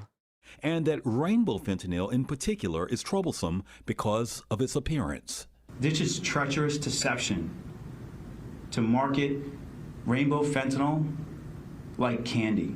This is every parent's worst nightmare, especially in the month of October as Halloween fast approaches. That was Fox 5 News New York and DEA Special Agent Frank Tarantino giving a press conference on the rainbow fentanyl scourge sweeping the nation. It's not hard to see how this narrative became the new protect the children, pearl-clutching panic. It's a natural extension of the police officer touches fentanyl and spontaneously overdoses lie that local news across the country have been pushing for over a year now. More on this later. Coupled with the old classic poisoned, drug-laced, tampered Halloween candy myth that's captivated American parents for decades. Whether it be razor blades and apples, needles and Tootsie Rolls, meth in gummy bears, cocaine candy corn, or THC Sour Patch Kids. If you've ever watched any local news during the month of October, clips like these should sound really familiar. Police in at least 2 Wisconsin towns are investigating reports of possible Halloween candy tampering. Breaking right now at 10, concerns about possible tainted candy in Oconomowoc tonight.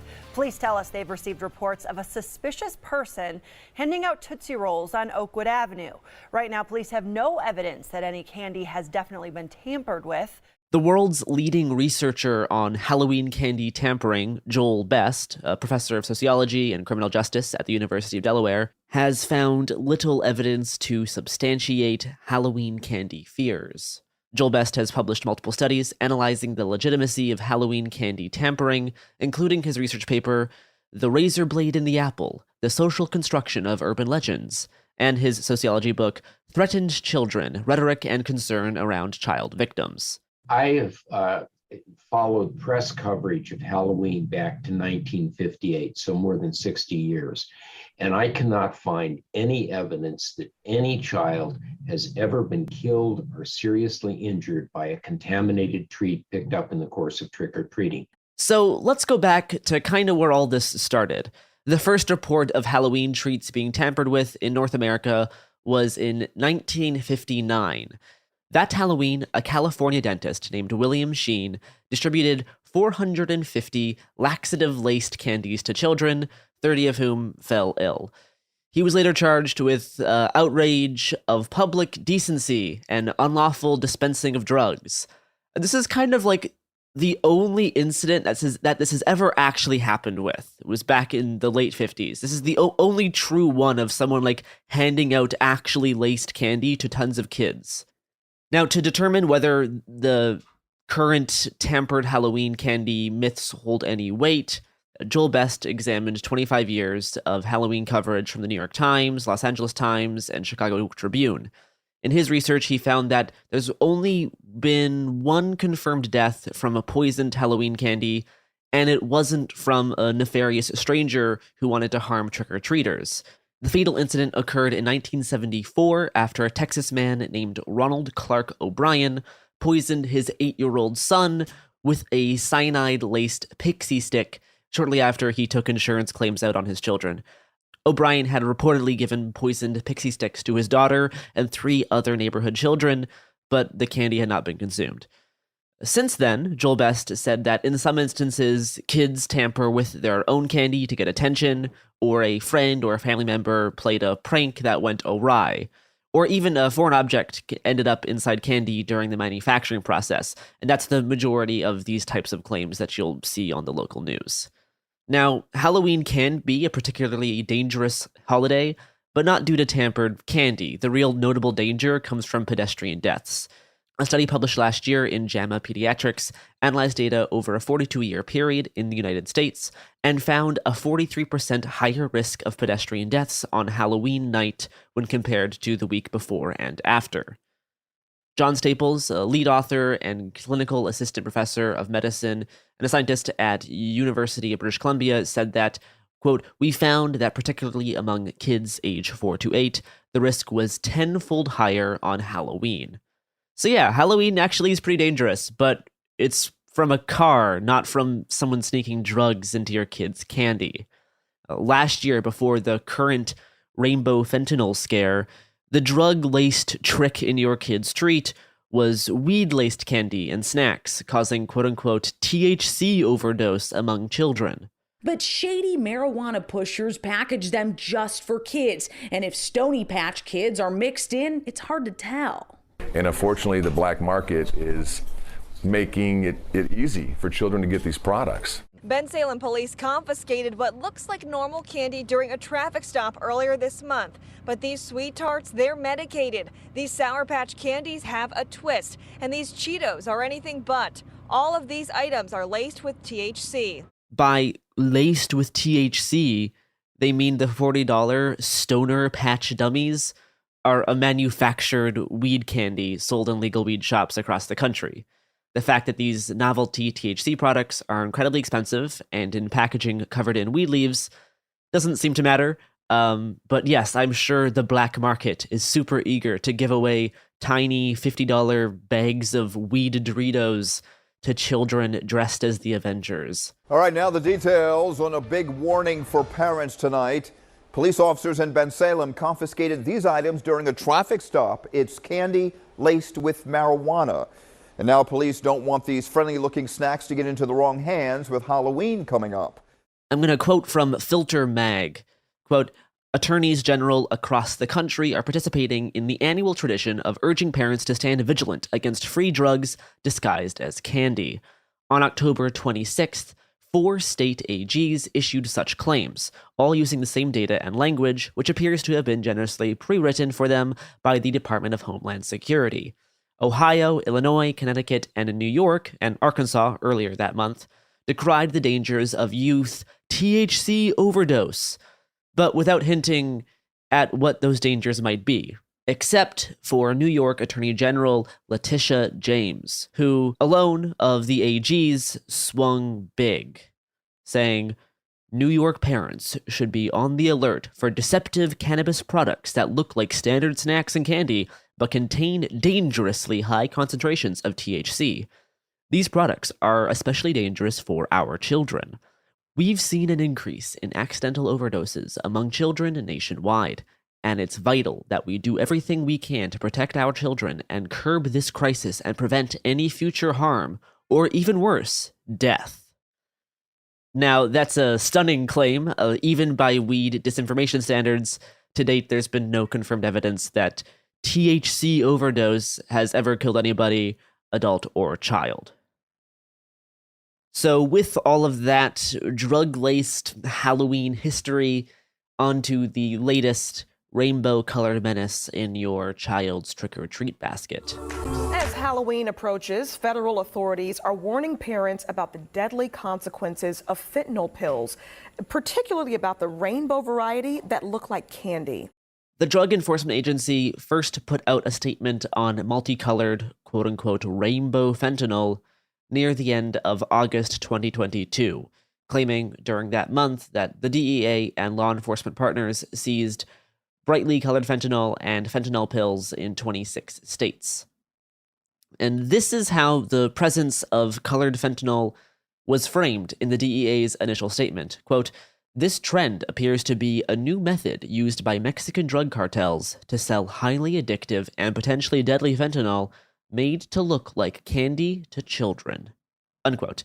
Now, obviously, children aren't the biggest consumer base for these drugs since they have no money, have very low tolerance, and are unlikely to be a repeat customer. But that hasn't stopped the DEA from continuously referring to these colored pills as quote-unquote marketing to attract kids, as if there's rainbow fentanyl ads on Nickelodeon or something. It seems the only one marketing rainbow fentanyl is the DEA itself, and now news channels across the country. This is from Good Morning America. A warning, certainly one here that parents need to hear with Halloween coming up. It's about potentially deadly fentanyl pills that look like candy. Obviously, the DEA is an enforcement agency, not a harm reduction agency. And the way they've been talking about fentanyl the past few months has focused more on old war on drugs style propaganda, with anti-immigrant drug warriors pushing the fentanyl for kids narrative. The DEA's messaging seems largely targeted to parents and more intended to cause panic than actually work to prevent overdoses. And it distracts from experts that say drug criminalization is what actually increases overdoses, not these quote-unquote candy-colored pills. Mariah Francis, a resource associate with the National Harm Reduction Coalition, says such rhetoric is, quote, an active byproduct of drug policies that prioritize criminalization and political agendas over active harm reduction, unquote, as colored fentanyl can actually serve as an indicator that these pills are not prescription drugs. The other war on drugs style scare tactic being used a lot recently has been promoting heavily publicized drug seizures and making highly exaggerated claims about what the busts mean to the illicit drug supply and public health. Michigan and Ohio, we seized approximately 4 million deadly doses. Special agent in charge Orville Green says nationwide that number jumps to 36 million deadly doses seized in just 4 months, and they're in pill and powder form. The source materials coming from China, produced by drug cartels in Mexico. Calling them quote-unquote deadly doses? Like, yeah, dude, if you quantify your seizure by an amount that could be potentially deadly, I suppose you could only measure in deadly quantities.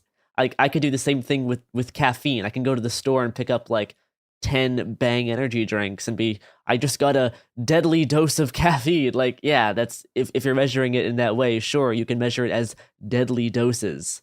Plus, in that clip from Fox 2 Detroit, you can see the anti-China, anti-Mexico angle that they're running with. Now, obviously, places like Fox News has been eating this stuff up. Just during the first half of September, the network mentioned rainbow fentanyl at least 66 times on the air over the previous month, weaponizing the narrative to blame migrants at the border and China for the supposed threat that the drug poses to poor innocent children.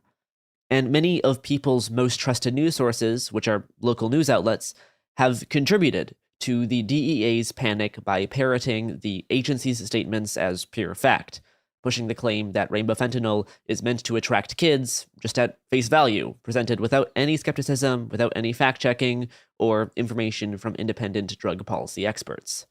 Here is a headline from ABC 24 in Tennessee, quote, Rainbow fentanyl, the colorful marketing tactic already in Memphis streets. And this is from a TV channel in Raleigh, North Carolina. DEA warns of so-called rainbow fentanyl putting children at risk. And headlines like that have been a dime a dozen the past month. Never once bringing up that there's not a single piece of evidence that these pills are being peddled on the playground. This is exactly the kind of behavior from news organizations that leads to misinformation and panics, which distract from actual public health dangers and relatively simple things we can do to combat them. Fox News, many local news stations, and the DEA itself has now joined in the long-standing annual tradition of Halloween candy-based fear-mongering by baselessly claiming that parents should be concerned about fentanyl appearing in their child's Halloween candy. Federal agents with an urgent warning to parents about potentially deadly fentanyl pills that look just like candy. Dubbed rainbow fentanyl, authorities are calling it a newly packaged poison as Halloween is around the corner. The idea that people are going to give away free drugs for Halloween, which it just wild concept. I wish I would go out trick-or-treating more if there was free drugs. But this idea has been boosted by elected leaders and non-DEA government officials. Florida's Attorney General Ashley Moody did a whole press conference saying, quote, Halloween can be very scary, but nowhere near as scary as rainbow-colored fentanyl that looks like candy and can be lethal in minute doses. Whether these drugs are being transported in candy boxes or mixed in with other common drugs and sold to unsuspecting users, the threat posed to the safety of kids and young adults is very real. Just one pill laced with fentanyl can kill, so parents, please talk to your children about the dangers posed by this extremely lethal drug. Halloween could be scary, but not as anyway. Senator Rob Portman wrote, quote, we must have all the boots on the ground to interdict deadly rainbow fentanyl as Halloween approaches, which he posted alongside a Fox News story about fentanyl disguised in candy packaging, which is simply a common tactic to smuggle drugs through borders, which is why such packaging is found so often in drug seizures. Now, nobody is planning to give away free Skittle fentanyl to little Timmy when he comes knocking on doors, and more quote-unquote boots on the ground is exactly what law enforcement wanted when they started this lie. The DEA budget has gone up every year, and so have fentanyl overdoses. But it's the won't somebody think of the children angle that's so irresistible to news media. It provides a huge rush to our culture's actual favorite drug, fear for our children. It's the same undercurrent that fuels attacks on drag queens and trans people. Fear for the kids. While a long piece in CNN explicitly said, parents of young children should not overly panic. A WRAL piece cautioned that, quote, we all know how easy it is for children to pass candy around to each other. As if, like, rainbow fentanyl is going to be shared around like M&Ms at a lunch break or something. Like, and one of the more silly things that I found, people running the account for ABC 7 Eyewitness News hid over 100 replies pointing out the disinformation in their so-called eyewitness news story in their tweet that read, quote, #breaking 12,000 fentanyl pills seized in wrappers of Skittles, Whoppers, Sweet Tarts at LAX, sparking renewed Halloween warnings to parents. So yeah, they hid over 100 replies to that tweet, basically saying this is bullshit. You have no idea what you're talking about. This story, again, it conflates methods of drug trafficking with the long-standing myth of expensive drugs being hidden in cheap Halloween candy. And then, by far, the most ridiculous thing that I found is just because it's kind of absurd and slightly funny.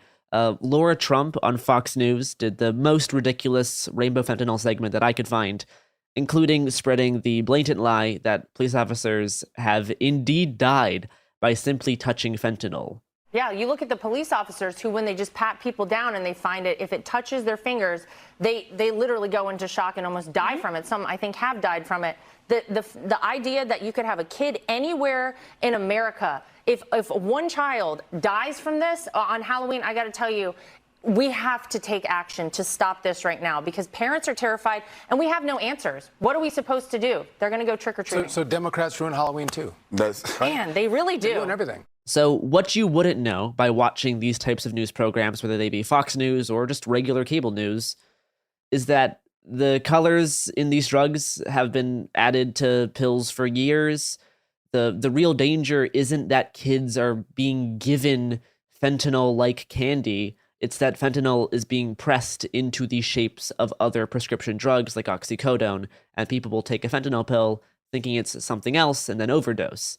And throughout many of these news stories, they don't mention Narcan, or if they do, they mention it in the context as saying, like, this school in LA now carries Narcan. That's how bad things are getting. Like, they use the presence of Narcan as, like, a bad omen, which means no, people should just have Narcan everywhere because it's great. Well, more on that later.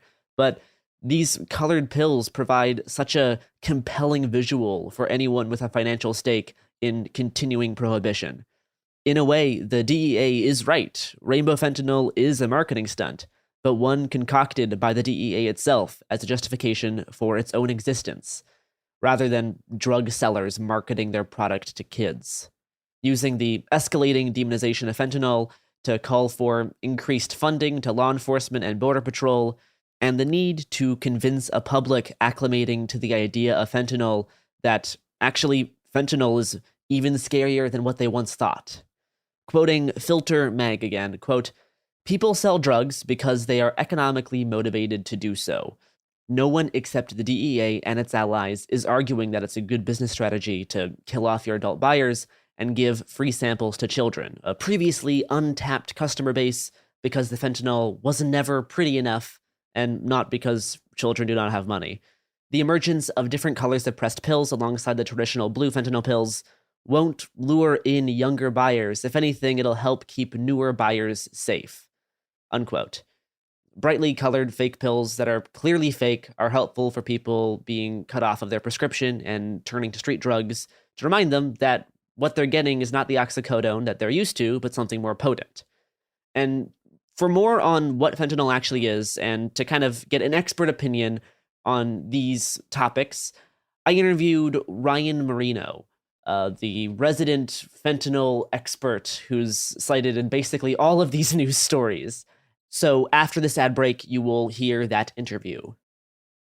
First, can you introduce yourself?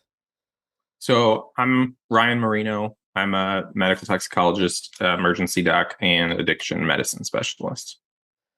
So what exactly is fentanyl?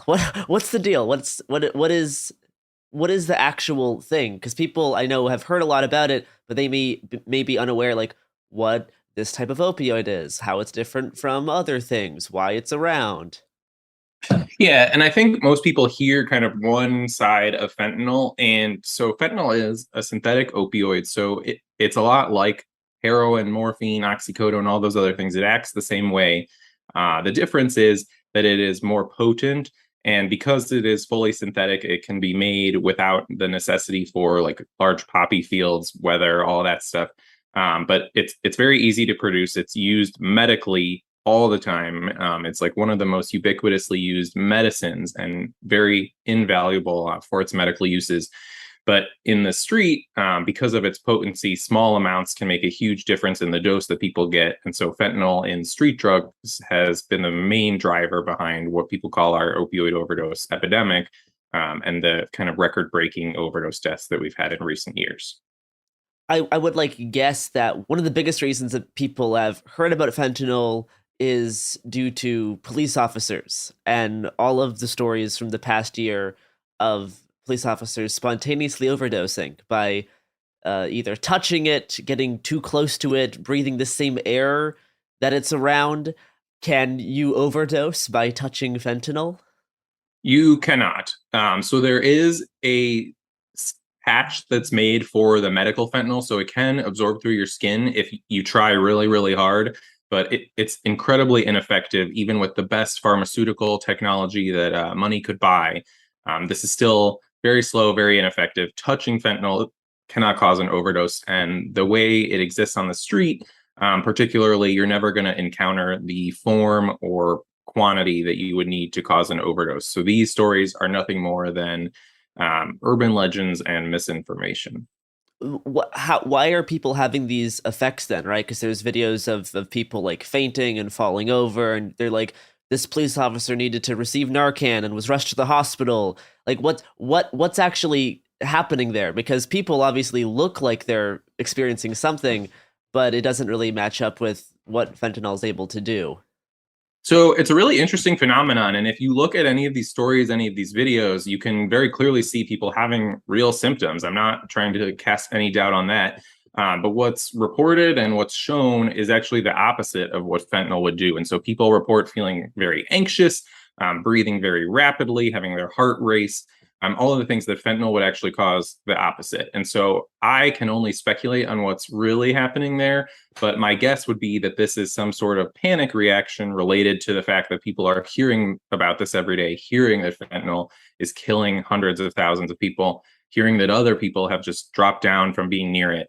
There's also this related concept called the nocebo effect, which is kind of like the dark side of the placebo effect, if you will. And so basically, it's just that if you believe something so strongly, you can have very negative, real symptoms from it. And the way you would treat this would be with a placebo, which in these situations, Narcan is a placebo. So the fact that Narcan works for some of them kind of suggests that there is some sort of placebo-nocebo effect going on. I know that fentanyl has become more common since the pandemic. I would say probably starting in California is what most of it looks like.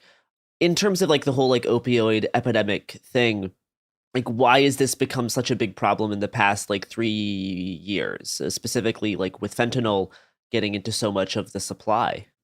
Well, so fentanyl started getting cut into heroin, particularly on the East Coast, like pretty early on, probably like 10 or more years ago now, and took a while to make its way west. It seemed like California actually had different heroin, and particularly like black tar heroin was more prevalent there, which can't be as easily replaced with a powder for anyone who's familiar with heroin. But now, I mean, there is really no like other opioid supply. So things like heroin are almost impossible to come by just because it doesn't exist in the world. The like oxycodone, OxyContin, all of these pills that people used to sell on the street also just don't exist because they're not being prescribed anymore. Some of them aren't even being manufactured anymore.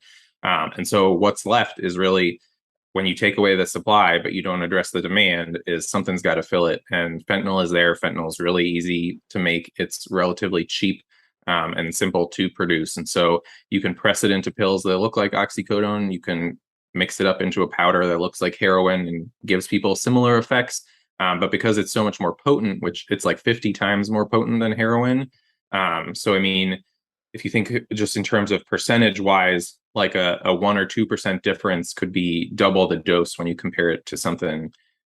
So that's where the trouble comes in. And then with the rainbow fentanyl angle, the DEA has been talking about how rainbow fentanyl is this new thing to market to children. They've used the word like market a lot, being like this is like some advertising job done by big drug to sell to kids. I guess first off, like, why would these drugs be pressed into different colors? Like with the fentanyl pills being in, you know, the multicolored collections, like what's the actual purpose of that? Well, so that's a great question. And I don't know what to make of whatever the DEA is doing and why they make these announcements, because there's no evidence behind it. They have provided no evidence, and their own press releases going back years show multiple colors of fentanyl pressed pills. My best guess, and in talking to like people who use drugs, people who work in the same space across the country, is that pharmaceuticals come in different colors. And so these probably were mostly just to mimic things like oxycodone tabs. Also, I mean, dealers like to add their own kind of like mark to things. In terms of heroin, will come with different like stamps on the bag. So probably something similar there. But also, I mean, people just tend to like things that are colored more than like a grainy beige pill. If it comes with like a pink or a green on it, it is going to be more desirable. But there's no evidence whatsoever that this is intentionally marketed towards children. Children are not good clients for drug dealers. These are just things that adults want. The American adults are the ones buying these drugs. I guess, can you speak more on how the DEA's rhetorics around this thing, specifically, it's been like escalating the past few months leading up to Halloween, right? There's been a lot of heavily publicized seizures saying like, we seized enough fentanyl to kill 500 million people or something. Like they're like they frame it in this really like bombastic way. And then there's a lot of stuff talking about how it's being hidden in like candy boxes, and they're going to be giving it out on Halloween to your kids. And like, what is the DEA doing? Like, what's their incentive for talking about it in this way? And obviously, I can't like ask you like what is the DEA doing, Ryan? Why are they doing this? But like, from your perspective, like this rhetoric doesn't seem very helpful in terms of actually preventing overdoses. It seems to be kind of just fear mongering, and specifically with stuff like with drugs being hidden inside candy boxes. There's reasons for why people might do that, to smuggle them. But with all of the rhetoric that the DEA has been pushing, like, is it like actually dangerous the way that they've been talking about it, in terms of like, it's not talking about harm reduction, it's not talking about ways to actually help, it's just like scaring parents, it seems. Yeah, I mean, I think the DEA is solely a law enforcement agency. There is no one there involved in the treatment of addiction in terms of like addiction science, chemistry, no one there who is like a former drug user even. So their motives are always suspect to me. And I think with this rainbow fentanyl press release, they put it out. There was no evidence behind it, that none of it made any sense. The term rainbow fentanyl wasn't even searchable before August of 2022 when the DEA made this announcement, which is kind of crazy to think about. And then within 6 weeks of that announcement, US Congress has pledged to give them hundreds of millions more dollars to quote unquote fight rainbow fentanyl, which is, again, a thing that does not exist.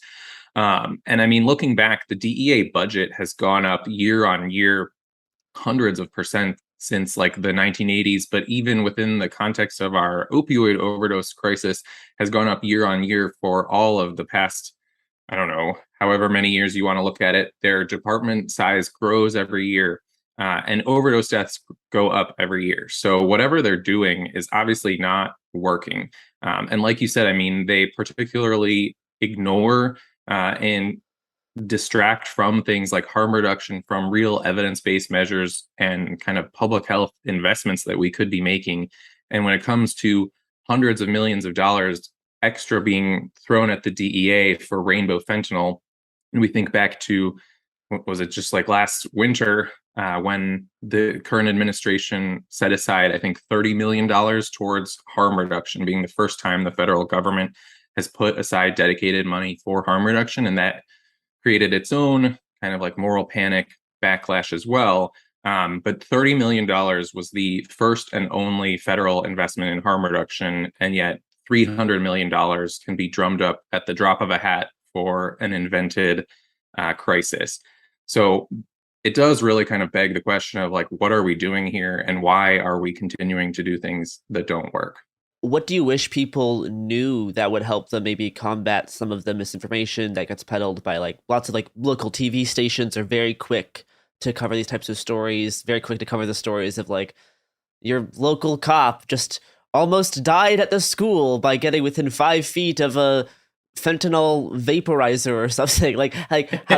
What do you wish people knew to help like combat this type of stuff? I mean, it seems like common sense is just not common when it comes to drug topics. If the police were saying that people were giving out guns for Halloween, if they were saying that they found uranium or plutonium in a car and 4 officers went down, that would require serious consideration and fact checking before it ever was reported on or accepted. And so, I mean, I think when it comes to this idea that someone was in a car with a bag of fentanyl and nobody in the car was affected, but the officers outside the car all went down, like just basic kind of critical thinking or applying any lens of skepticism, I mean, makes all of these narratives fall apart. So that would be, I mean, my biggest ask in people watching these stories. I feel like the onus of responsibility really should be on the ones who are reporting it, not to just necessarily take the words of law enforcement as authority on every subject, especially when they do not have the background to be authorities on how things like fentanyl work. Before we close out, I would like to talk a little bit about Narcan, like what it is, what it does, and where people can get it. So Narcan is amazing. I cannot say enough positive things about Narcan. I mean, I'm not like a religious person or anything, but if miracles were to exist, Narcan is literally a miracle. And especially if anyone has ever seen it in action. But so what it is, for people who don't know, Narcan is the brand name nasal spray of naloxone, which is the antidote or the reversal agent for anyone experiencing an opioid overdose, including fentanyl. And there are no opioids that Narcan does not work on. It isn't going to reverse every situation, certainly. But it is a perfect antidote, so to speak, or as close to one as we have ever had. And so, I mean, if you are worried about someone experiencing an overdose, it's something that you can carry or have nearby, and anyone can give it. The nasal spray was actually designed with taxpayer dollars, interestingly enough, so that an untrained child could administer it. And so it's very easy to use. It's very easy to obtain for the most part nowadays. It's available in, I think, almost every state without a prescription. You can just go to your pharmacy and ask for it. If you can't get it from like your local health department or another harm reduction organization. But I have it in my car, in every work bag I have.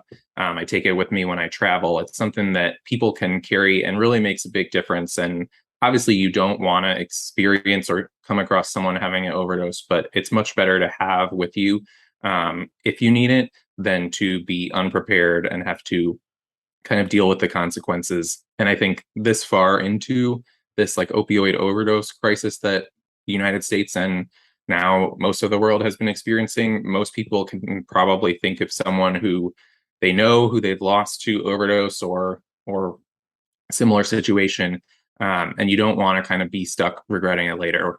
Well, thank you so much. Where can people find you on the internet? So I'm mostly just on Twitter at Ryan Marino, just my name, one word. All right. Well, thank you so much for coming on to talk to us about the latest scourge hiding inside your kid's Halloween basket. Thanks, Garrison. So with that does it for us today here at It Could Happen Here. Have fun trick-or-treating. If you have any drugs, good for you. I'm happy you got those for free.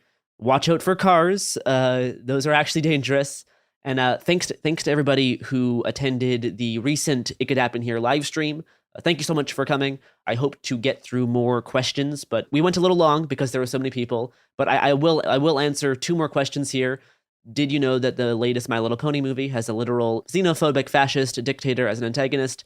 No, I did not know that, but it's not surprising based on what I know about the recent My Little Pony media.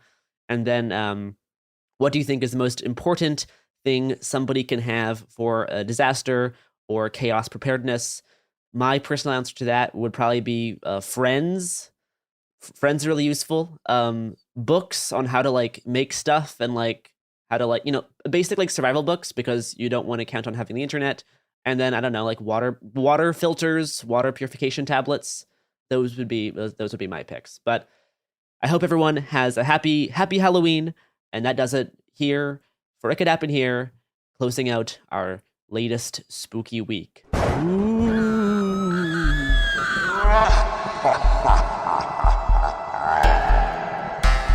Hey, we'll be back Monday with more episodes every week from now until the heat death of the universe. It Could Happen Here is a production of Cool Zone Media. For more podcasts from Cool Zone Media, visit our website, coolzonemedia.com, or check us out on the iHeartRadio app, Apple Podcasts, or wherever you listen to podcasts. You can find sources for It Could Happen Here updated monthly at coolzonemedia.com/sources. Thanks for listening. Hey everyone, it's Emily Simpson and Shane Simpson from the Legally Brunette podcast. Each week, we're bringing you true crime through a legal lens. Whether you want all the facts on the disappearance of Nancy Guthrie, or you still need to wrap your head around the Diddy verdict, we're breaking it all down step by step. And we're not just lawyers, we're also husband and wife. It makes for some pretty entertaining episodes. Listen to Legally Brunette on the iHeartRadio app, Apple Podcasts, or wherever you get your podcasts. You know Roald Dahl. He thought up Willy Wonka and the BFG. But did you know he was a spy? In the new podcast, The Secret World of Roald Dahl, I'll tell you that story and much, much more. What? You probably won't believe it either. Was this before he wrote his stories? It must have been. Okay, I don't think that's true. I'm telling you, the guy was a spy. Listen to The Secret World of Roald Dahl on the iHeartRadio app, Apple Podcasts, or wherever you get your podcasts. The more you listen to your kids, the closer you'll be. So we asked kids, what do you want your parents to hear? I feel sometimes that I'm not listened to. I would just want you to listen to me more often and evaluate situations with me and lead me towards success. Listening is a form of love. Find resources to help you support your kids and their emotional well-being at sounditouttogether.org. That's sounditouttogether.org. Brought to you by the Ad Council and Pivotal. Hi, I'm Danielle Robay, host of Bookmarked, the podcast by Reese's Book Club. And this week on Bookmarked, we're basically hosting the ultimate girls' night. Reese Witherspoon, Jennifer Garner, Judy Greer, Rita Wilson, and Gary Rice, and author Laura Dave. These are the women behind season 2 of the Apple TV series, The Last Thing He Told Me. We're talking about turning a book into a hit show and what it really takes to bring a story to life. The most important metric for me is, do I want to share this book with somebody? That's what creates community, and that's the main thesis of our book club and why we started it, was just to connect people together. Listen to the Bookmarked by Reese's Book Club podcast on the iHeartRadio app, Apple Podcasts, or wherever you get your podcasts. This is an iHeart podcast. Guaranteed Human.